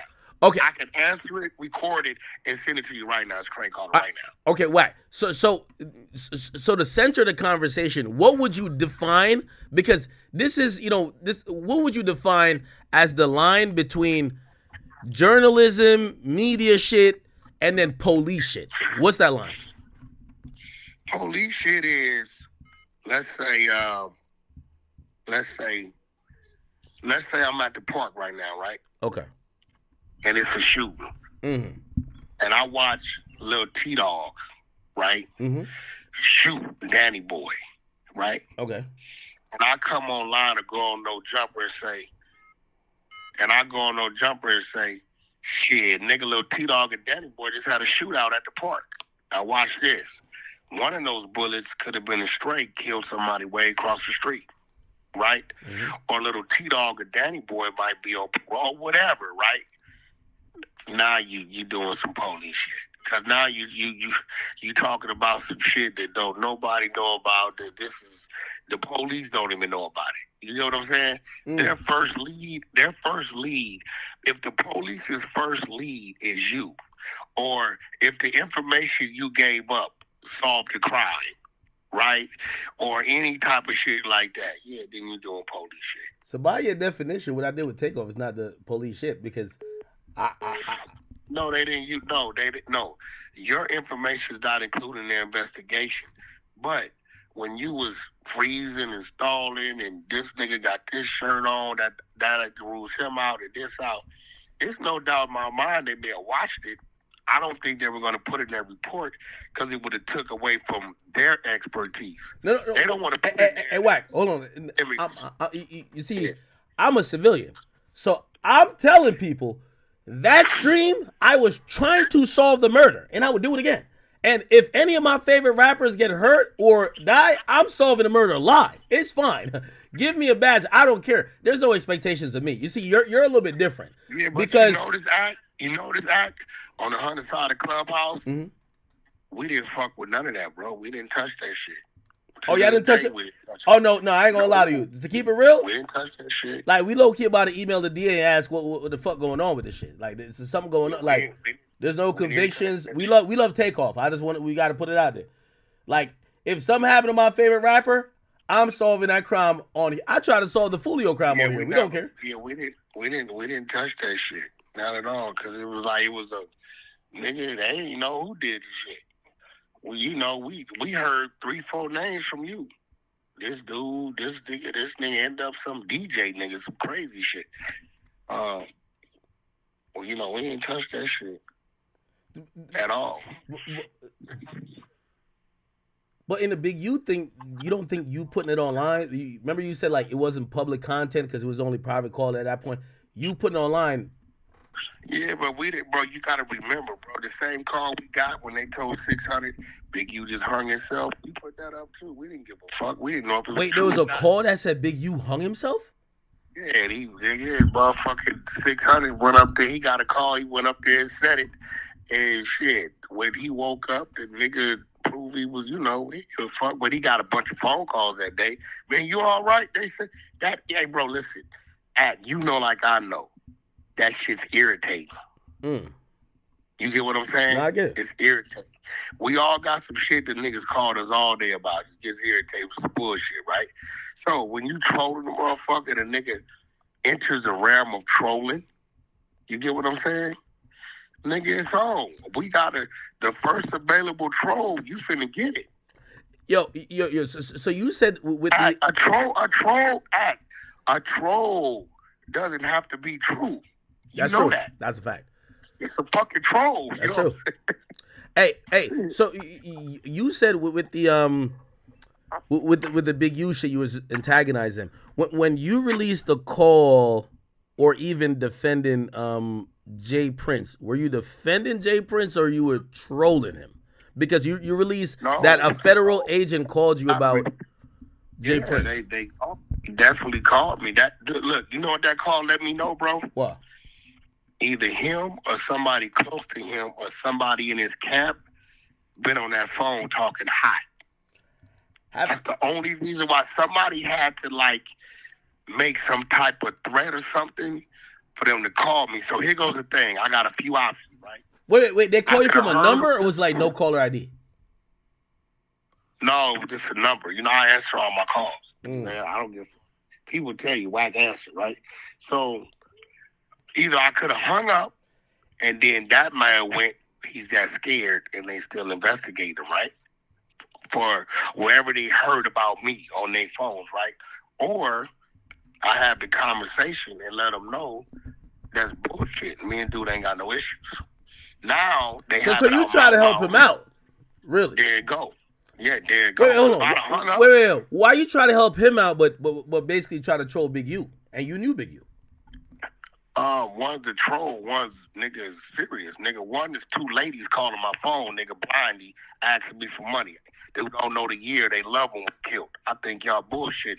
The other one is telling me they these people calling about they hearing this dude want to do something to me. And I'm telling them, nah, me and dude is cool. We ain't got no problems. We just talk a little shit on internet. We've been knowing each other 15, 20 years. We have no problems. I don't feel threatened one bit. He's a pillar in this community. As I, boom, boom, boom, boom, boom. We have no problems. I've never felt threatened by this man. I've never had a serious issue with this man.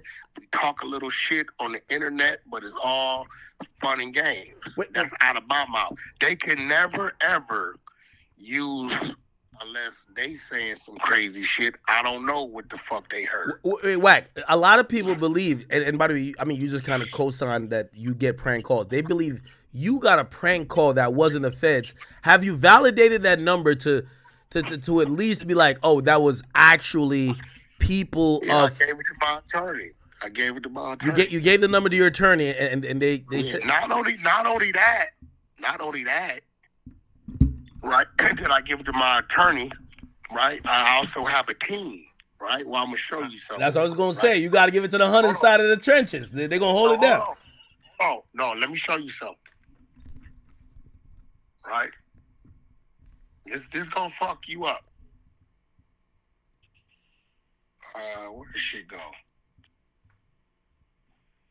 All right, watch this.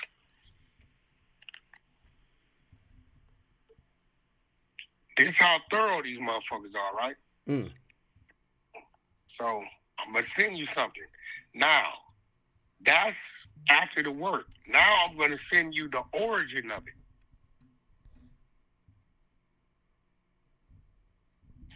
You see that? Yeah. Okay, so... Wait. Is that the name of the person who called you? No. That's some recent shit. But I'm going to show you who called me and asked me... About Jay Prince? No, that has nothing to do with Jay Prince. What you're looking at. Look at the date. No. I know. I was just wondering... The Jay Prince Fed call, I ain't gonna lie, I'll be shitting bricks.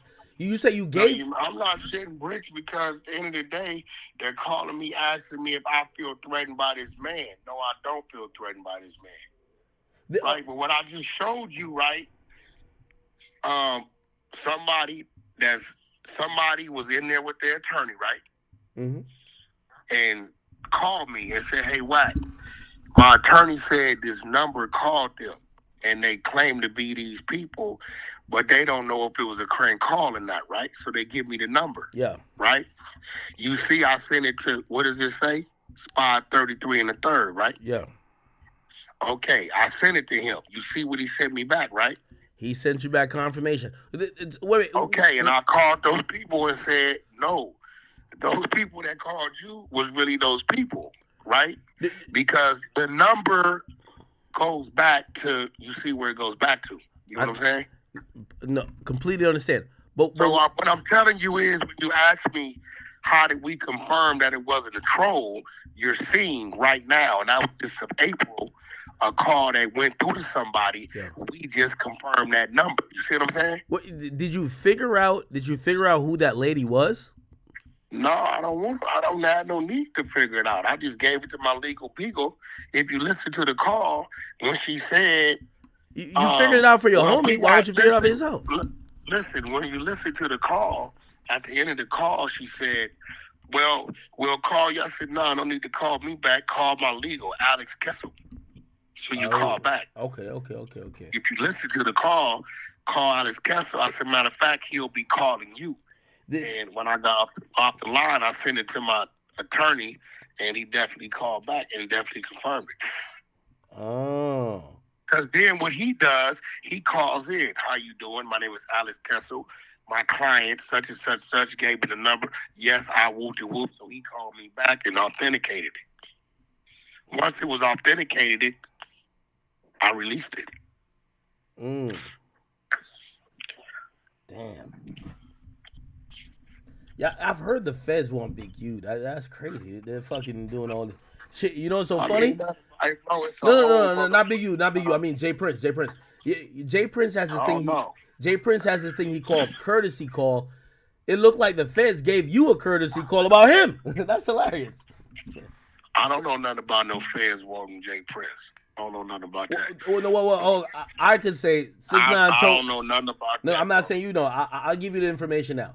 6ix9ine told me in the 11th hour when he said it was a whole day of snitching. They asked him every question in the book, and they said after a while they left, and there was a new set of feds that came in and said, "What do you know about Jay Prince?" Because they knew he had issues with him. He said he really didn't have much to say because he never knew them, but they wanted information, and that let him know they were looking into Jay Prince. I don't know. Hey, listen, I'm gonna be real. That's all I know about Jay Prince. I mean, you Listen, gotta know they're looking into him because they called you too. I don't know nothing about that, bro. Stop playing with my. No. I'm not saying you know nothing about it, but what I'm saying is, Wack, you're not listening. Listen, they never told me. Hey, look, weirdo, you got the fucking calls, not edited. They Wack. told me what the fuck they heard, but I'm not stupid.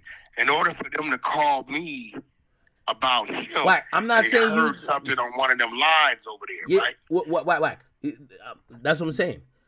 If know if the about feds Jay call Prince- you about me, if the feds call you about me, you'll be real like, with you, bro. oh, the feds I are don't looking fuck into with act. dude like that. Right? All I know about Jay Prince is rap a lot. No, you don't know nothing. I know. Hold on. Hold the fuck up, bro. You brought him up, nigga, and I'm going to clear it up. I know rap a lot, right? I know his children. I know Josh Prince has something to do with the father of Drake. I know from music, he rolled off into cattle and hay and shit like that. I know he got an island somewhere in Belize or some shit. He wrote a book because I seen him in BET weekend one week in the radio room working his book. I know he was fucking Deion Sanders' ex-bitch. Okay, all that's good. I don't know, bro. Jay Prince. I know you don't know anything, but let me ask you. I'm asking. Wack. I'm the square dude. I'm asking the street nigga. If the feds is calling you asking about someone, what does that tell you? They tell me they called and asked me about him. That's it. That's it. Everything else is assumption. I don't know, bro. I don't know. No. I know he's in the boxing. I don't know. No. So wait, Wack, isn't it an assumption that somebody called a case but no court date? Maybe that's an assumption. You're saying the feds call you about somebody, and it's an assumption that they're looking into them, but it's not an assumption that. No, academics. That's a fact. It's documented that a case was called. It's documented several. But it's not documented that he was talking to the feds or working. So you're assuming. Yo, look, I'm going to say this for the last time because you're making yourself sound real stupid. I don't think you understand what working means. And I get it because you're not on the street. You don't understand. Working is snitching, right? Working is snitching. No. Listen. What's the difference? Listen. Here goes the difference. If I say dude snitched on dude, right? Mm-hmm. I can pinpoint exactly who he told on. When we say a nigga's out here working, we don't know who he led them to or how many. We just know at a time you were supposed to be in prison, they allowed you to stay on the street, court-free, bail-free. And the only time they're going to do that, you get what I'm saying, is if you're providing something for them. See, listen, when I fought my Texas case, I had court dates. I had a fucking bail bondsman I had to call every fucking Thursday. If I didn't, they'd have locked me up. You get what I'm saying? I had a bail receipt and court dates. Attorneys, I was going back and forth to court.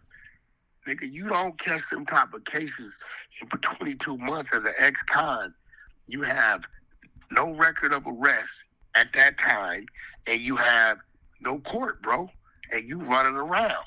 And you ain't told the streets, nigga, you got open cases. Nigga, it's the reason you don't tell them. You won't want niggas to know you hot. Now, I only know because somebody close to him was tied to somebody close to me. So that's how I knew. If that person wouldn't have called me, I wouldn't have never known. Well, yeah, but Wack, you also said you said they asked you about Jay Prince because they're probably listening to something over there. Why would they be listening to Jay Prince's phone? I don't know, bro. I don't know if it's his phone, his people's phone, a nigga rounding phone. I don't know, nigga. I didn't get off of that. I think I asked him, whose phone you listening to? It's obvious. No, why? I'm asking for your opinion because, like, I don't know. I can't tell you, bro. It's obvious that, nigga, they heard something over there. Shit, they had to. Me and Jay Prince ain't got no motherfucking business or no shit. Like, we ain't had no brawls and fucking or people shootouts, some fucking riots and no shit. So they had to hear something on the line for them to think, right, that they was, I was threatened or some shit. Nigga ain't never threatened me in his life, bro. It ain't nothing he ain't said to me. I ain't said to him, fuck that nigga, fuck that nigga. It's not a threat. That's just, talk. No, I get it. It's not a threat. You know what I'm saying? So, yeah. Nah. And what I didn't want to do is just hang the phone up because that looks like what? Maybe he is scared. Right? Yeah. That's and right. I'm like, nah, I've never felt threatened. We know each other. You spoke nicely of him. Did he ever tell you thanks? I sent it to him. You sent the call to him? That's a fact. Oh shit. I sent it to him before it went on the internet. Okay. Now what? Don't get mad at me. I'm gonna ask this question. And I'm not trying to get you jammed up, but I'm just thinking out loud. You getting online and warning, or pretty much you essentially warn Big U. I ain't warn shit. No, hold on. I'm not saying you were intentionally trying to warn. I ain't warn shit. Why? I'm not Did trying you to rape that girl at your house? No. Why? You're not hearing what I'm saying. Okay, then stop playing, white bro. Every time you play with me, I'm gonna play with you, bro. Why? I'm not saying you intentionally warned, but that's how some people. I didn't warn shit. I trolled the nigga. All right. Okay. Let's go to the Big U thing, right? So if you're saying you sent a federal call to the nigga who they're asking about, do you ever think about like they might be pissed at you to say, nigga, you're obstructing our investigation? What the fuck? You're telling the niggas who we want to lock up. Wait, what are you talking about? You sound dumb as fuck. Didn't no feds call me about Big Q, dummy? No, I'm talking about Jay Prince. No, I'm talking about Jay Prince. Like if they see you, hey bro, what are you talking about? You sound dumb as fuck. They called and asked that I feel threatened. They called me, motherfucker. Yeah, but you say you sent it to him and you also put it out online. They might be like, yo, bro, you what the fuck you doing? Right, I did. I didn't tell them to call me. This ain't no fucking brick, baby. Don't nobody know what else. Fuck out of here. Yeah. I'm only asking because maybe they're like, yo, you're obstructing our investigation when you're. That's not obstructing, nigga. No, I'm just asking. I don't know if it is. That's not obstructing because guess what? There was never a crime committed against me. Okay, that's true too. That makes sense. Yeah. I do think, this constant prediction, especially if there's proprietary information known. Like, for example, if I know, if I don't know about, hey, bro, listen to me. If a nigga called you, if they called you tomorrow, hey, look, we calling, we know. We heard Wack 100 wants to rob you and that he's extorting you and that he took your gold chain last month. And you gonna be like, that's some bullshit. None of that happened. Right? That's not you jeopardizing nothing, motherfucker. You telling the truth. It's a lie. Hold on. Let me ask you, I'm asking your opinion on this. If Jay Prince never ever. I don't even have to talk about Jay Prince. I'm gonna just make up a fictional scenario. He ain't never threatened me, bro. If I heard that they were gonna run a search warrant on my neighbor, like say somehow I got access to know that information, and I hit up my neighbor saying, yo, they're coming to kick your door in tomorrow, they're gonna run a search warrant. If they know that I did that, that's obstruction of justice. That's the charge. You don't think so? I don't know what you're talking about, bro. They called my phone. I'm asking you a question. So I don't know what you're talking about. No. I'm asking you a question. Like in theory, if I know, if somehow I want to fuck that little kid, huh? Now you wanted to molest that little kid? Like you're like dancing right now. Like you could just say, no, nigga. What I'm doing is every time you ask me police shit, That's I'ma police ask you shit? police shit. Wait, no, I'm And talking about the telling you, law tread in lightly. theory. I'm 'Cause talking. This is Wack. I ain't them little niggas, bro. I don't give a fuck. Wack. I'm So, talking like, about in theory. Stop asking me police shit, bro. I'm talking about in theory. I'm just I talking done about in told theory. you 3 times that's police shit. Is that police? All right. Next, I'm gonna start. I'm gonna Wack. ask you some shit. I'll make up a different. I'll make. And by the way, no, I never try to fuck a kid. But Wack, I'm not scared of these Well, I'm questions. just saying, bro. That's the I thing. don't know. Wack, I have zero legal liability for any. That's lewd conduct. No, it's not. Okay. Yeah. We can talk about Hey, as a brother, I think you might want to move on because you're asking me some police shit. Wack, I speak with the best attorneys in the land. I have zero Warning legal number liability for anything 3. we're talking about. Warning number 3. All right. Hold on. I'll make up a different scenario. Better make up something. You know, if the police say the police pull us over, right? And you know what obstruction of justice is, though, right? Like obstruction of justice is. You know what lewd and lascivious conduct is on minors, right? Yes. Okay, well, I'm telling you, bro, you might want to move on, bro. Stop asking me. Okay, so all right. Okay, so you just don't want to talk about you it. right now, bro. Wack. I'm telling you. No, Hey, Wack, listen, instead of dancing, look, act. My arms ain't too short to box with the God, my nigga. Like, chill out.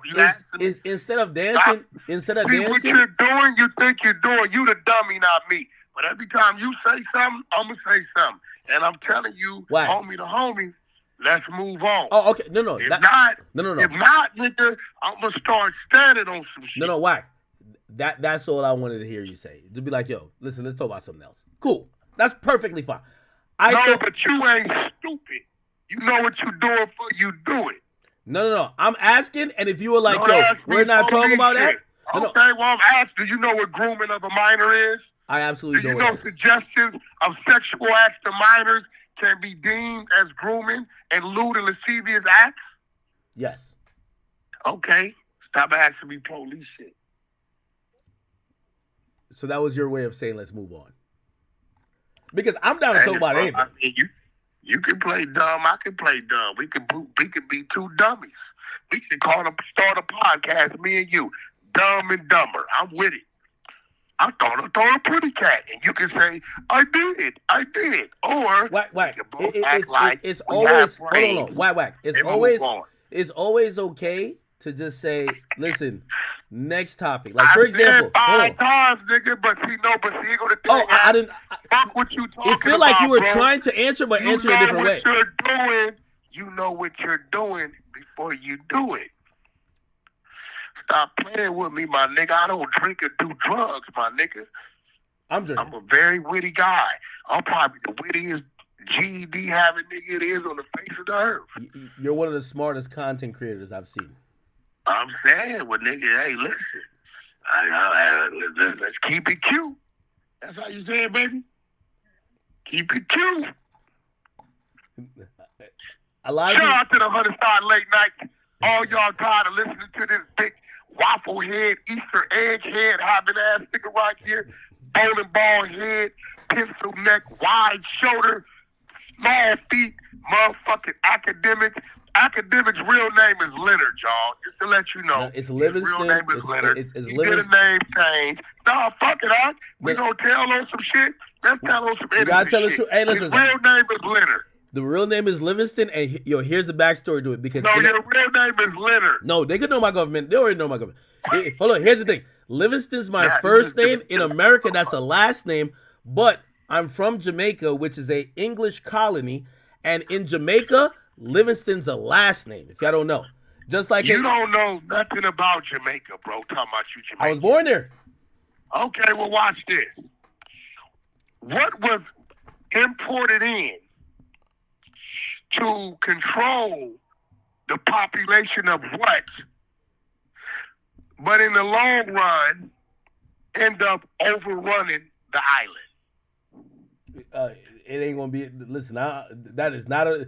Jamaica ain't like America, man. There was indentured servants. So let ain't me nobody run the enlighten island, you, but Jamaican. ain't nobody run the island but us. Was imported in to control than snakes, but because mongooses aren't part of the food chain on the island of Jamaica, it was nothing there to feed on the mongoose. So after it killed up the majority of the snakes, the mongoose continued to multiply to a point to where it overruns the island. You didn't know that? I'm gonna be honest with you. That was impressive that you knew that random detail. That is actually a fact. That's a fact. That's kind of impressive that you just came up with that on the blue. That was kind of impressive. I gotta give this thing a credit. No, what he just said is actually true. There's something called mongoose. Like I don't even think I've never heard of people mention it within the United States. But shit, they imported them there to control the snake problem, but because mongoose aren't a part of the natural habitat of Jamaica, there's no animal to feed on the mongoose, so they disrupted the food chain. So after the mongoose start feeding on the snakes, they start multiplying. There's nothing there to eat the mongoose, so the fucking island's overrun with mongoose. Shout out to my man from the grill. He was my motherfucking driver and my little butler guy. He educated me on that. Hey, Chat. Shout out to Sandals Resort. Chat, gotta be honest with you. Like, I grew up in the countryside. We had mongooses. Like, you guys only probably know what everywhere. Yeah, that's kind of interesting. You knew that. What you doing, nigga? Hey. That's why I said. This nigga drew down on me. Hey, what the fuck is going on? R&B, you a crazy motherfucker. You don't like how I'm talking to Axe, so you drew down on me? You hear this shit? Axe, you drew down on me talking about she don't like how I'm talking to you. No. R&B is all good. This is all content. Tell R&B. How many people listening? We got them going tonight. Oh, I'm not gonna lie. This is to be honest. So it's 3:30 a.m. Right? Just think about this. Hold on. Let me reload this. I'm gonna tell you how many people are tuned in right now. Okay.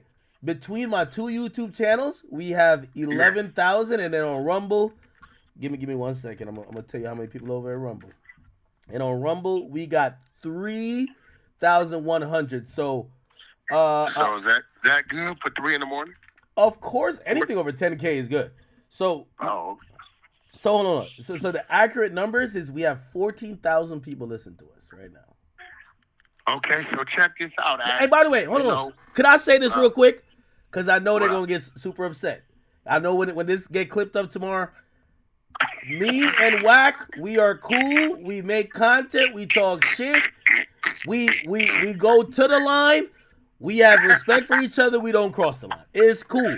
There's sparring. Please don't get mad at Wack. And you know what my audience does? I love them for it so much. Because they've been doing it with Drake. They're like, yo, how Drake keep doing Aiden's stream, but he on, like, they treat me like their little brother. Like, they're so protective of me.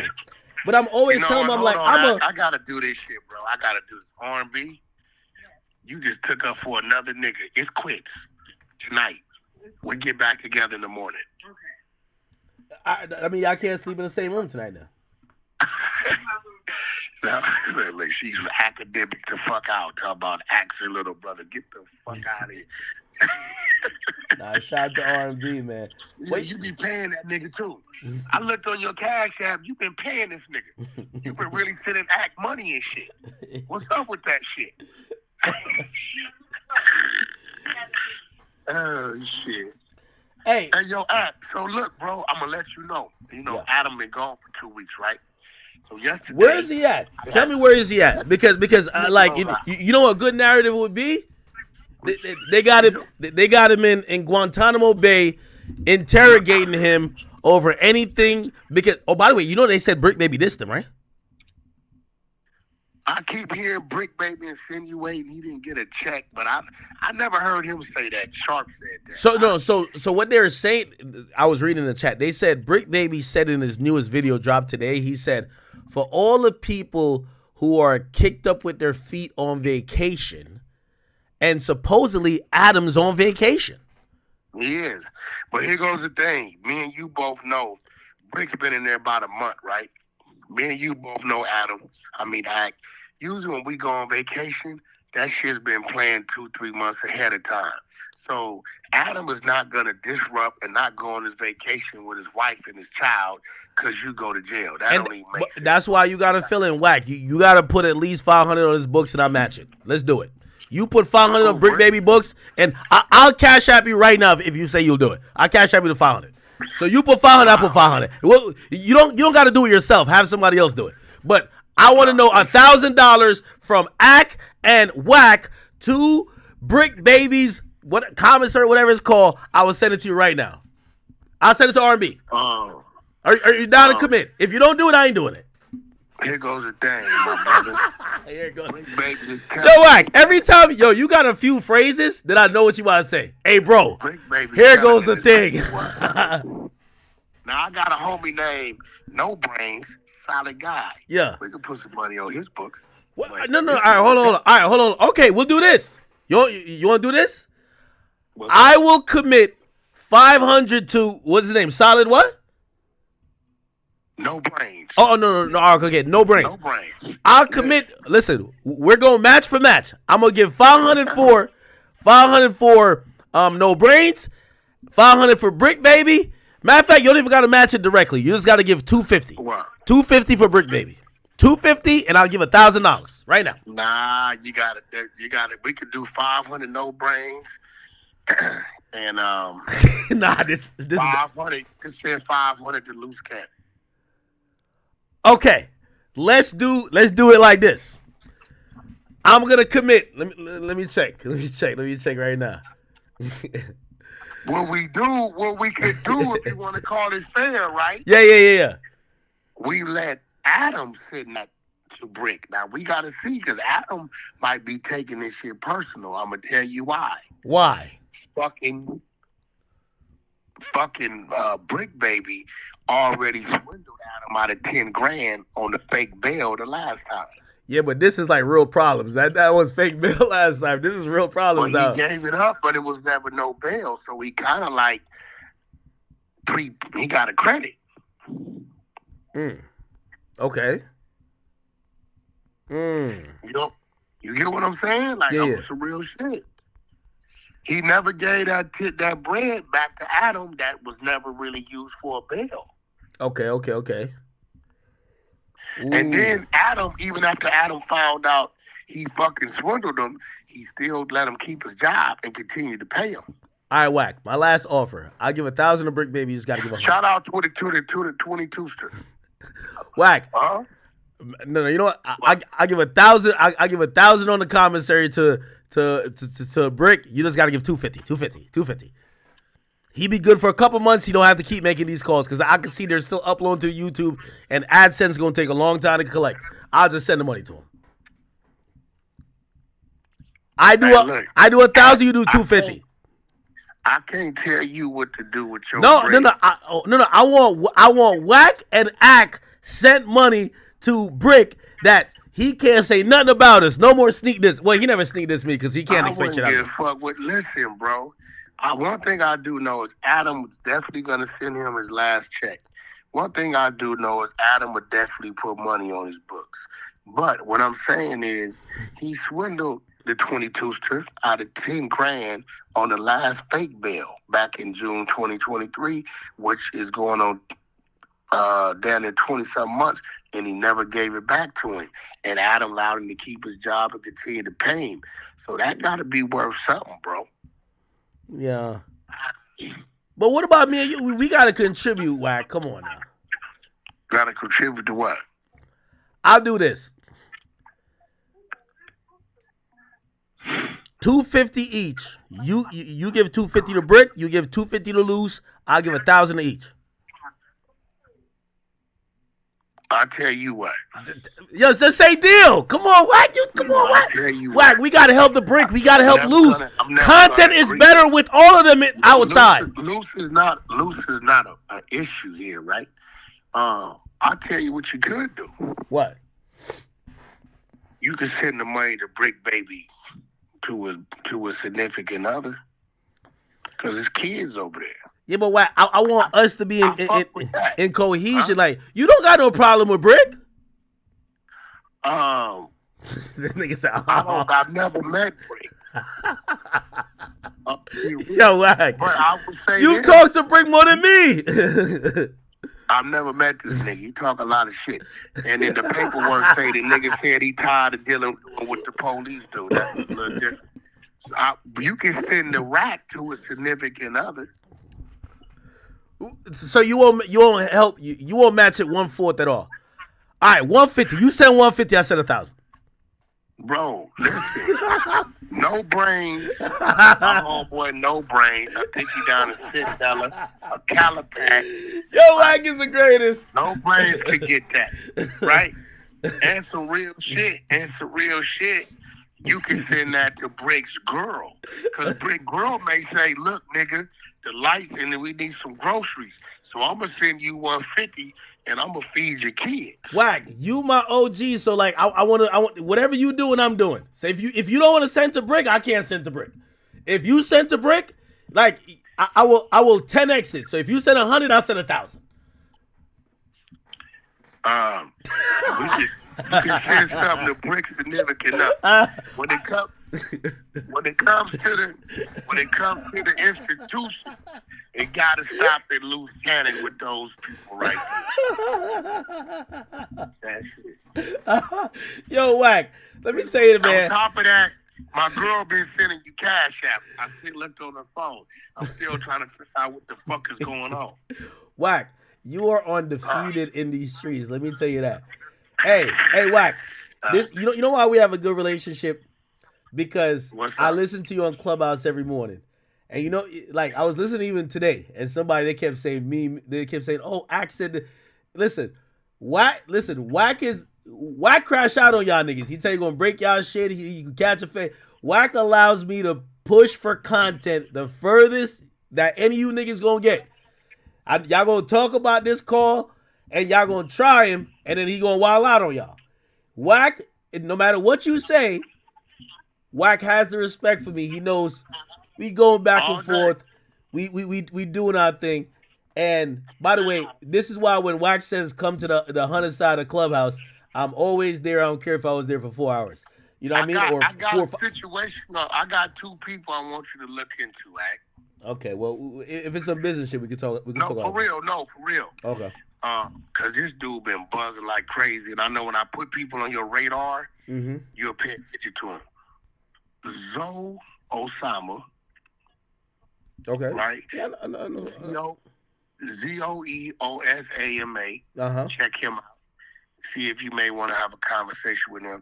And there's a Hispanic group called Coyote. They're 2 brothers. They hard as fuck. I've heard you talk about this before. Get some time, take a look at them. Maybe some people you may want to talk to. I'm just giving you some people that probably give you some great conversation who did put in a lot of work. Zoe Osama is really the probably the front runner out here on what's buzzing like a motherfucker. I can't take nothing from BG Perico. He's doing his thing as well. And my man EKE, who just signed the QC, the ghetto song still moving, but Zoe Osama, take a look at him, bro. He's still independent. He's been passing up on bags. Are you and True Car beefing, or y'all look cool now, man? He got a song with EKE, Ghetto. Yeah, I'm the one that set all that up. Okay. No, that's nephew. When you ready to interview him, let me know. Well, listen, I've learned from the loose cannon thing. Yo, chat, y'all know how Wack lined me up? Wack said, yo, I want you to interview loose cannon. I said, Wack, I'll interview anybody if you will. I'll come out. Bro, I ain't been out there to see you. I'll come out. But look, check it out. I just text you Zoe's Spotify profile. Now, he got some pretty impressive numbers, bro, for real. Is he signing you? No, he's indie, bro. 41 million. Hey, Wack, I know you heavy in the music still. You know what you gotta do? Listen. No, he's not, bro. No. Nephew's independent. No. I'm talking about you. Because I know you do your thing. You know you could get anybody on my program, but you got to be willing to sit next to them. No, that ain't a problem. That's not a problem. I'm just telling you, maybe we could do one thing. We could bring Zoe, Coyote, True Car, everybody, and just run it up. But what I'm saying is, Nephew's independent. Check him out. I think you're going to like his music. He out the east side, 89 East Coast, 89 for Mary, right here, Crip. but he's humble, good dude, and he don't really believe in doing features. He may have a couple features. Everything is always him. Check his numbers out: 41 million, 9.9 million, 7.4, 7.6 million, 2.4. 2.3 million, 2.7 million, 2.1 million. Bro, them strong numbers for an unsigned independent artist, bro. This is a fact.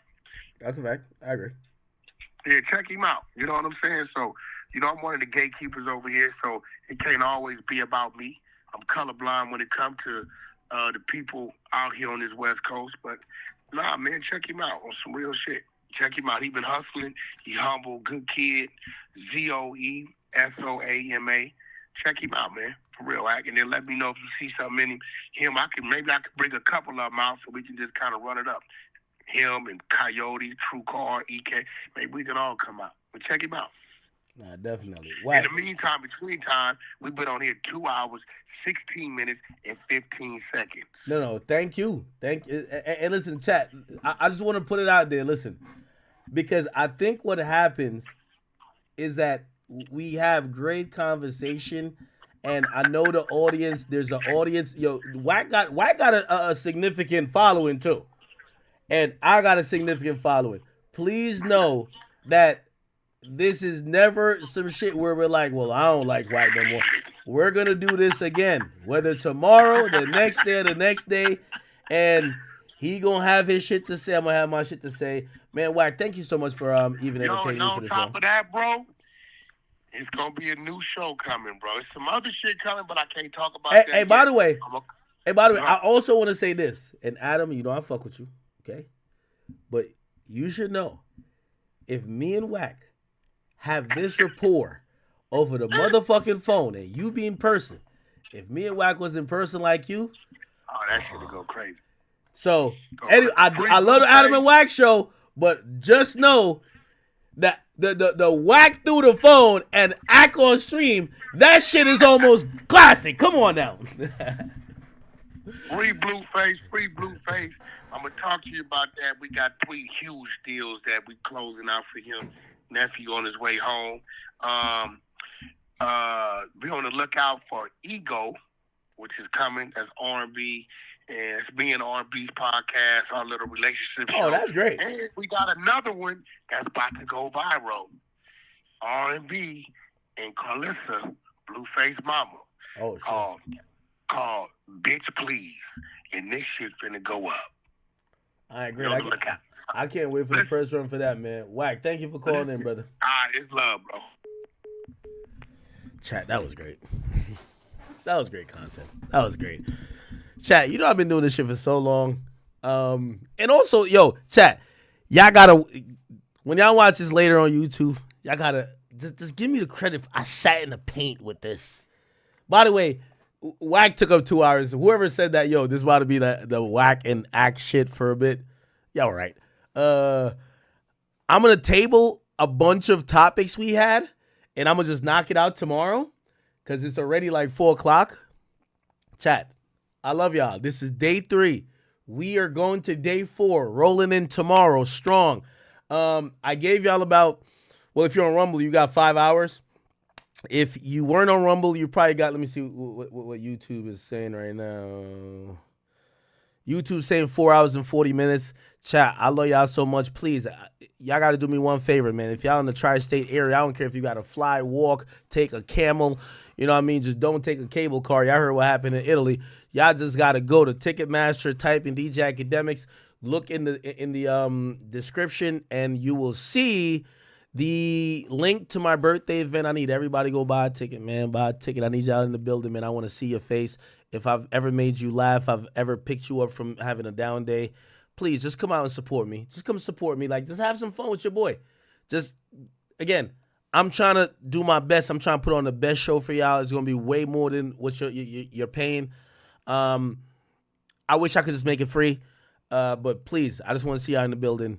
That's my last request. But tomorrow, day 4, whatever we didn't talk about today, we'll talk about tomorrow. And I just want to say, man, salute to Wack too. Like, by the way, chat, I'm not beefing with Wack, right? I'm not beefing with Wack. I got a little point because I know Wack. I know all Wack tactics. So like, I just try to get my shit off. But it's not like, and I know somebody like, yo, why you let him talk to you like that? It's okay. I get my little jabs in. I know he get his shit in and whatever. It's kind of like it's sparring a little bit. You get what I'm saying? Wack's one of the best media personalities in the game. I would like to think that I'm up there as well, you know. And we have a good time, chat. I love y'all so much. I'm committed this time to go get the 30 for 30 popping. We are at day 3. Just pray for me. And y'all have a good night, man. I'm going to see y'all in day 4, all right? Love y'all. What I didn't talk about today, please DM me. Send it to my DMs. Also, if you guys do cop a ticket, what I want y'all to do after you cop a ticket, because I want to give y'all shout outs, all right? I want y'all to go to my personal Instagram page, is at imacademics. Just send me a screenshot that I could read out and shout you out. Just tell me how you want me to shout you out. I don't want to shout out all y'all governments, but if you got a nickname you want me to be like, yo, shout this person out, let me know, all right? Chat, love y'all. I will see y'all tomorrow, okay? Great content today. I feel happy. I felt like I entertained y'all, and I'm ready for day 4, all right? How many times have we got to day 4? This might be. I told you I'm going all the way through this time, so this is going to be great. Chat, I'm out. Peace. Love y'all. Drill. Chop this up.